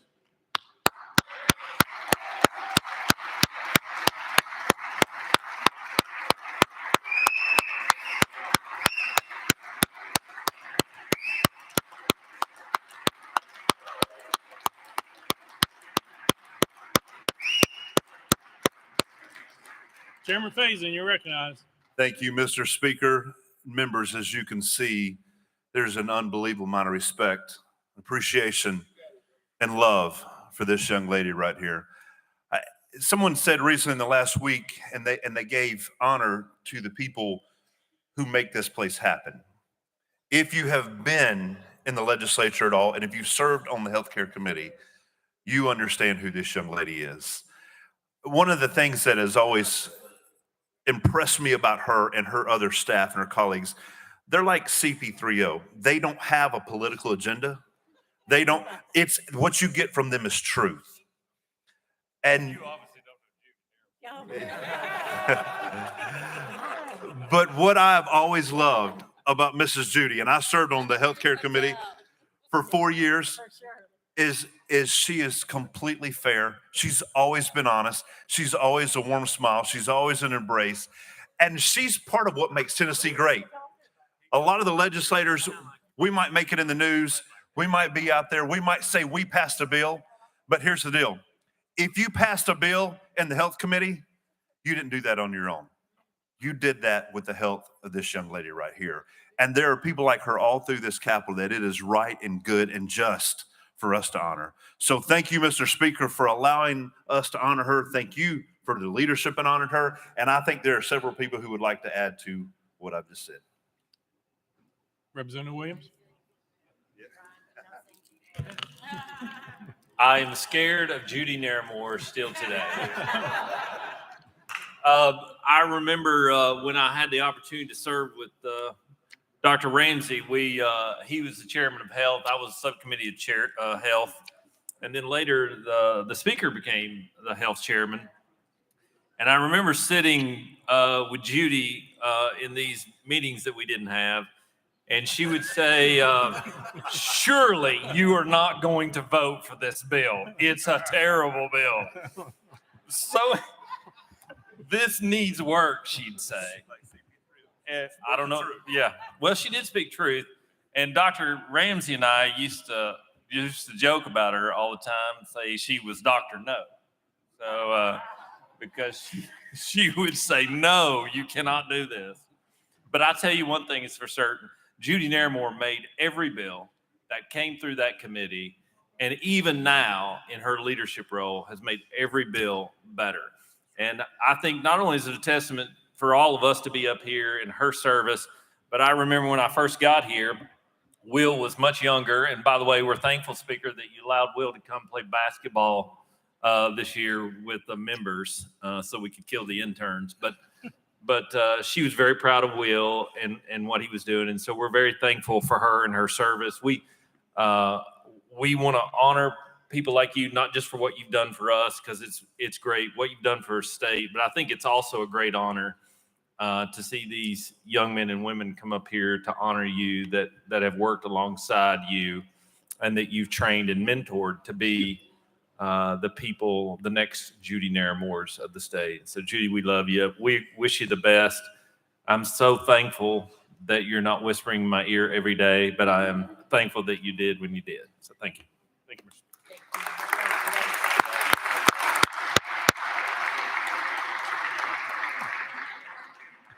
Mr. Representative Clemens. Thank you, Mr. Speaker. I don't get to come up here often, but now I certainly, it's your special gift, last parting gift to me. But I just want to give this a little bipartisan flair because Judy really epitomizes everything that's great about this body and all the work that she did with the Health Committee, from my experience, you know, providing valuable insight and input to everyone, not just a speaker, not just a chairman, but us lowly members of the Health Committee. When I came in as a freshman, Speaker Harwell put me on the Health Committee, and that was very, very gracious of her. And, you know, I'm a lawyer. I've certainly never been in an operating room or worked in a medical clinic or anything. So what most people don't realize outside this building is a lot of policy comes before us with which we have no personal experience or expertise. And so we most definitely rely on those employees of the state of Tennessee, like this fine woman, to guide us and provide us actual information, actual data, actual facts, and tell us how something is going to play out and whether, and God bless her, because she'd tell you if it was good policy or bad policy. And as the one on the committee who was usually the only no vote, I guess probably, I sincerely appreciated that. Everything that I have learned in my short time here about healthcare policy is the result of this woman. and her graciousness and her willingness to take me aside and answer my questions or help me draft legislation. And for that, I will be forever grateful. And we all know that there are many Judy Naramores, but she is certainly one of a kind. I will forever be indebted to her. And I just want to tell you what I'm really going to miss. And because you're leaving, I can tell this. I don't know. My desk has always been over here by the snack room in the clerk's office. And so y'all see me, I go in there occasionally, blow off steam or cuss at the wall or whatever, and get snacks. But Judy Naramore has a chair in there where she always sat in that corner. And whenever I needed to decompress or just bounce something off of somebody, I'd walk in there and talk to Judy Naramore. And she was always there, and she was always reliable, and she was always honest. And I sincerely appreciated that. And on occasion, she'd give me a high five. So thank you so much. We are truly going to miss you, each and every one of us.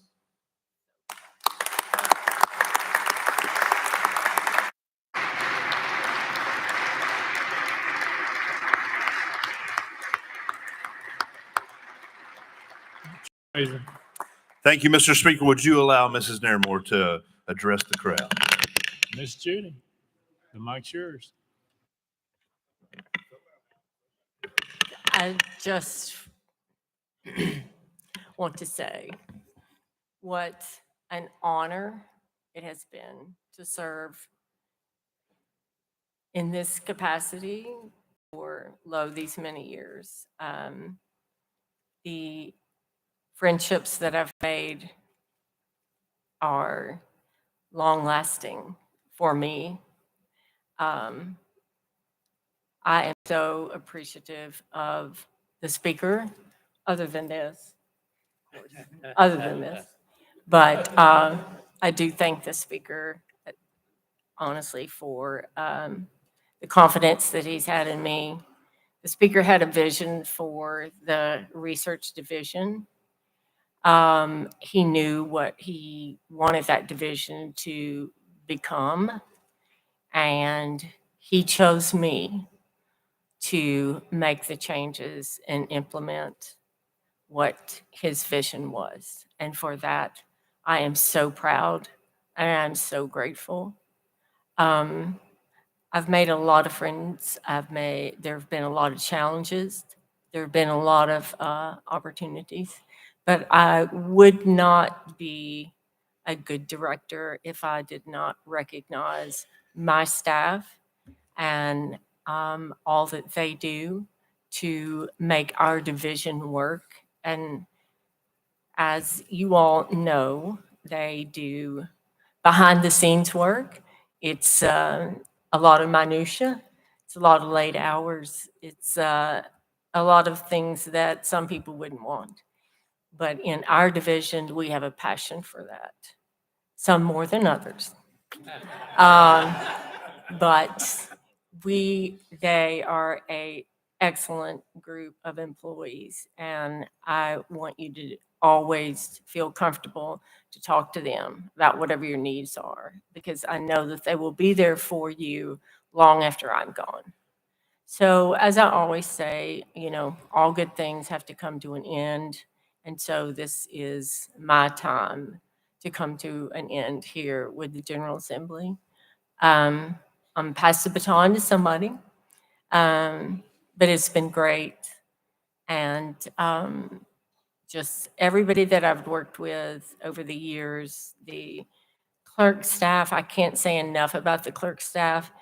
The clerks would come to our Friday staff meetings when I'm sure they had other things they wanted to do, but they were always there for us to support us. Everybody in the speaker's office, I've made some new friends in the speaker's office, but they were always there to support us and what we were trying to do. And I very much appreciate that. It has been the greatest honor and privilege of my career, short of having my child, to be able to do what I do. It's a passion. but I have loved every minute of it. When I walk through those doors, I still feel a great sense of awe that I actually get to do something inside this chamber. And that makes me bittersweet about this being the last time that I'll walk through those doors, but that's okay. As the speaker said to me, it's time for you to do things that you want to do. It's time for some new beginnings, a new normal. I get to do something that I get to get up at the time that I want to get up. If, you know, I'll be on my schedule. I'll be on a Judy schedule instead of a state schedule. So I'm looking forward to that. I really am. But I do thank you. I thank you for your friendship and all that we have done together. And I hope we have accomplished some things together. And I wish you all nothing but the best. Thank you. Thank you, Mr. Speaker.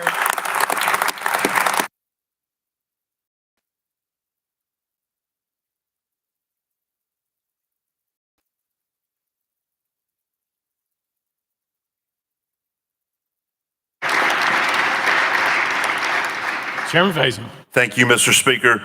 Members, the legislature of Tennessee has the greatest employees of any state in America because we have people like this right here. Mr. Speaker, would you join us in the well for a picture?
All right, members. So we have a surprise for you. You may like or may not like. We'll see what it looks like. But we're waiting on some things to bounce back. But the audio visual department put together a video for us.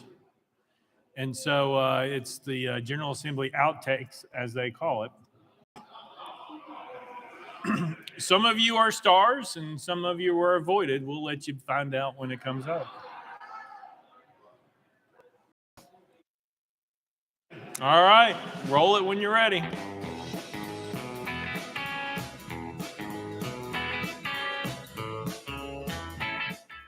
the 112th General Assembly of the State of Tennessee now in session, and someone has stolen my gavel. Who stole that cowbell of Andy Holtz back in the day? I don't know. We're going to fingerprint it. There we go. Thank you, Mr. Chairman and committee. This legislation was brought to me by the Cemetery Association, so please, please, please don't kill my bill. That was flat, wasn't it? Mr. West, if you have an answer for how many joints will mess you up, we'd love to hear it. I do not. Representative Mitchell. Yeah, thank you, Mr. Speaker. Hey, this is a good bill. I mean, I don't think Susan Lynn's ever heard me say that. House Bill 1973 is a bill that was previously carried by Senator Lamar Alexander, and she's done Lamar Alexander. It's been a long day, Mr. Chairman. Next up on our list is item number 6, which is House Bill 1704 by Representative Vital. Representative Vital, is he here? We're going to roll him 5 spaces. You guys keep up with that. 5 spaces. 5 more spaces. All right. That moves us back to 6, which again is Representative Vital. We still do not see Representative Vital. There he is, Representative Vital. I'm going to recognize Chairman Crawford. Chairman Crawford, you're recognized on this. He still looks just a little bit flustered. I think we should give him more time, Mr. Chairman. Would you mind rolling him to the hill? Without objection, roll to the Representative Vital. Come on down. Thank you, Mr. Chairman, and I am beginning to realize how vital this committee is to the whole legislature. That we mentor and walk through our newer members. And I think that probably continues today. So, Mr. Speaker, without objection, I would ask that we roll this bill to the heel of the calendar. Representative Vital, would you like to be recognized? Representative Zachary missed an opportunity to present his bills. I would move that we roll his bills to the Hill or into the future sometime. Mr. Speaker, I rise from my seat in the Arctic Circle to withdraw this amendment. Thank you. Thank you, Mr. Speaker. I'd just like to announce that I have 2 heaters delivered to me day late by Amazon. I will be using one, but I'm taking bids on the other. Thank you. Del Carr, would you like to start the bidding? All right, so how much you going to give for it? I got 5. I'm going to give you 10. I got 5. I'm going to give 10. 50, 18, I'm 20. I'm 20, I'm 20. I'm 25, I'm 30, I'm 30. I'm 30, I'm going to get 30, I'm 35, I'm 40, get 40. And I sold it G.A. Holloway, $50. Let the record reflect that Johnny Shaw and Bruce Griffey agree on something. Come on down, Speaker. Now, I know you're not used to Barbara Cooper telling you what to do. Yes, ma'am. At the risk of violating any HIPAA laws, I would like to inquire of you: has anybody had any strange symptoms, scratchy nose or anything like that? I guess not. And you have been elected to the austere position of floor leader of the freshman class, correct? That is correct, sir. Isn't that like a 4th grader winning the MVP of a 1st grade kickball team? It's that time of year again, and to all of our members and friends, it's time for Ties for Turns. Ties for Turns, Ties for Turns, Ties for Turns. Well, hopefully y'all don't get tired of hearing me talking about Ties for Turns.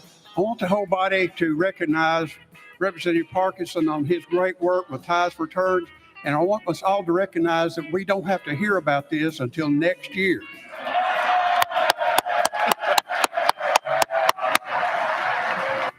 This day in history.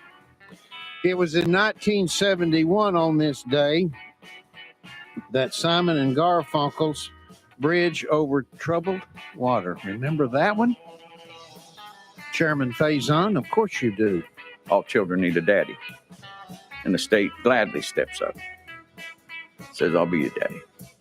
And whereas Chairman Andrew Farmer may think that he's just a normal guy with his finely coiffed head of hair, but in reality, he represents the pure evil to members of the UBC.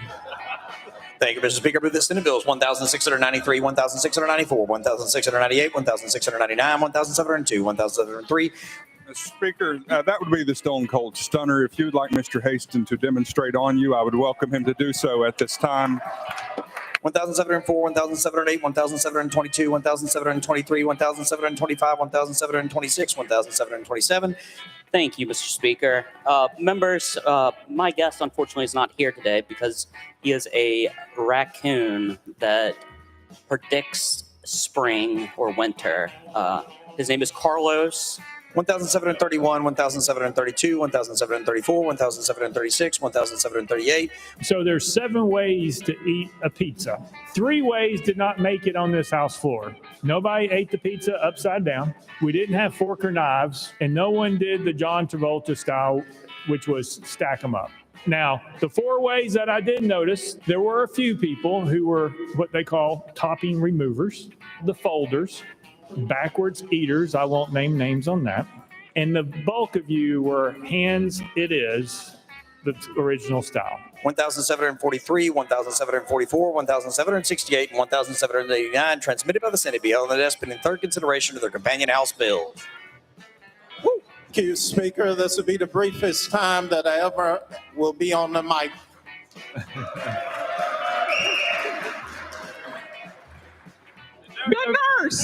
The nurse, Lord Jesus, he helped me today. Hallelujah. Thank you, Mr. Speaker, and thank you to all the staff that help us to be the best legislators we could be. Thank you, Mr. Speaker. Question on the bill. Question's been called. We might buy y'all lunch today. Well, Chair Lady, I like to think a budget sub being Dollywood without the fun. So, Objection to Wednesday's regular calendar.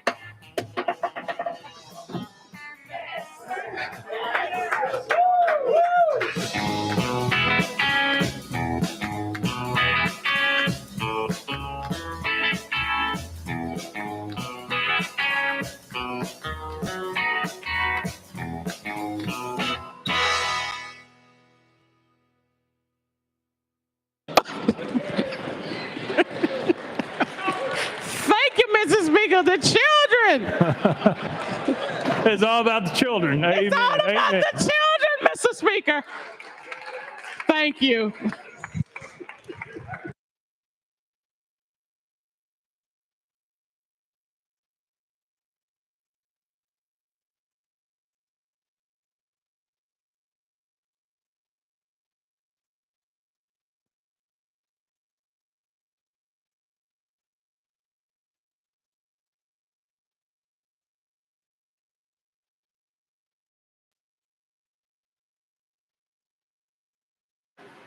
Yeah, hey guys, we'll go ahead and do the consent calendar real fast and get that out of the way.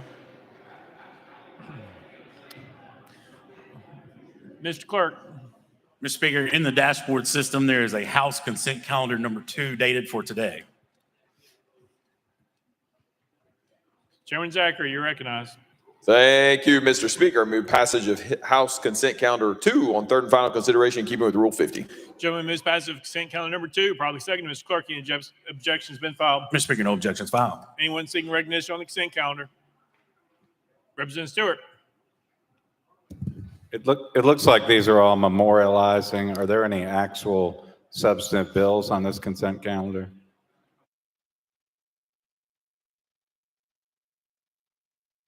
Mr. Clerk.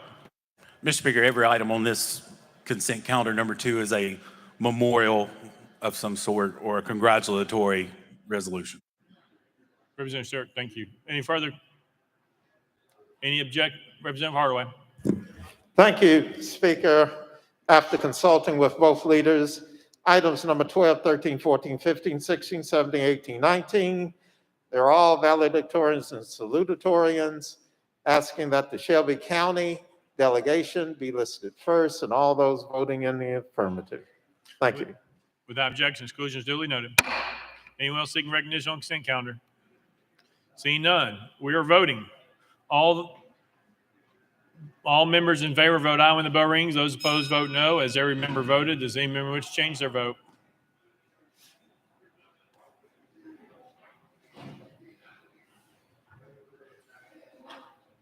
Mr. Clerk, please take the vote. Ayes 85, no nays. Having received the constitutional majority, I declare consent calendar number 2 passed without objection. The motion for reconsider is tabled.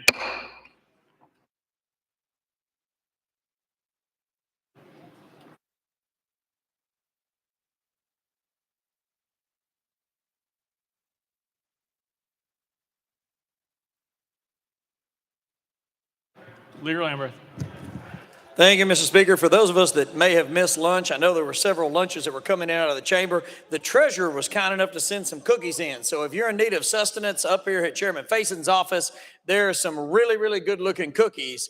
And it would make a fine lunch if y'all want to join me in this regard. Thank you, Mr. Speaker. And Chairman Faison, as you're taking 2 bites of that cookie, I think you have a special announcement. Thank you, Mr. Speaker. Ladies and gentlemen, indeed, the very moment that many of y'all have waited for all year long. Indeed, we've definitely been waiting on yesterday. The very important time in the legislature where we appoint a chairman to be the chairman of the paper drive. We do have an excellent nominee, and with the consent of 98 of our other members, I would like to make a motion that our newest member from Hamilton County, Representative Greg Martin, become the chairman of the paper drive. All in favor say aye. Y'all welcome him.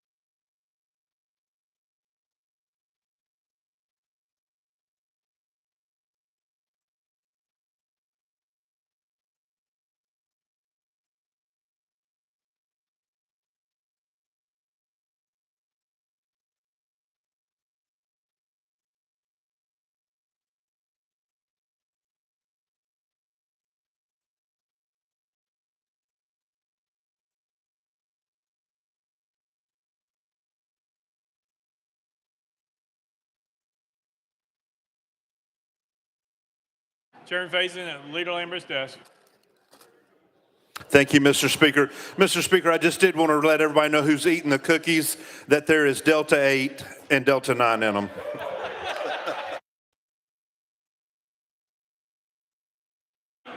Make sure those on Leader Lambert's desk then.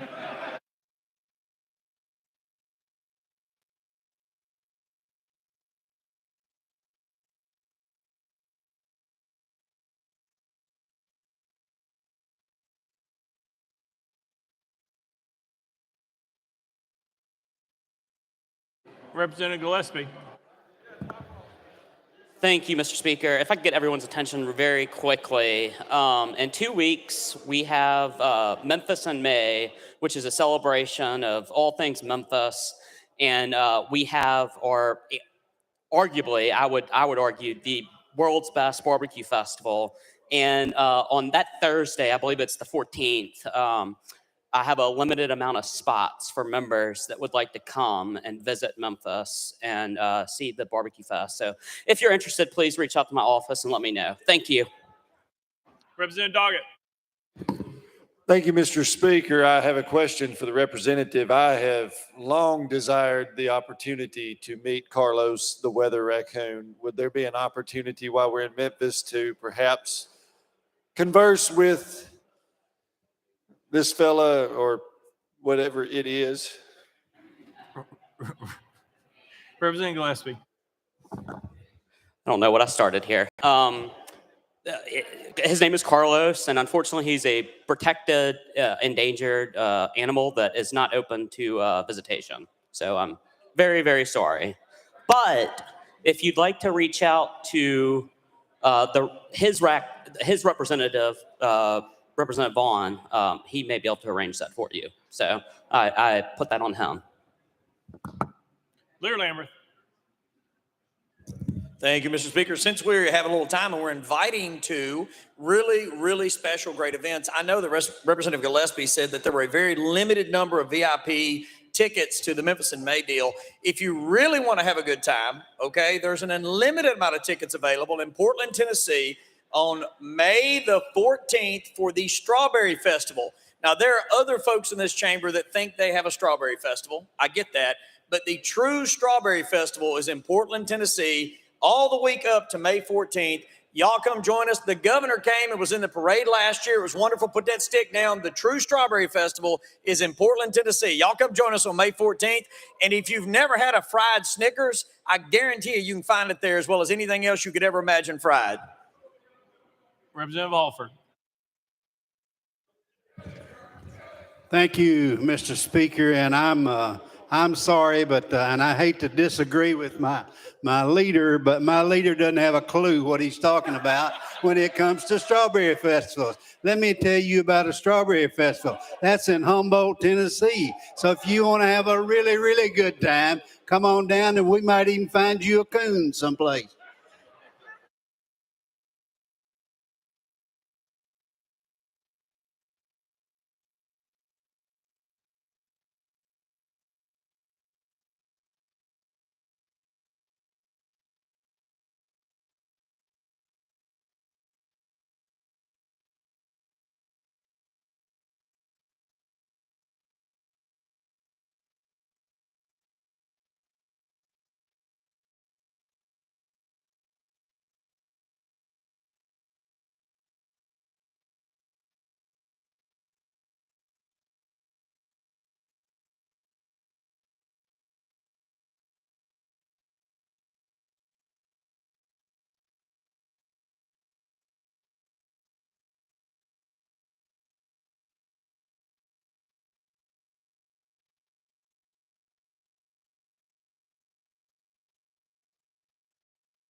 Mr. Clerk.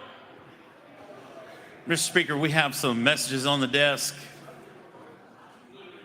First one, Senate Bill 2774 by Chairman Todd. Mr. Speaker, I'm directed to transmit to the House Senate Bill 2774. The Senate adopted the conference committee report and made it the action of the Senate. Representative Todd, you're recognized. Thank you, Mr. Speaker. The conference report is identical to the final House version that we passed concerning the Human Rights Commission. I move we adopt the conference committee report and make it the action of the House. Representative Todd. Representative Todd moves to adopt the conference committee report and make it the action of the House. Any discussion? Representative Hardaway. Thank you, Speaker. Would the sponsor explain to us what the conference committee report says now? Representative Todd. The only difference we had was the appointments to the commission and the mix between the governor appointments and the legislative appointments. And so they adopted, the conference committee adopted what the House version was, which gives the governor 3 appointments to the commission, the Speaker of the House 3 appointments, and the Speaker of the Senate 3 appointments. Representative Hardaway. All right, thank you. Still oppose the bill, but thank you for the explanation. Thank you. Any further discussion? Seeing none, any objection to the question? Seeing none. All those in favor of the conference committee report, vote aye when the bell rings. Those opposed, vote no. As every member voted, does any member wish to change their vote? Martin, aye. Farmer, aye. Mr. Clerk, please take the vote. Aye, 66, 21 nays. Conference committee report, having received a constitutional majority, I hereby declare adopted and he made the action of the House without objection. The motion for reconsideration is tabled. Mr. Clerk. Mr. Speaker, Senate Bill 439 by Representative Gillespie. Mr. Speaker, I'm directed to transmit to the House Senate Bill 439. The Senate adopted the conference committee report and made it the action of the Senate. Representative Gillespie. Thank you, Mr. Speaker. I move we adopt conference committee report and make it the action of the House. Representative Gillespie moves to adopt the conference committee report and make it the action of the House. Any discussion? Any objection to the question? Seeing none. All those in favor of the conference committee report, vote aye when the bell rings. Those opposed, vote no. As every member voted, does any member wish to change their vote? Garrett, aye.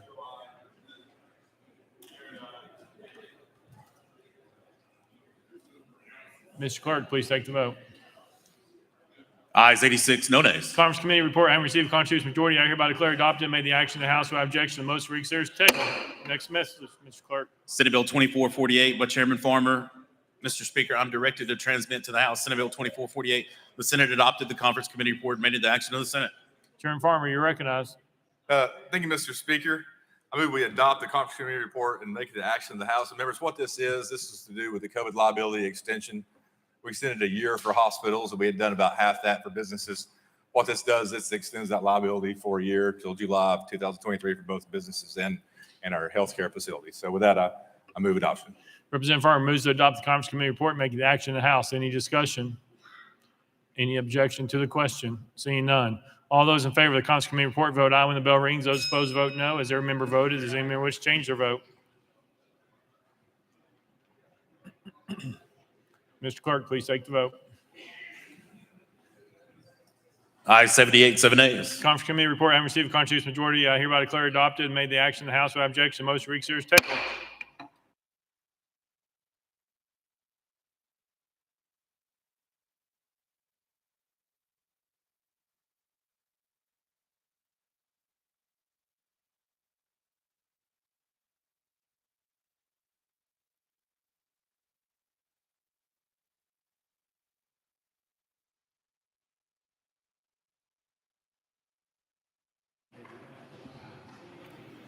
Next order, Mr. Clerk. Unfinished business. Unfinished business.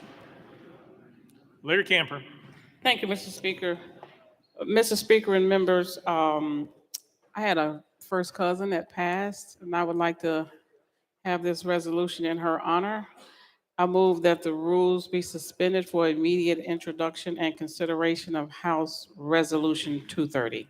Mr. Clerk, please read the caption. House Resolution 230 by Leader Camper, resolution to honor the memory of Catherine Reen Maxwell of Memphis. You've heard the caption. Any objections? Without objection, rules suspended. Leader Camper. Thank you, Mr. Speaker. Mr. Speaker, I move adoption of House Resolution 230. Leader Camper moves adoption of House Resolution 230, probably second. Any objection to the question? Seeing none, all those in favor of House Resolution 230 say aye. Aye. All those opposed say no. The ayes have it. I declare it adopted without objection. The motion for reconsideration is tabled.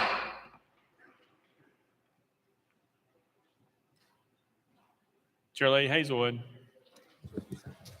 Thank you, Mr. Speaker. I just wanted to take this opportunity to say goodbye and good wishes to our own clerk, Jordan Nickel, who was going to be leaving to go to law school, and she's done a great job on our committee in finance and here as well, and I know that we all wish her well.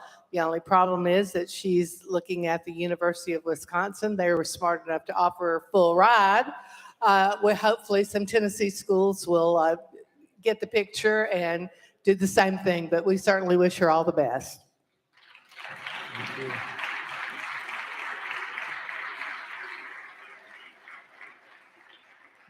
Chairman Keesley. Thank you, Mr. Speaker. A final reminder, members, get to your calendar, mark Sunday, May 15th, downtown Kingsport, Tennessee. Our own brother Hulsey, he's gone out to smoke. No, there he is.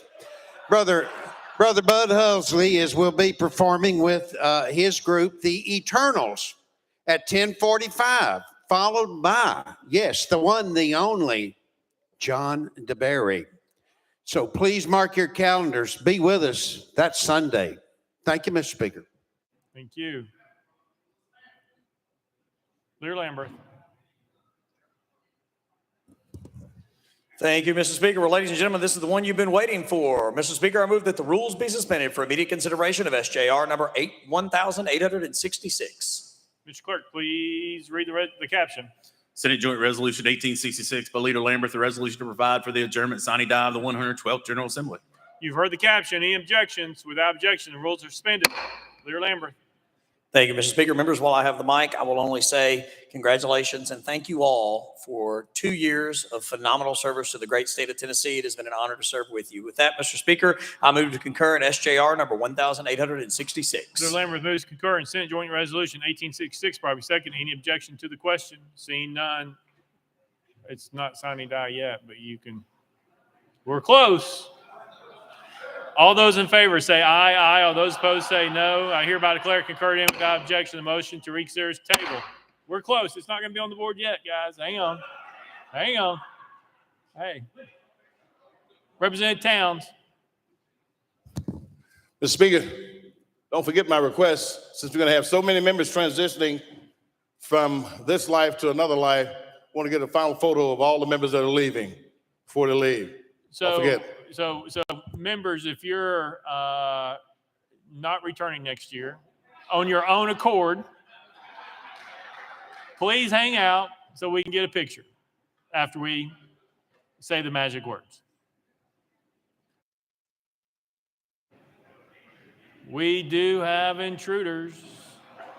Senator Yeager, you're recognized.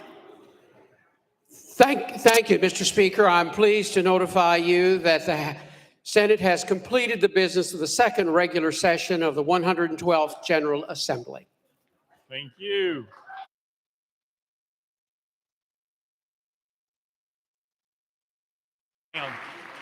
Representative Parkinson, do you have the resolution you're trying to get before we? Do you know how much longer it will be?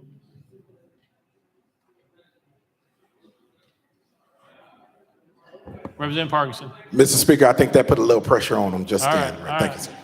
We want you to leave happy. Representative Hardaway. Thank you. Thank you, Speaker.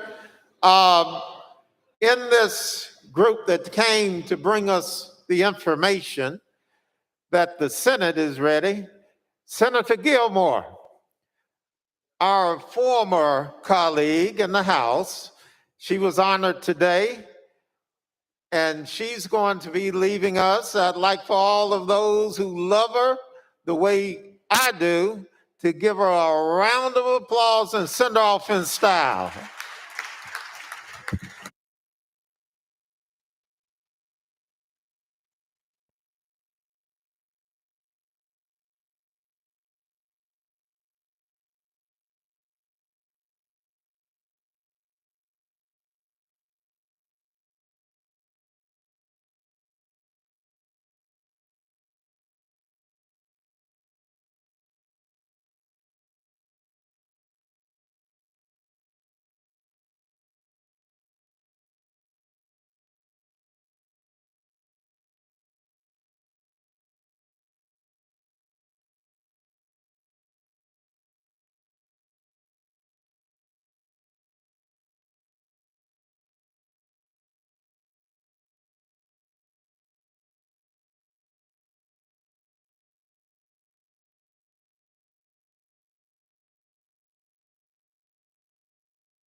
Mr. Clerk.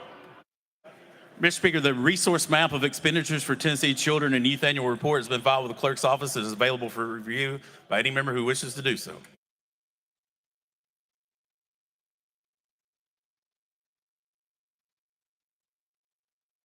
Is that 5 seconds? 5 minutes. Yeah, so members who are leaving on their own accord, please come to the front so we can get a picture.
Representative Towns at Representative Shaw's desk. Mr. Speaker, I hate to report this, but there's a culprit in the House that has actually stolen something from the good right Reverend Johnny Shaw. Settle down, preacher, settle down, preacher, settle down. Somebody has lifted his cord that will allow him to have power to the internet, power to the car, power to everything he has. I saw him with the cord, and somebody's lifted. Now, there are two culprits, I believe. He may be a part of it. Clemens may be a part of it. He looks guilty. And Bo may be a part of it. So I'm going to need the sergeant at arms to come over here and do a little shakedown. We got to figure out what's going on. Because cords don't walk. Cords don't talk. Cords don't move. Somebody got this man's cord, and we need to get the cord. Okay? Now, are you guilty or innocent? Representative Shaw. I want to know can I speak, Mr. Speaker? You sure can. If someone borrows something from you, they are responsible for getting it back to you, right? That would be accurate. So I let this man borrow my cord and it's gone. Now he's blaming everybody else. Maybe if he would sing for us, that might make up for it.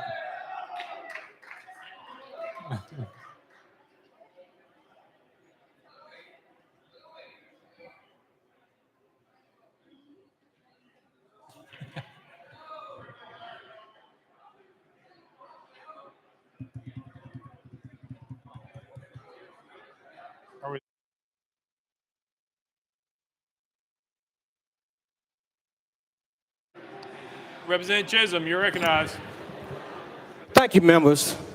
I rarely speak on the floor, so I just wanted to take a moment to, hold on, gentlemen. I wanted to start a fight here on the floor. It's a sad day for me because we have a member in this chamber who was too stubborn, too bullheaded, and too humble to allow us to recognize them for their hard work, for their genuineness, for all of the great things that they've done, not only for this chamber, but for the state of Tennessee. To somebody who has been a ray of sunshine in this chamber, and somebody who's become one of my best friends in this chamber. So please allow me, join me in giving a hand to Representative Jason Hodges. I know he gonna fight me later, but thank you, brother.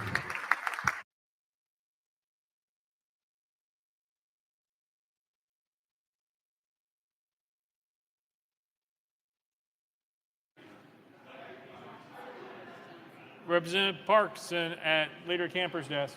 Thank you, Mr. Speaker. Mr. Speaker, I move that the rules be suspended for immediate introduction and consideration of HR 231.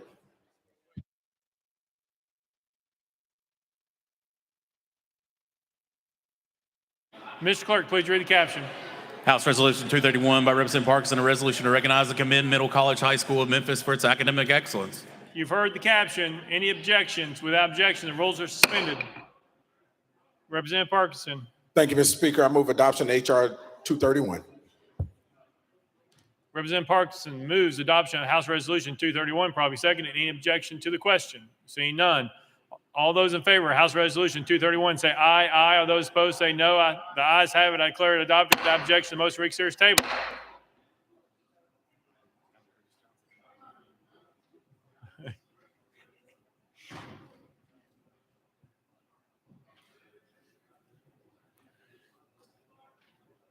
Deputy Speaker Johnson, you're recognized.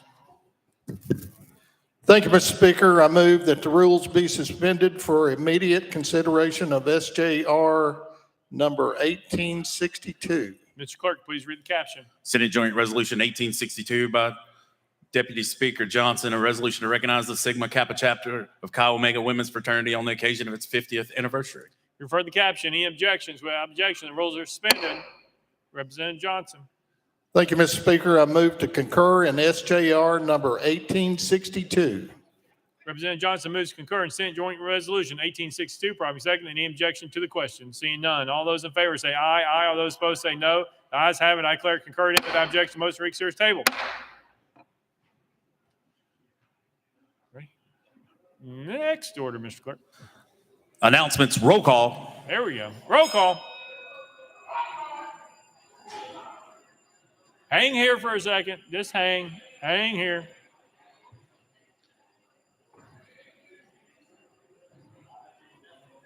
Just hang here for a second. We're good. We're good. Take the roll, Ms. Clerk. Mr. Speaker, 88 members present. Mr. Clerk. That completes the regular order, Mr. Speaker. Lear Lamberth, you're recognized. Thank you, Mr. Speaker. I move that the Speaker appoint a committee of the House to inform the Senate that the House has completed its business and is prepared to adjourn. Sonny Die. Thank you. I appoint the following representatives. Representative Hall as the chair. Representative Hodges, Potts, Martin, Cassida, and Sexton of Granger. Lear Lamberth, you're recognized. Thank you, Mr. Speaker. I make a motion that the Speaker appoint a committee of the House to inform the Governor that the House has completed its business and is prepared to adjourn. Sonny Die. I appoint the following representatives. Representative Halford, chair. Representative Manis, Representative Curcio, Representative Stewart, and Representative Calfee. Will the committee please retire, and we will stand in brief recess pending the return of the committees.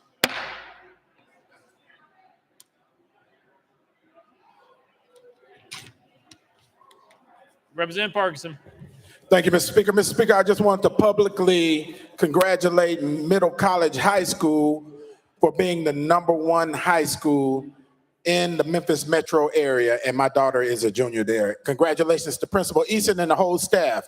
#1 high school in the market. Thank you, sir. Leader Lambert. Thank you, Mr. Speaker. Members, if I can have your attention for just a moment.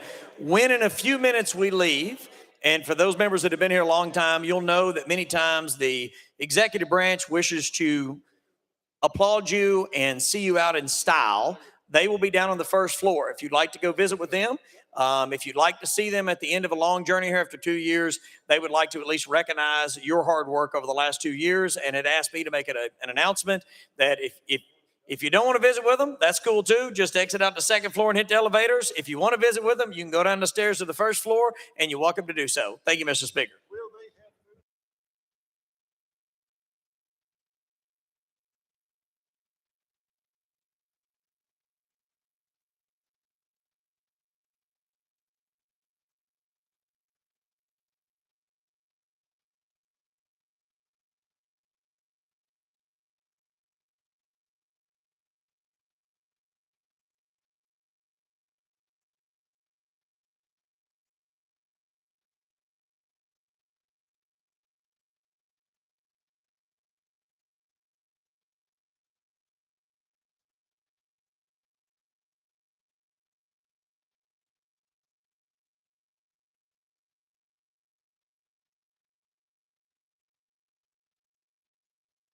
Representative Chisholm.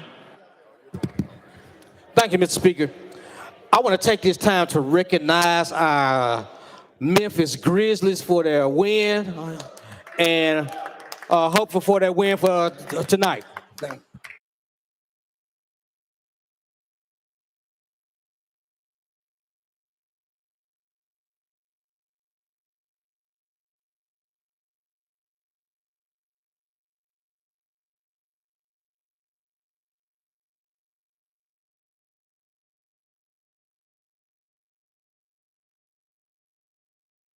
Representative Hardaway. Thank you, Speaker. What Rep. Chisholm failed to ask you to do is to recognize that Ja Morant had the slam dunk of the year and possibly of all time. So Ja Mason is a Memphis Grizzly that's in those record books.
We are back in session. Representative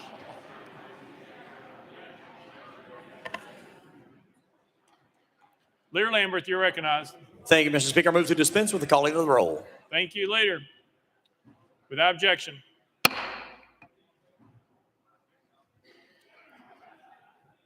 Chairman Halford, you're recognized. Thank you, Mr. Chairman. I will report that the committee has informed the governor that we have adjourned. Sine die. Representative Hall, you're looking at your new digs when you went over there. Thank you, Mr. Speaker. We have reported to the Senate, and we have reported to the Senate, and we are ready to sine die, to adjourn sine die. There we go. Thank you. Leader Lambert. Thank you, Mr. Speaker. I move that the Journal of the House of Representatives and the proceedings thereof be approved from the 35th through the 70th legislative day of the second session. Without objection, so ordered. Leader Lambert.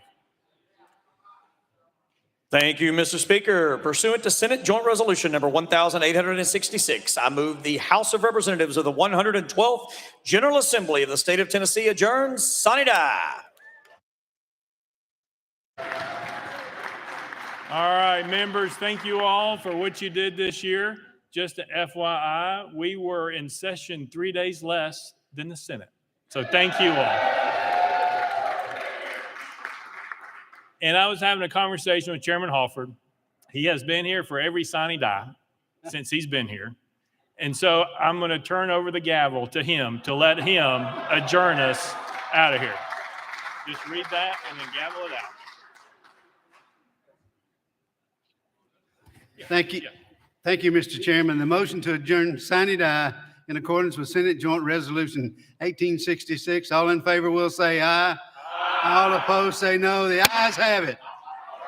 In accordance with Senate Joint Resolution 1866, I hereby declare the House of Representatives of the 112th General Assembly of the State of Tennessee adjourned. Sine die.